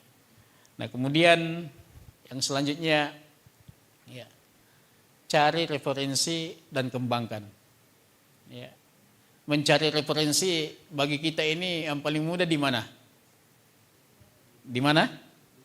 Google, ya. Cari referensi dan kembangkan. Ya, artinya ya nanti masuk di retorika dakwah, nanti Ibu Doktor yang bahas, ya. Kita harus ya kalau kita membaca misalnya dalil, ya. Itu Anda bisa mengembangkannya dengan apa? Dibantu dengan ya hadis, ya. Karena memahami misalnya yadullah, ya. Dalam Al-Qur'an ada namanya yadullah, tangan Allah. Tidak bisa kita tamsilkan melalui akal saja, tapi dia membutuhkan apa? Penafsiran. Maka ada namanya ilmu tafsir, ya. Nanti ada namanya ilmu hadis, ya. Maka cari judul materi, kembangkan. Ya. Karena saya melihat di masyarakat sekarang ini sukanya kalau ceramahnya pendek-pendek. Kemarin subuh saya di Patapang di Malino. Ya. Malam di Masjid Babus Salam. Saya lihat karena mungkin banyaknya referensi atau media-media yang gampang sekarang diambil oleh masyarakat sehingga dia mudah mendapatkan apa yang diinginkannya dalam melihat aspek-aspek dakwah itu. Contoh, misalnya dia cari di YouTube, ustadz siapa yang dia maui? Misalnya ustadz Dasat Latif, muncul langsung banyak di situ. Ini kita harus memang nantinya utamanya dai milenial ya itu mengembangkan daripada ya referensi dakwah yang dia miliki. Kemudian ya ini penting memahami perbedaan. Ya. Jadi jangan sampai ada dai dengan dai, ada daiyah dengan daiyah berkelahi di lapangan. Ya. Saya tadi di Mall Emtos khutbah Jumat, tiba-tiba ada juga ustadz yang lain masuk. Ya. Supaya kita tidak berdebat, saya mengalah. Saya bilang kasih yang lebih mudah. Ya. Paketnya saya ini biasanya begitu, ada error di penjadwalan atau apakah, tapi harus kita ini salimatus sadar, saling memahami. Ya, jangan ngotot-ngototan nanti umat lihat kita, ustadz saja sama ustadz berkelahi. Ya, jadi perlu ya memahami ya namanya perbedaan. Ya, jadi perbedaan itu sunnatullah, menjadi ketetapan Allah Subhanahu Wa Taala. Ya, jangan sampai kita larut dalam perbedaan. Ya, karena saya lihat di lapangan ada yang mau maulid, ada yang mau tidak maulid, ada yang mau Isra Mi'raj, ada yang tidak. Hindari perbedaan. Yang penting tadi kuncinya, kalau ada dalil yang bisa pertanggungjawabkan maka jalankan. Ya, tidak usah kita beradu mulut, banyak bertengkar di lapangan. Nah, kemudian yang selanjutnya adalah ya Allah sampaikan dalam Quran surah Al-Anfal, dan taatlah kamu kepada Allah dan Rasulnya dan janganlah kamu berbantah-bantahan. Ya. Yang menyebabkan kamu menjadi gentar dan hilang kekuatanmu, dan bersabarlah, sungguhnya Allah beserta orang-orang yang sabar. Da'i itu harus sabar, da'iyah itu harus sabar, menuntut ilmu itu harus sabar nanda. Tidak ada yang langsung bisa. Ya. Jadi tidak usah malu-malu tampil besok lombanya. Ya. Jadi harus punya ilmu apa? Ilmu PD. Ya. Apa itu PD? Ya. Ya. Percaya diri. Ya. Jadi kembangkan. Ini waktunya Anda beraktualisasi. Ya. Kemudian ya tentu secara lagi keilmiahan dakwah itu harus ada dengan rujukan dalil-dalilnya. Ya. Karena banyak juga yang saya lihat lucu. Ya. Tapi jarang sekali dia mengungkapkan yang ilmiah di dalamnya. Ini kita daiyah bukan pelawak. Kalau mau jadi pelawak, masuk saja di mana? Ya stand up comedy. Ini dai mau menyampaikan risalah dakwah, risalah Nabi Sallallahu Alaihi Wasallam. Itu dai dan daiyah. Ya. Nah, kemudian yang selanjutnya adalah bekal yang ketiga, amal dan keteladanan. Seorang dai, Ananda, ya harus punya amal yang ya istimrariyah, terus menerus, ya amal yang memang dia rutin melaksanakannya. Paling tidak amal bukan hanya sholat 5 waktunya, tetapi menjaga sholat-sholat sunnahnya, menambah dengan apa? Menambah dengan sholat qiyamul lailnya, ya ibadah ya yang lainnya itu harus melekat bagi seorang dai, dan tentu keteladanan. Ya. Ini yang kita ingin cari sekarang ini adalah moralitas manusia. Di tengah korupsi yang begitu ya luar biasa di negeri ini, di tengah banyaknya kasus-kasus yang muncul ya menghampiri kalangan muda, kalangan apa dan sebagainya semua masuk, di tengah narkoba masuk di semua lini, maka kita perlu keteladanan. Dan keteladanan itu selalu kita simbolkan kepada sosok Nabi Sallallahu Alaihi Wasallam. Maka bekal amal ibadah, komitmen syar'i, kemudian memiliki keterlibatan real dalam berbagai aktivitas, kemudian ya aktif dan intensif melakukan dan mengikuti praktek dakwah. Ya. Saya pernah bilang di majelis ulama, kebetulan saya dosen di UIN dari 2012 sampai 2018. Saya dosen di 6 kampus sebelum jadi anggota dewan. Ya. Saya biasa kasihan melihat anak-anak muda itu yang kalau selesai dari kampus kemudian pulang di kampung halamannya, mereka tidak dikasih panggung di masjid-masjid di tempat halamannya. Maka inilah berdiri di Indonesia, Himpunan Dai Muda Indonesia. Ya. Alhamdulillah 34 provinsi kita sudah ada. Ya. Kalau lihat di TV One, Dr. Syekh Kutub di HDMI itu wajib ya untuk sampai S3-nya. Ya. Dan alhamdulillah kita sudah dirikan kampus juga. Ya, sudah dirikan kampus bermula di Jakarta, sekarang didirikan oleh dai-dai muda semuanya yang sudah dokter-dokter semua menghimpun kekuatan dan kita memulai membuat kampus di Jakarta. Ya. Dan alhamdulillah di Sulawesi Selatan juga ya kita juga ya sudah mulai berangkat dengan ya barunya HDMI ini. Ya, kenapa HDMI? Karena selalu mengingatkan kita kepada ya kebutuhan ya belajar kita, colokan ya HDMI, Himpunan Dai Muda Indonesia. Nah kemudian yang selanjutnya adalah ya perlu kita selalu ya ada tazkiyatun nafas. Ya, selalu kita beristighfar kepada Allah ya. Kita tampil untuk berlomba ini bukan untuk sebenarnya gaya-gayaan apa dan sebagainya, tetapi ya ajang untuk bagaimana kita berlatih, dan setelah kita berlatih nantinya ya tidak cukup sampai di situ, juara tidak juara, kita harus tetap jadi dai dan daiyah. Sepakat apa tidak? Siap untuk jadi dai dan daiyah? Insya Allah. Nah kemudian yang kita butuhkan adalah aktif bergerak bersama, kolaborasi. Ya. Kolaborasi dengan semua segmen-segmen ormas dakwah. Ya, karena Anda ini juga akan masuk nantinya di MUI, masuk di mana ormas masuk di misalnya di Muhammadiyah, masuk di NU apa dan sebagainya, silakan. Ya. Karena mendakwakan agama ini tidak cukup satu orang, tidak cukup satu ormas, tetapi harus banyak. Maka kolaborasi, aktif bergerak bersama itu penting. Nah kemudian yang keempat adalah ini akhlak yang mulia, ya, sabar dan kemampuan menahan diri, ya. Kemudian keberanian dalam kebenaran, ya.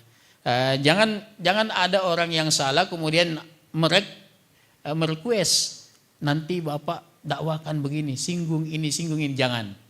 Tapi yang paling bagus di situ adalah bagaimana Anda melihat realita lapangan. Maka seorang dai harus memahami lapangannya. Ya, jangan Anda mentang-mentang dari Makassar misalnya datang ke Kajang misalnya. Anda tidak tahu realitas di situ. Terus Anda langsung mau dengan kemauan Anda, tapi jangan. Seorang dai itu harus melihat dulu ya realitas yang ada. Kalau disuruh buka baju, kemudian pakai baju hitam-hitam, buka sendal, ya, dan itu kebiasaan di sana, ikuti aja dulu, ya, ikuti saja, ya. Karena apa? Itu jalan untuk masuknya seorang dai di dalam untuk apa? Untuk dakwah itu bisa jalan. Ya, jangan kita datang ke tempat orang yang kunut, lalu kita tiba-tiba langsung mau jadi imam. Jangan. Nah Anda tidak kunut, ini menyalahi juga aturan. Makanya kalau ada orang kunut, hormati yang kunut. Ada orang yang tidak kunut, hormati orang yang tidak kunut. Tidak usah ribut. Ya. Tidak usah bilang salah. Tidak usah bilang salah yang tidak kunut. Salah yang kunut. Jangan. Karena dari dulu itu sudah ada. Yang salah itu yang tidak sholat. Ya. Nah kemudian ya, yang selanjutnya adalah ini lemah lembut, ya, kemudian tawadu, kelapangan dada dan keluasan wawasan, ya. Ya, agar dakwah para dai dan daiyah mampu merangkul dan menjangkau seluas mungkin segmen dan lapisan masyarakat. Lapisan masyarakat itulah yang dinamakan objek dakwah, ya. Nah, kemudian keteladanan Rasul, ya, bagaimana coba lihat dakwahnya Nabi itu. Ada kisah seorang badui yang masuk dalam masjid, apa itu BAK? Buang air kecil. Sahabat itu bahkan Umar itu sudah kasih keluar itu pedangnya, ya, mau ditebas, tapi dia memang jangan. Selesai kencingnya. Coba bayangkan kalau misalnya sementara kencing, ya, langsung ditegur, ya, bisa-bisa tak teme-teme di mana-mana itu, ya, bisa-bisa kencingnya itu terhambur di mana-mana. Ya, nanti selesai baru Nabi hampiri, kamu tahu ini tempat apa? Dinasihati dengan penuh kelembutan apa dan sebagainya. Ya, jadi kalau lihat orang nantinya kamu tiba-tiba pulang kampung, tiba-tiba lihat ada orang minum, dia jalannya aneh, ya jangan langsung kita ini. Tapi bagaimana nanti ketika dia sadar, ya kita nasihati. Kemudian kisah-kisah yang lain, tentu banyak kisah-kisah yang lain yang kita sudah dengar. Ya. Nah, kemudian ya, ini yang mungkin pengantar untuk kita dialog karena waktu, insya Allah juga tadi sudah disampaikan oleh panitia, masih ada 2 narasumber setelah ini. Ya. Baik, saya rasa cukup apa yang bisa saya sampaikan, lebih dan kurangnya mohon dimaafkan. Assalamualaikum warahmatullahi wabarakatuh. Langsung saja kalau misalnya ada tanya jawab 1-2 orang silahkan.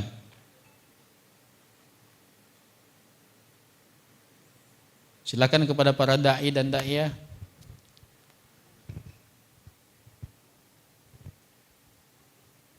Iya, silakan. Disebut namanya.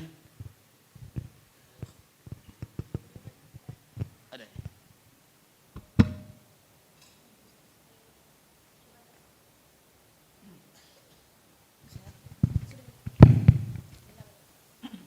Bismillahirrahmanirrahim. Assalamualaikum warahmatullahi wabarakatuh.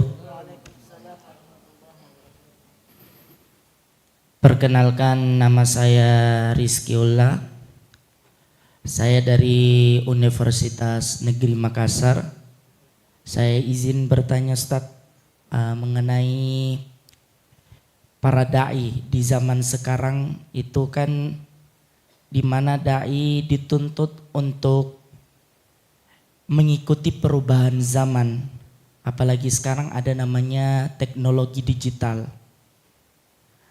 Terus Ustadz, kebanyakan orang yang intinya tahu, langsung buat video, langsung share, dan begitupun orang langsung percaya Ustadz. Dan banyak orang yang biasa panggil ini Ustadz, dan lain-lain sebagainya. Seorang dai pastikan memiliki rasa tanggung jawab untuk bagaimana caranya meluruskan hal tersebut Ustadz. Mohon Ustadz jelaskan apa-apa saja yang perlu kami persiapkan dan apa-apa saja yang kami harus lakukan di tantangan zaman sekarang ini Ustadz, di perubahan zaman ini sesuai dengan landasan Al-Quran dan hadis Ustadz. Syukran, itu saja dari saya. Wabillahi taufiq wal hidayah. Assalamualaikum warahmatullahi wabarakatuh. Assalamualaikum warahmatullahi wabarakatuh. Alhamdulillah, ya, pertanyaan yang bagus sekali. Jadi saya cuma ingin mengingatkan kepada kita calon dai dan daiyah, dakwah itu ya harus sahih. Sahih itu kalau bahasa Indonesianya apa? Benar. Kemudian dia harus wadih. Wadih itu jelas, mudah dipahami. Kemudian yang ketiga, dakwah itu harus syamil. Apa itu syamil? Lengkap dan utuh.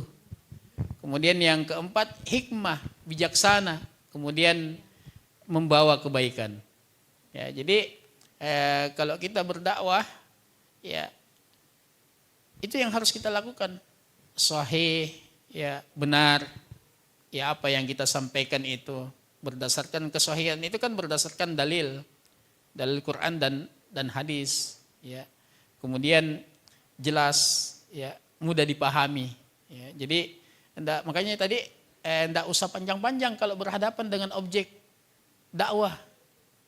Karena ya survei kita di Indonesia ini orang lama bertahan duduk untuk menyimak dakwahnya orang berapa menit? Ya. Kalau 30 menit sudah terlalu lama katanya. Ya.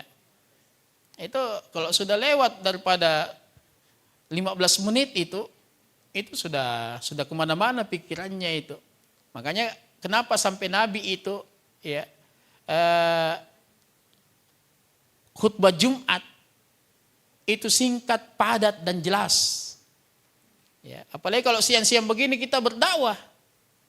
Matanya memandang kita tapi hatinya bilang Pak Haji dikasih ustaz menokok-nokok ini bilang orang Bugis. Ya. Oleh karena itu lihat sikon. Apalagi juga sesuaikan bahasa kita kalau dengan siapa kita berdakwah. Ya, karena biasanya itu kalau kita pulang ke masyarakat dia kan mutanawiyah itu bermacam-macam. Itu dalam masjid itu ada orang yang ajuz, yang tua, ya. Ada orang yang sudah tidak bisa terlalu lama sujud. Ya, makanya kalau kita berjamaah itu Anda jadi imam, jangan lama-lama kalau di masjid. Kalau mau lama-lama, sholat sendiri di rumah. Ya, jadi lihat orang di belakang ini. Ya, ada yang sudah tidak tahan lama berdiri.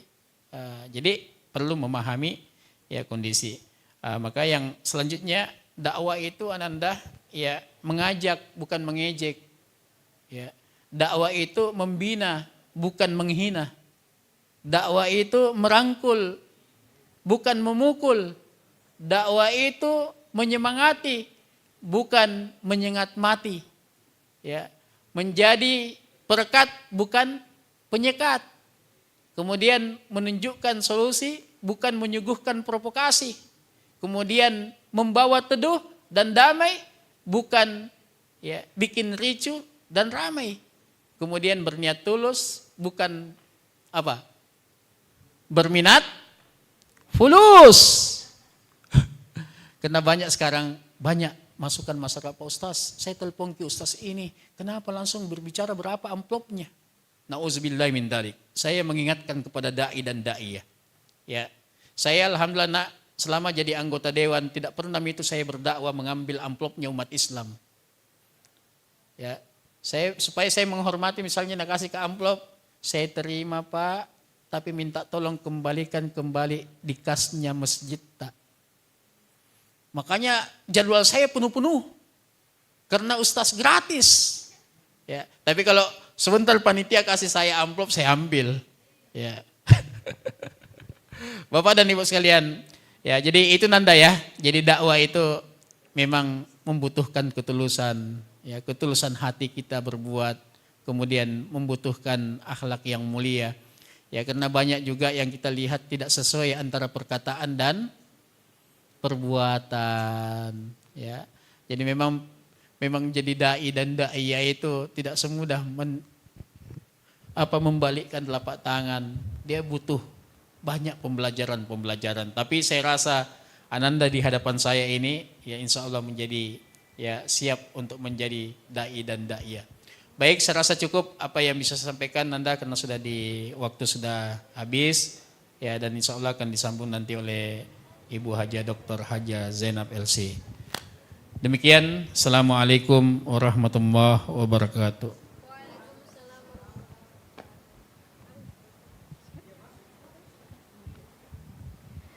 Baik, terima kasih kami ucapkan kepada Bapak Al-Ustaz Adi Hadi Ibrahim Baso SS MA. Baik, selanjutnya dirian Bapak Ibu para dai dan daiyah, kita akan menuju ke pembekalan oleh Ustaz Dasat Latif via Zoom meeting. Assalamualaikum Ustaz, apakah suara kami terdengar?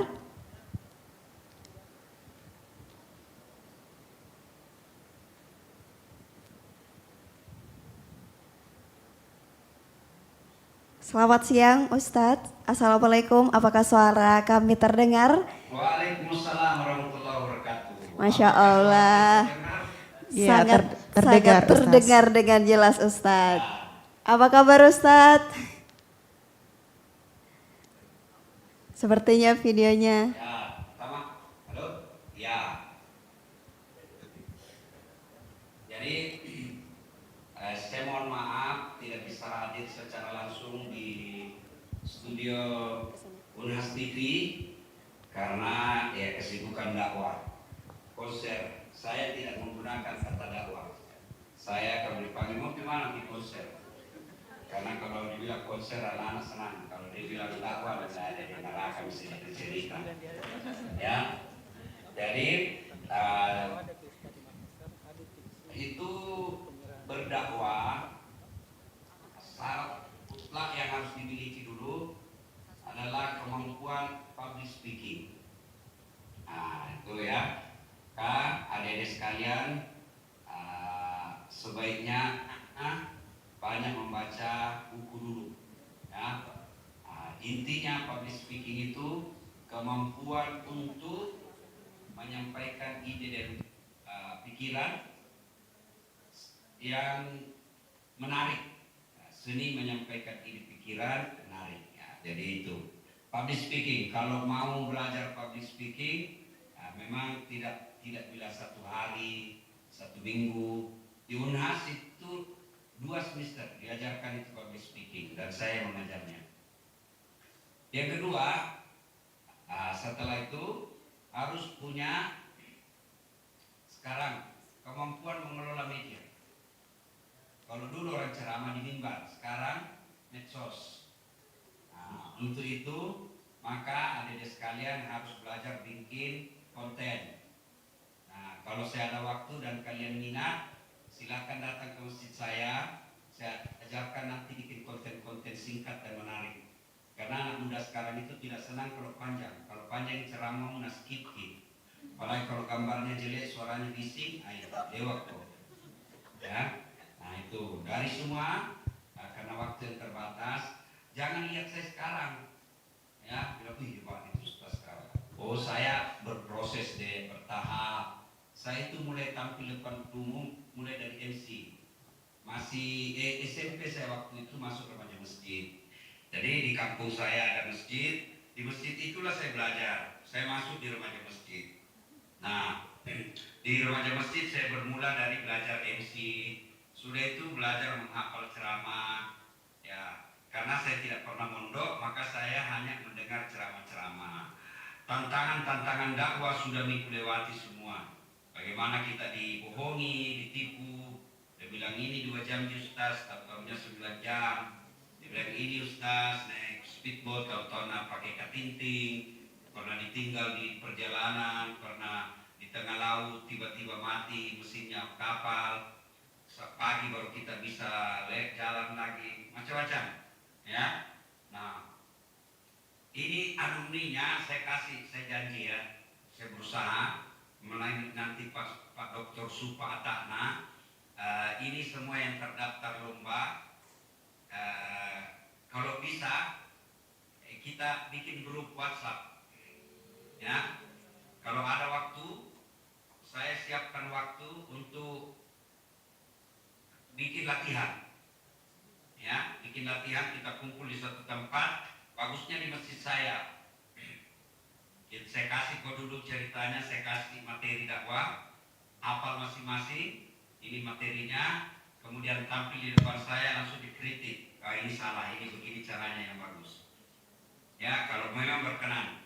Saya berharap melalui panitia Pak Dr. Supa nanti bikinkan saya grup ini semua peserta, lalu masukkan saya, kita berdiskusi di situ. Nanti kalau saya pulang, saya ada di Makassar insya Allah tanggal 9 sampai tanggal 11, ya 3 hari. Datang di masjid kita berdiskusi. Nah, ikut lomba seperti ini deh, jangan kecewa ketika kalah, ya itu pasti selalu ada hikmahnya. Saya dulu juga bisa pendakwah karena saya sering ikut lomba, ya dan alhamdulillah selalu menang. Tidak pernah saya kalah, tidak pernah saya tidak juara 1 kalau saya ikut lomba. Ya, ada caranya itu, ada caranya. Ada kalasi-kalasinya sedikit dibawa teman. Ada model-model seperti orang politik itu kalau mau pergi kampanye Ada memang tim horenya itu, ada tim hore. Nah, jadi itu juga semua ada strateginya. Karena dari sekalian karena waktu saya terbatas, insya Allah kalau saya dari Makassar, lombanya saya dengar tanggal 9 masih berlangsung, saya akan datang ya ke studio Unhas TV. Masya Allah, kami nantikan Ustadz tanggal 9 insya Allah ada pengumuman dan juga pembagian hadiah kepada dai-dai yang akan jadi juara. Harapan saya semua peserta nanti kita ketemu, kita bikin grup, saya mentransfer kemampuan saya supaya ada yang ganti dan saat latih nanti, insya Allah. Amin, amin Allahumma. Kecil hati dan jangan selalu kecil hati bahwa penceramah itu sokok mina naruntu si bago kade. Ya kau jago kau bos, versi runtuh. Ya, insya Allah ya. Dipegang janji Allah ya fa'illahu latina amanu minkum wa latina utul ilma darajat. Dengan catatan tadi ikhlas. Ya, tidak cukup ikhlas, akhlak juga harus bagus ya. Ya, kalau kita sudah tampil depan umum berdakwah itu minimal harus punya rasa malu ya, mulai ini berpakaian yang bagus ya, semua itu nanti kita bagikan dalam pertemuan akan datang konser di Makassar. Terima kasih, itu saja, mudah-mudahan ada faedah. Usikum wa nafsi bitaqwallah, astagfirul khairat. Assalamualaikum warahmatullahi wabarakatuh. Waalaikumsalam warahmatullahi wabarakatuh. Baik, Kak Ustaz Dasat Latif, mungkin boleh Ustaz, masih ada waktunya, kalau masih ada kita buka sesi tanya jawab sedikit Ustaz. Ya silakan. Ya boleh. Ya. Silakan berdiri.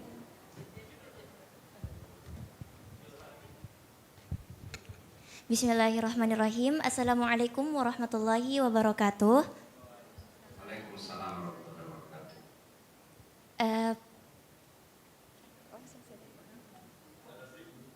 Ya, kedengaran, saya dengar.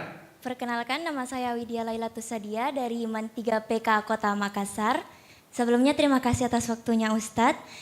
Adapun pertanyaan yang ingin saya ajukan, terkadang tantangan dakwah itu datang dari lingkungan sekitar kita. Dan apalagi di dalam dunia remaja, terkadang ketika kita melihat teman-teman kita melakukan hal-hal yang mungkin kurang bagus, kita mau menegur atau mendakwahkan. Tapi terkadang tidak semua orang ketika dinasehati bisa langsung menerima dengan cara yang baik-baik. Walaupun cara yang kita gunakan itu cara yang baik-baik juga. Nah, hal ini kadang membuat kita ragu untuk menegur karena kita mau menghindari konflik dengan teman kita atau orang yang mau kita nasihati. Nah, untuk itu pertanyaannya, bagaimana atau adakah tips-tips atau hal-hal yang bisa kita lakukan agar kita tidak ragu atau takut di dalam menasihati orang? Sekian. Terima kasih Ustaz. Ya, satu, ini ada cewek mantiga, ya, pasti ada tantangan. Jangankan saya, jangankan kamu, jangankan kalian sekalian. Nabi kurang apa itu mulianya Nabi, paling bagus akhlaknya. Tantangannya bukan dari orang lain. Pertama tantangannya dari siapa? Pamannya sendiri, Abu Lahab. Ya kan? Pasti.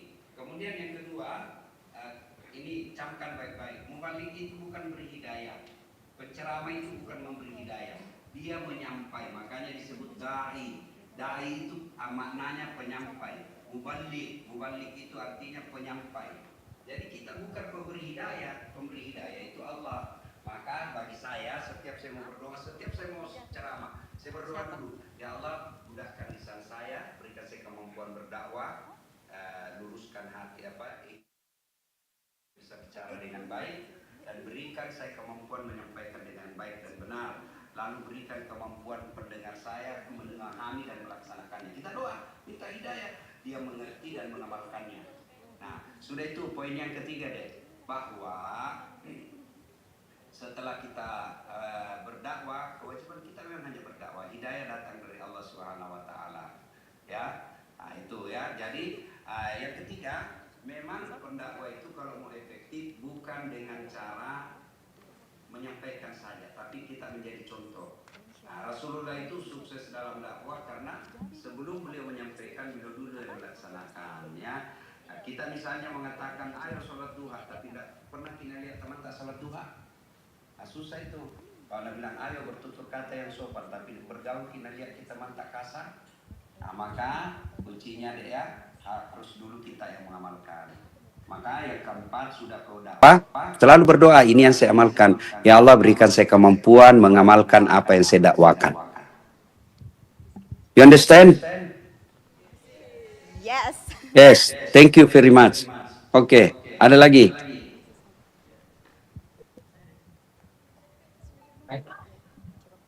Capu nih. Masih ada? Terakhir ya. Ini. Kalau masih ada, kalau waktu terbatas, catat ini nomor WhatsAppku. Saya mohon kalian langsung WhatsApp saya ya. 081. Panitianya tolong dicatatkan 081 21 25 kali 222298. Saya ulang ya. 081 21 2-nya 5 kali 22222298. Nah, WhatsApp nama, baru di situ peserta lomba dakwah Unhas. Ya. Oke, Mi? Baik, terima kasih Ustaz. Mungkin terakhir Ya. ini Ustaz, boleh kita foto bersama dengan para peserta? Ya, tunggu dulu kasih baik modelku. Ya. Screenshot oleh panitia. Ya. Boleh? Ya. Kameranya di sini. Senyum sebelah sini. Oke, kami hitung start izin 1, 2, 3. Boleh teman-teman panitia di screenshot? Sekali lagi 3, 2, 1. Baik, terima kasih Ustadz. Kami nantikan di tanggal 9 Maret ya Ustadz hadir di studio. Insya Allah TV saya datang. untuk Ya, insya Allah saya penyerahan datang. Dan Ya. pengumuman pemenang. Terima kasih banyak Ustadz. Terima kasih. Assalamualaikum. Waalaikumsalam warahmatullahi wabarakatuh.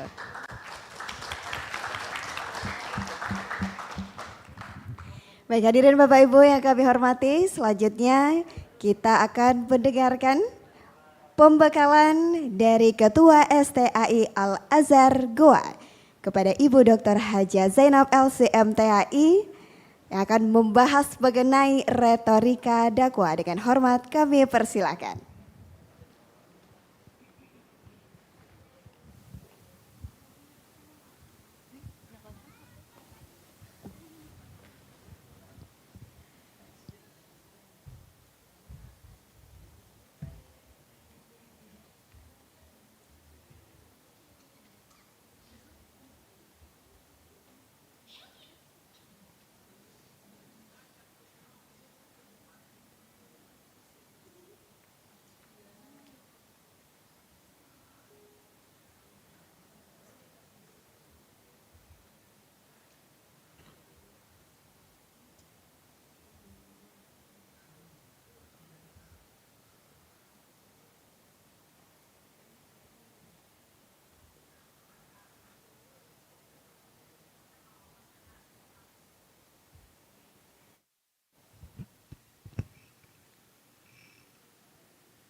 Bismillah.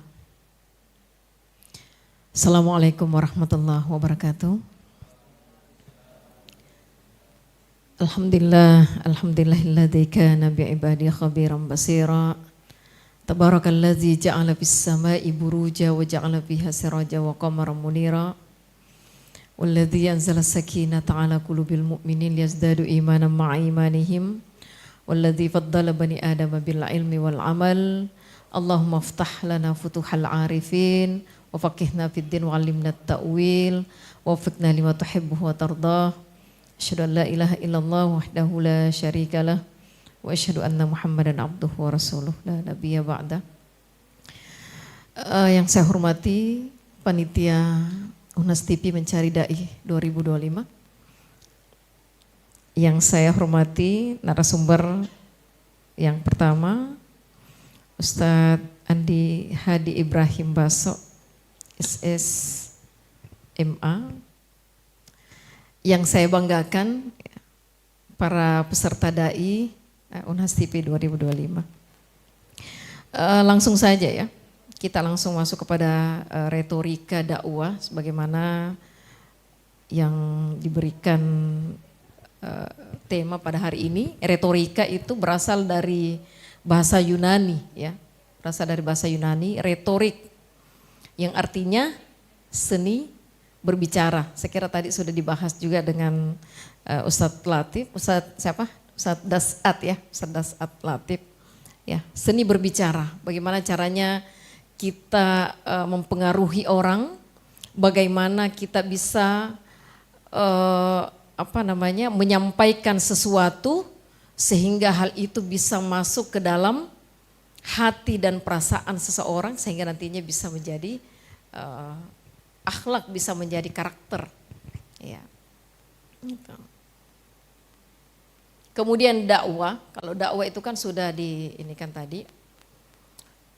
Dakwah itu berasal dari bahasa Arab da'a yada'u, yang artinya mengajak kepada kebenaran. Ya, jadi kebenaran itu sudah tentu baik, tetapi baik belum tentu benar. Ya. Jadi itu dakwah. Jadi retorika dakwah. Yang pertama, ya, ini ada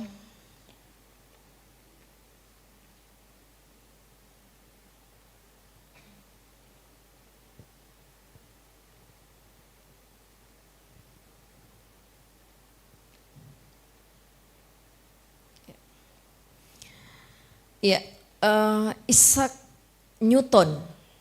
Ya, kalian kenal dengan Isaac Newton? Ya, beliau adalah seorang ilmuwan ya, sains, ya, matematik, ya, penemu fisika, ya, kemudian astronom. Ya, seorang astronom itu adalah Isaac Newton dan beliau adalah seorang anggota parlemen ya, selama 1 tahun dan hanya mengucapkan 1 kalimat. Jadi selama dia menjadi anggota dewan, ya, anggota parlemen itu, dia cuma minta pada waktu itu ada debat, ya, debat di anggota parlemen. Kemudian dia berdiri mengangkat tangan. Apa yang dia omongkan? Saya meminta kepada petugas untuk menutup jendela yang terbuka karena saat ini cuacanya sangat dingin. Itu saja yang dia ngomong. Nah, ini berpengaruh ya. Kalau kita melihat ya, kata-kata yang dia ucapkan untuk membuka ini, apalagi kan orang dalam keadaan debat. Dia cuma berdiri mengangkat tangan dan dia mengatakan untuk meminta ditutup pintu jendela. Ya. Apa yang membuat kalimatnya ini sangat berpengaruh? Karena adanya retorika. Ya. Seni berbicara yang dia ungkapkan, jadi caranya dia komunikasi, mengungkapkan dan mempengaruhi orang lain, sehingga apa yang dia ucapkan itu didengar oleh orang lain. Ya. Kalau dalam agama kita kan dikatakan unzur maqala wala tanzur manqala. Ya. Lihat apa yang dia ucapkan, tapi jangan lihat siapa yang berbicara. Ya. Tetapi kalau dalam ilmu retorika, cara berbicara ini ya, atau seni berbicara ini jadi bukan hanya yang kita bisa pengaruhnya itu bukan hanya dari apa yang kita ucapkan, tetapi kita juga yang membawakan, ya, itu sangat berpengaruh. Makanya kita masukkan dalam dalam retorika dakwah. Karena sebenarnya kan ilmu retorika ini berasal dari Yunani kuno yang awalnya itu digunakan untuk politik dan hukum. Ya. Hanya pada waktu bagaimana seseorang itu bisa mempengaruhi orang lain agar supaya dia bisa memilih, ya, memilih dia, ya. Sebagai kalau kita di sini kan caleg seperti itu ya. Jadi bagaimana caranya untuk orang lain itu dia bisa pengaruhi dan bisa memilih ya siapa yang berbicara, itu ilmu retorika yang dia gunakan. Kemudian yang kedua tentang hukum, bagaimana seseorang itu bisa mempengaruhi orang lain untuk merubah hukum-hukum atau undang-undang tertentu. Jadi awalnya itu yang digunakan dalam ilmu retorika. Ya, kemudian ya tapi ternyata ini tadi ya Ustadz Dasat Latif tadi mengatakan ternyata ada ilmu public speaking. Ada ya? Ya, kalau di mata kuliah saya ambil jurusan hadis itu mulai dari S1, S2, S3 ini tidak ada ilmu retorika yang diajarkan. Ya, ini makanya saya tulis di sini bahwa tidak dipelajari di sekolah. Kalian sudah mendapatkan ilmu public speaking atau ilmu retorika dalam mata kuliah atau dalam mata pelajaran? Ada? Pernah? Oh ada ya? Oh ya. Kalau saya tidak pernah dapatkan. Iya. Kemudian selanjutnya, tidak nampak di atas. Ya, ini adalah kota pertama yang menjadi kota tempat kelahiran dari retorika klasik itu adalah di Athena. Yang mana dikembangkan oleh Aristoteles, kemudian Socrates dan juga Plato itu pada waktu di Athena ini.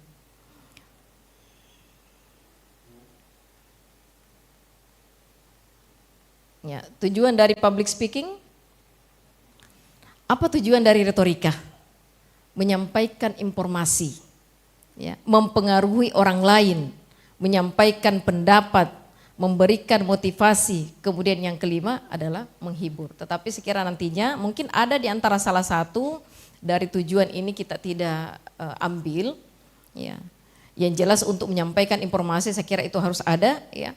Mempengaruhi orang lain itu harus ada, menyampaikan pendapat, ya. Ini bisa jadi ada, bisa juga tidak, ya. Kita mengambil pendapat, maksud saya di sini adalah menyampaikan pendapat sendiri, ya ini bisa jadi tidak ada, ya. Bisa kita mengambil pendapat orang lain, ya pendapat ulama atau mungkin pendapat ulama salafus saleh, ya atau mungkin pendapat para tokoh itu seperti itu, kemudian memberikan motivasi, memberikan dorongan agar supaya kita bisa dalam melaksanakan atau mengaplikasikan apa yang kita ucapkan, apa yang kita sampaikan. Kemudian yang kelima ini adalah menghibur. Ya, menghibur itu ya bisa ada, bisa juga tidak. Kemudian ya ini ya. Kemudian selanjutnya tahap pengolahan informasi. Ya, tahap pengolahan informasi ini buat audiens, ya perhatian. Bagaimana agar supaya audiens kita itu perhatian terhadap kita. Jadi yang pertama yang kita lihat apanya? Iya, bagaimana perhatiannya dia? Matanya, ya. Ataukah bisa jadi mungkin tidak menatap, dia menunduk, tetapi nampak itu kalau dia pasang telinganya untuk mendengarkan, ya untuk memperhatikan apa yang kita akan ucapkan, ya. Kemudian yang kedua adalah pemahaman. Ketika kita sudah menjelaskan, ya memberikan informasi, ya biasanya audiens itu ketika dia paham apa yang dilakukan, ngangguk. Ya. Tapi jangan ngangguknya ternyata tidur. Ya, tetapi dia ngangguk bahwa betul dia paham apa yang kita ucapkan. Kemudian yang ketiga penerimaan, mampu untuk menerima. Ya, setelah dia pahami, kemudian dia terima. Oh iya betul, masuk dalam ininya. Kemudian yang ketiga ada retensi. Retensi itu mampu menyimpan ilmu atau informasi yang dia dapatkan itu dalam otaknya. Ya. Jadi bukan ketika informasi yang kita sampaikan, ya biasanya kan kita dengarkan ada namanya keluar masuk telinga kanan, keluar telinga kiri. Ya, ketika dia sudah hilang dari selesai dalam suatu kegiatan, sudah keluar dari ruangan, apa tadi yang dia bilang itu ya hilang nih. Pada tadi di dalam itu ada ini adanya ya retensi, jadi tahap pengolahan informasi.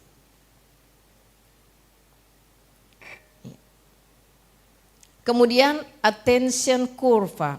Ya, jadi attention kurva ini adalah kurva atensi. Ya, bagaimana atensinya para audiens, ya, bagaimana perhatian audiens itu ketika seseorang berbicara.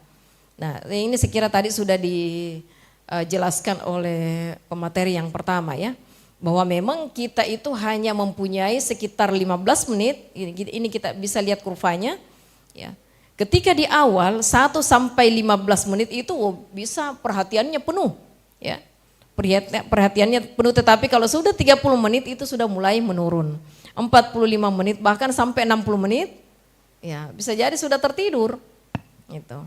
Jadi memang 30 menit itu sudah perhatian audiens itu terhadap apa yang kita ucapkan itu bagusnya di 15 menit sampai 20 menit. Ya, saya kira ini sekarang yang sudah ditetapkan hampir setiap masjid ya, apalagi pada ceramah tarawih dan juga pada ceramah subuh. Jadi jangan ambil waktu sampai ingin semuanya pemahaman atau ilmu yang kita miliki semuanya ingin kita luangkan, kita luapkan semuanya ya. Sampai mengambil waktu setengah jam atau mungkin sampai 1 jam, sementara waktu yang diberikan hanya 15 sampai 20 menit ya. Jadi bisa jadi nanti pesan-pesan yang kita sampaikan itu tidak tersampaikan. Ya, kemudian selanjutnya powerful delivery. Dalam public speaking semua berbicara dengan verbalnya, dengan non verbalnya. Ya, jadi jangan ketika kita tampil ya, atau mungkin ceramah ya, sebagai dai, ya, jangan hanya kita fokus pada verbalnya saja, tetapi non verbalnya juga ya, dari bagaimana posisi kita, bagaimana cara berdiri kita, itu senantiasa harus kita perhatikan.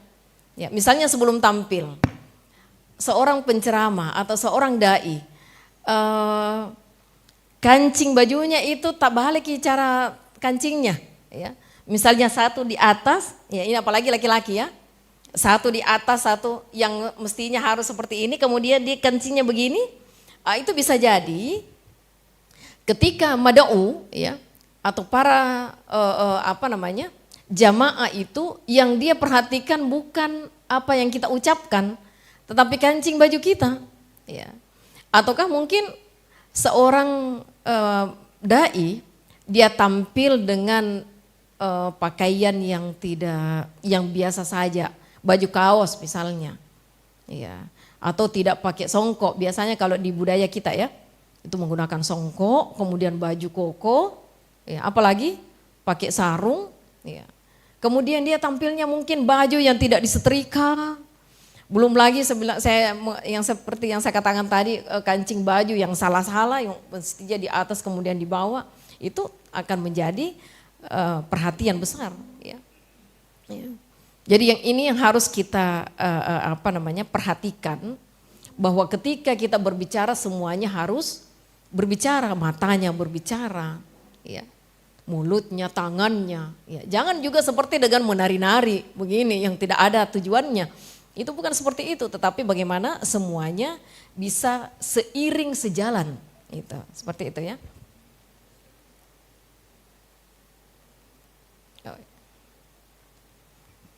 Ya, kemudian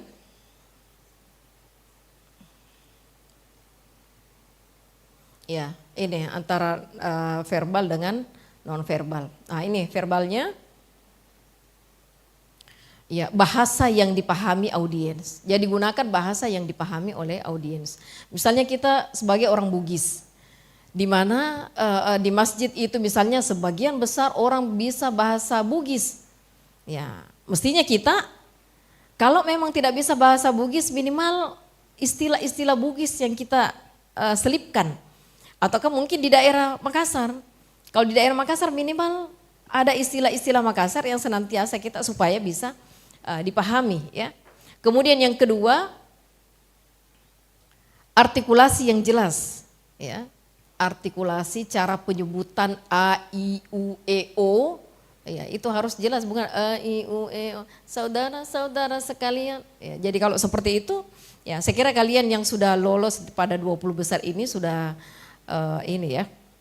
Ya, artikulasinya pasti jelas ya. Kemudian intonasi suara. Kapan harus dikecilkan, kapan harus sedang, kapan harus kita tingkatkan. Itu ada intonasi suara, volume suara, kemudian ya, kecepatan berbicara. Ya. Jangan ketika ceramah ya, kita seakan-akan seperti menghafal. Ya. Alhamdulillahillazi arsala rasulahu bil huda wa dinil haq. Itu ada yang seperti itu, penceramah. Ya. Jadi mestinya itu ada kecepatan berbicara. Tidak boleh juga terlalu lembek, ya, terlalu lambat, tidak boleh juga terlalu cepat. Ya.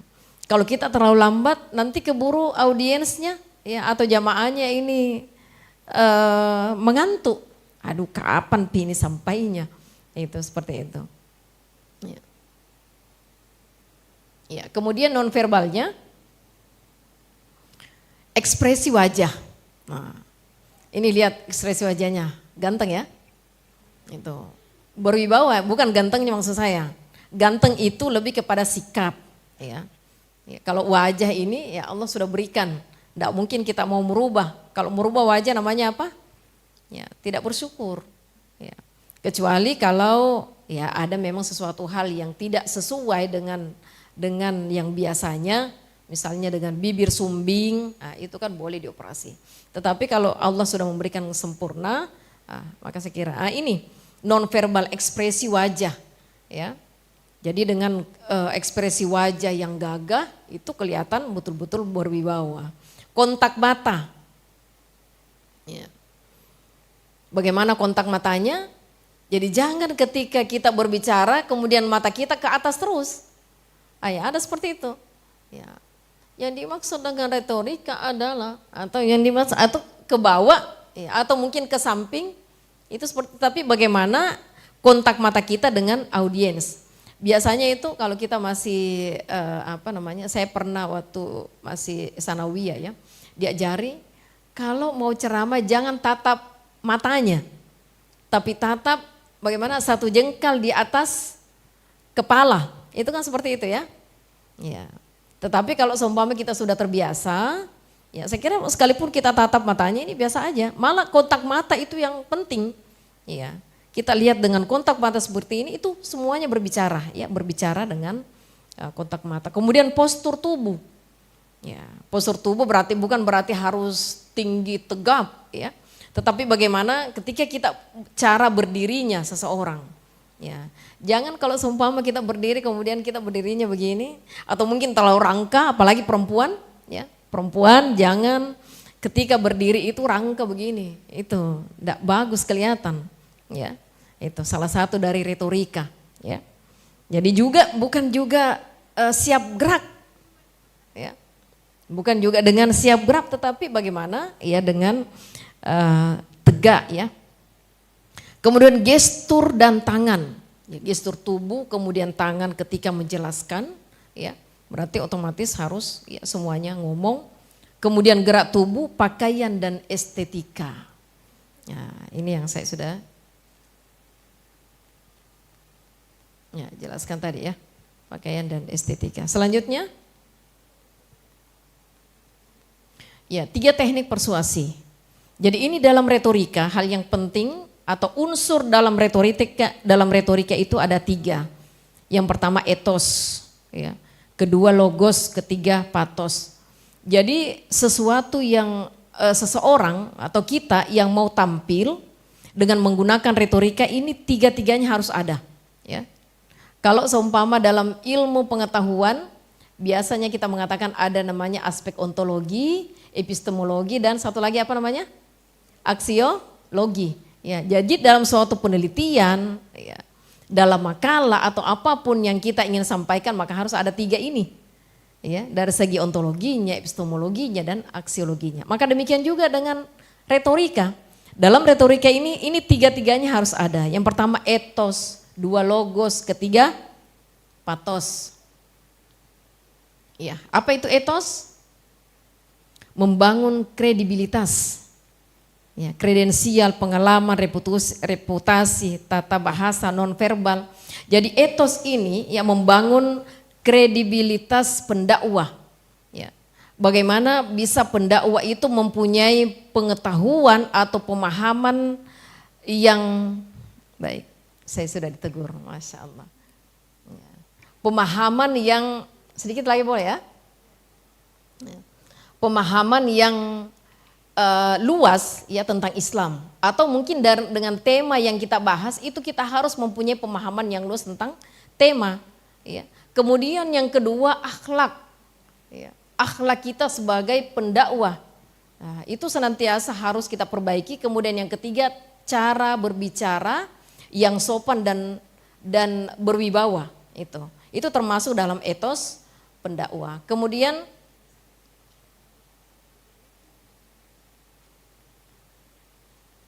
itu ya. Kemudian yang kedua logos. Logos, yakinkan logika. Jadi bagaimana caranya untuk meyakinkan orang terhadap apa yang kita ucapkan. Berarti otomatis dengan apa? Logikanya ini dengan mengutip ya dalil dari Al-Quran dan Sunnah. Itu seperti itu ya. Kemudian yang ketiga patos ya, menyentuh emosi. Jadi menyentuh, patos itu adalah menyentuh emosi, kesedihannya, ketakutannya, ya, harapan, kegembiraan, kemarahan, rasa iba itu dengan menggunakan kekuatan cerita. Ya. Jadi sangat bagus ketika kita mengucapkan atau mungkin menyampaikan informasi itu gunakan kisah-kisah yang inspiratif, itu, ya. Ya, mungkin sedikit saya bisa kasih contoh ya, seperti misalnya ada dalam kitab, jadi ada kisah inspiratif dalam kitab An-Nawat yang dikarang oleh Syihabuddin Al-Qulyubi, ya, yang mana dalam kitab itu dikisahkan ada seorang ulama sufi yang bernama Abdullah bin Mubarak. Ada yang pernah dengar cerita ini? Pernah ya? Iya. Ya, jadi Muhammad bin Mubarak ini adalah seorang ulama sufi. Jadi pada waktu itu dia melakukan ibadah haji, menunaikan ibadah haji bersama dengan jamaah. Ya. Kemudian pada waktu beliau sudah melaksanakan ibadah haji, ternyata dalam keadaan lelahnya dia tertidur dan dalam tidurnya itu dia bermimpi. Apa mimpinya? Ya, dia mendengarkan percakapan dua malaikat.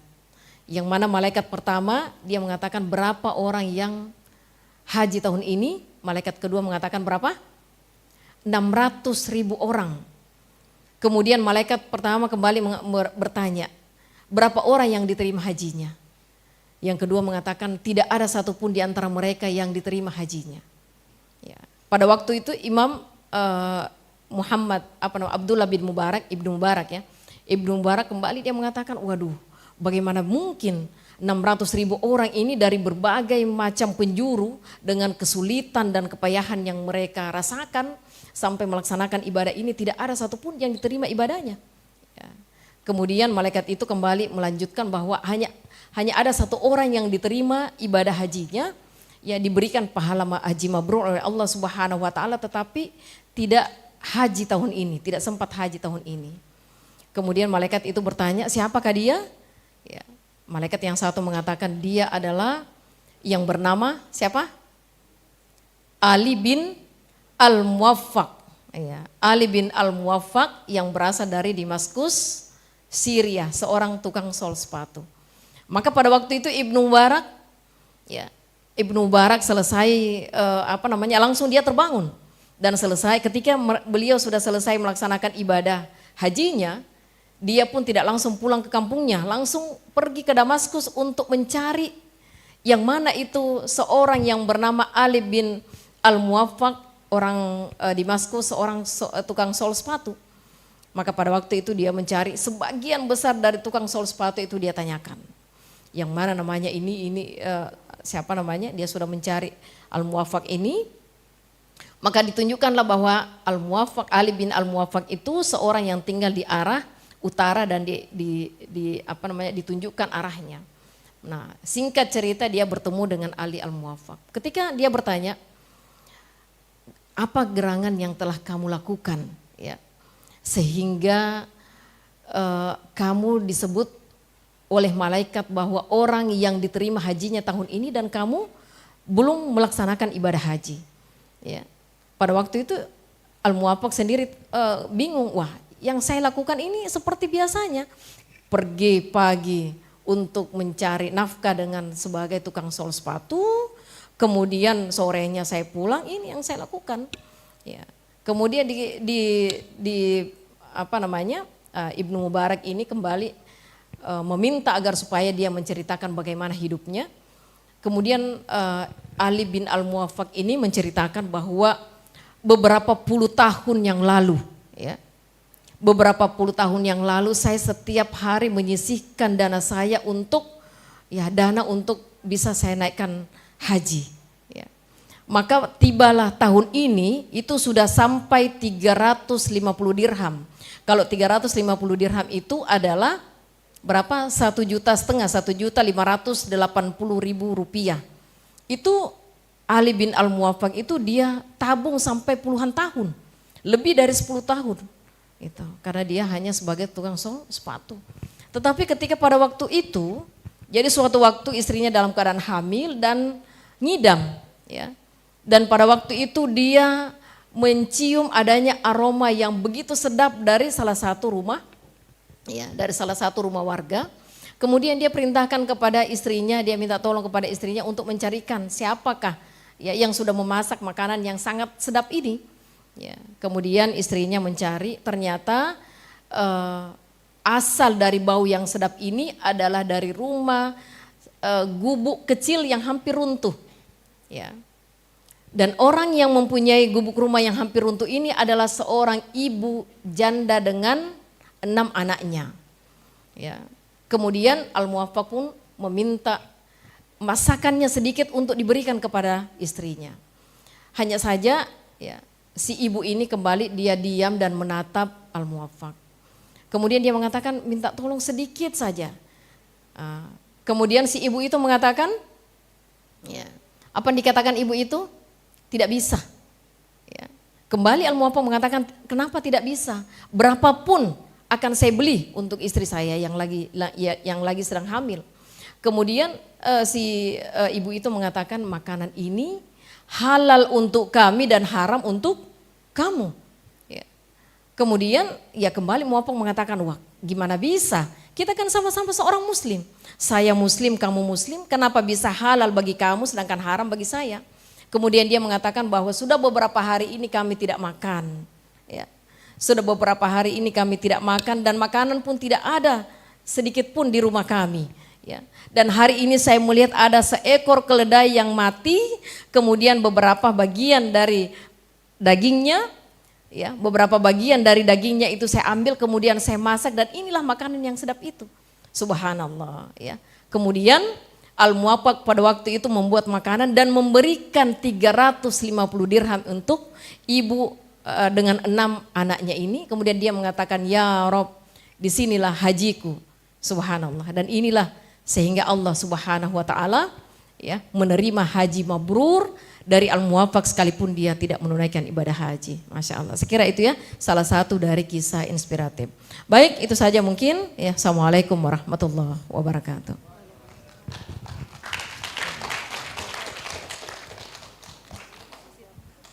Masih dibuka pertanyaan? Atau sudah tidak ada waktunya? Baik, kami silakan kepada 20 finalis yang mau bertanya, silakan.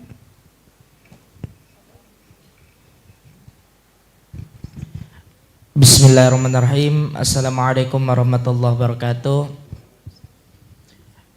Yang saya ingin tanyakan Ustazah, yang mana persoalan kan setiap pendakwah itu pasti tampil akan memikirkan gestur tangannya, cara tangannya apakah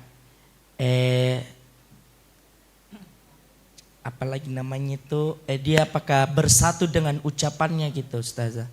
Maksudnya gerakannya bersambung dengan ucapannya.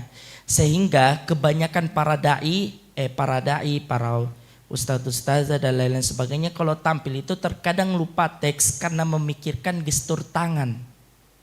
Karena memikirkan gestur tubuh dan gestur gerakan dan lain-lain sebagainya. Sehingga kami minta tipsnya bagaimana caranya bisa mengatasi hal tersebut.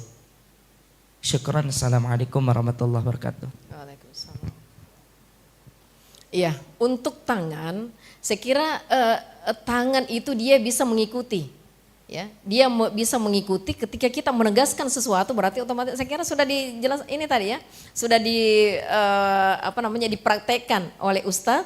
Ya, kalau seumpama kita ngomong, saya kira memang berbeda kalau kita ngomong dalam keadaan seperti ini dengan kita, ya, yang ini yang saya bahasakan tadi bahwa semuanya harus berbicara. Ya, tangan pun senantiasa berbicara. Maksudnya bukan berarti bahwa segala sesuatu harus naik tangan seperti itu, tidak juga seperti itu, tetapi dengan berirama, ya, berirama sesuai dengan apa yang kita tegaskan. Ketika kalau seumpama kita tegaskan kemudian kita seperti ini, apalagi kalau seumpama kita berdirinya sudah begini, ada yang kita sembunyikan, itu kan sudah tidak sesuai dengan retorika. Ya, misalnya cara berdirinya kemudian Assalamualaikum warahmatullahi wabarakatuh, alhamdulillah, itu kan berbeda. Berbeda kalau kita dengan gagahnya, apalagi kalau laki-laki, ya. Kemudian kita Assalamualaikum warahmatullahi wabarakatuh. Ya, itu kan seperti itu. Jangan juga mulai alhamdulillahilladzi arsala rasulah, kan tidak seperti itu. Ya, tetapi bagaimana ketika ada sesuatu yang kita tegaskan, itu senantiasa berbicara semuanya, ya. Berbicara sesuai dengan irama, ya. Irama atau intonasi yang kita ucapkan seperti yang kita sudah jelaskan tadi. Sekira seperti itu. Wallahu a'lam bishawab. Baik, sudah terjawab? Baik, terima kasih Ustazah. Kita cukupkan satu saja penanya. Kami persilakan untuk kembali ke tempat. Terima kasih sekali lagi. Boleh tepuk tangan yang meriah untuk Ibu Ustazah Dr. Hajah Zainab LCMTHI, juga selaku Ketua STAI Al-Azhar Goa, yang telah memberikan pembekalan mengenai retorika dakwah kepada 20 besar finalis Dai dan Daiyah UNAS TV Mencari Dai 2025. Ya, dan tentunya selanjutnya kita akan menyaksikan penyerahan sertifikat dan juga goodie bag kepada dua narasumber kita yang sudah bergabung, yang akan diberikan langsung oleh Kepala Kantor UNAS TV, Bapak Andi Rusbiandi. Untuk itu kami mengundang kembali Bapak Ustaz Andi Hadi Ibrahim Baso, SSMA, dan juga Ibu Ustazah Dr. Haji Zainab.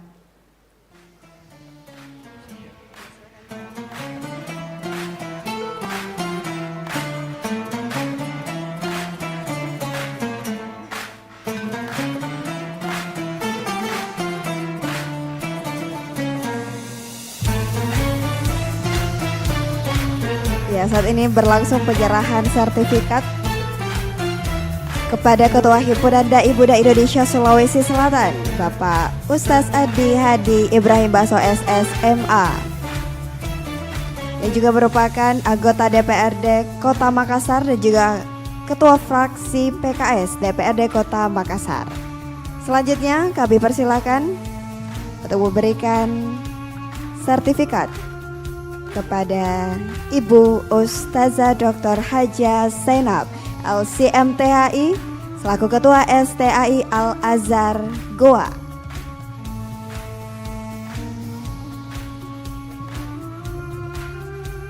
Selanjutnya kami persilakan untuk foto bersama.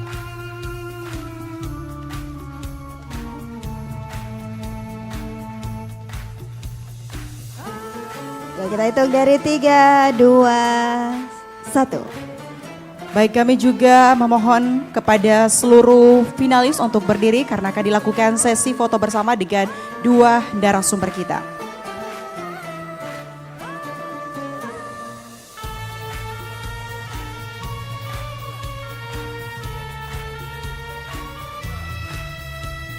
Kami persilakan.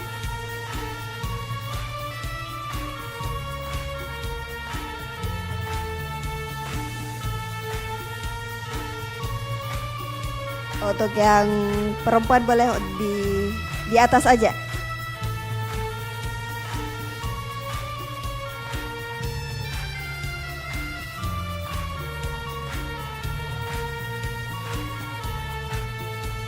Ya boleh untuk yang dai mundur-mundur 2 langkah ke belakang.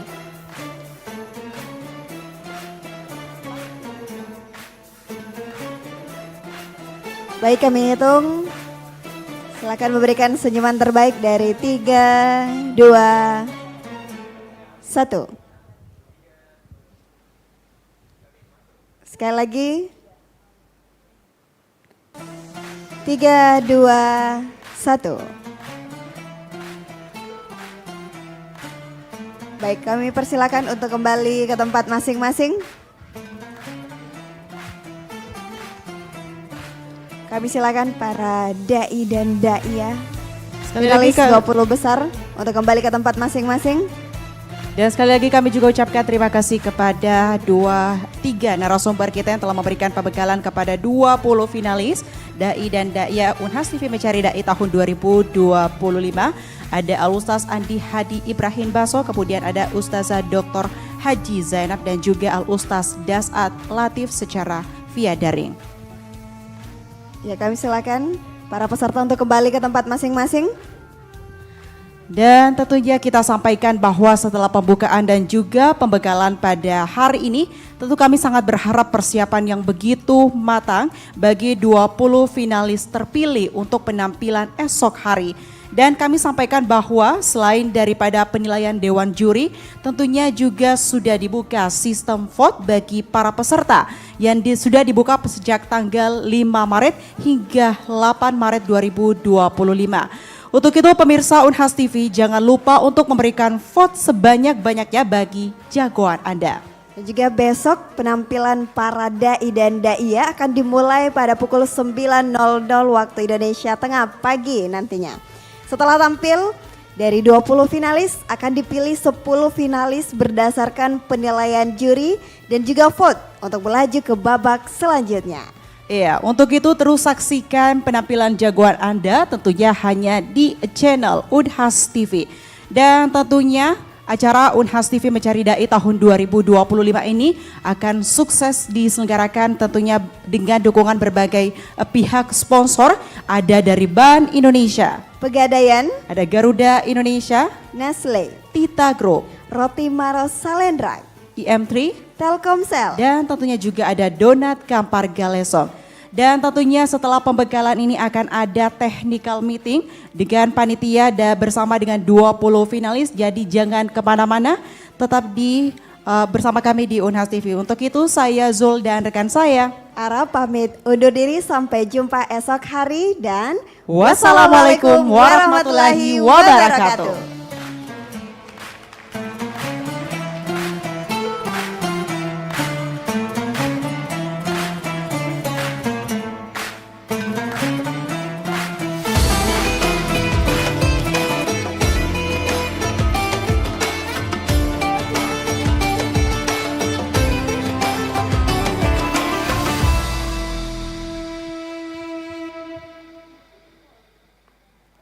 Disponsori oleh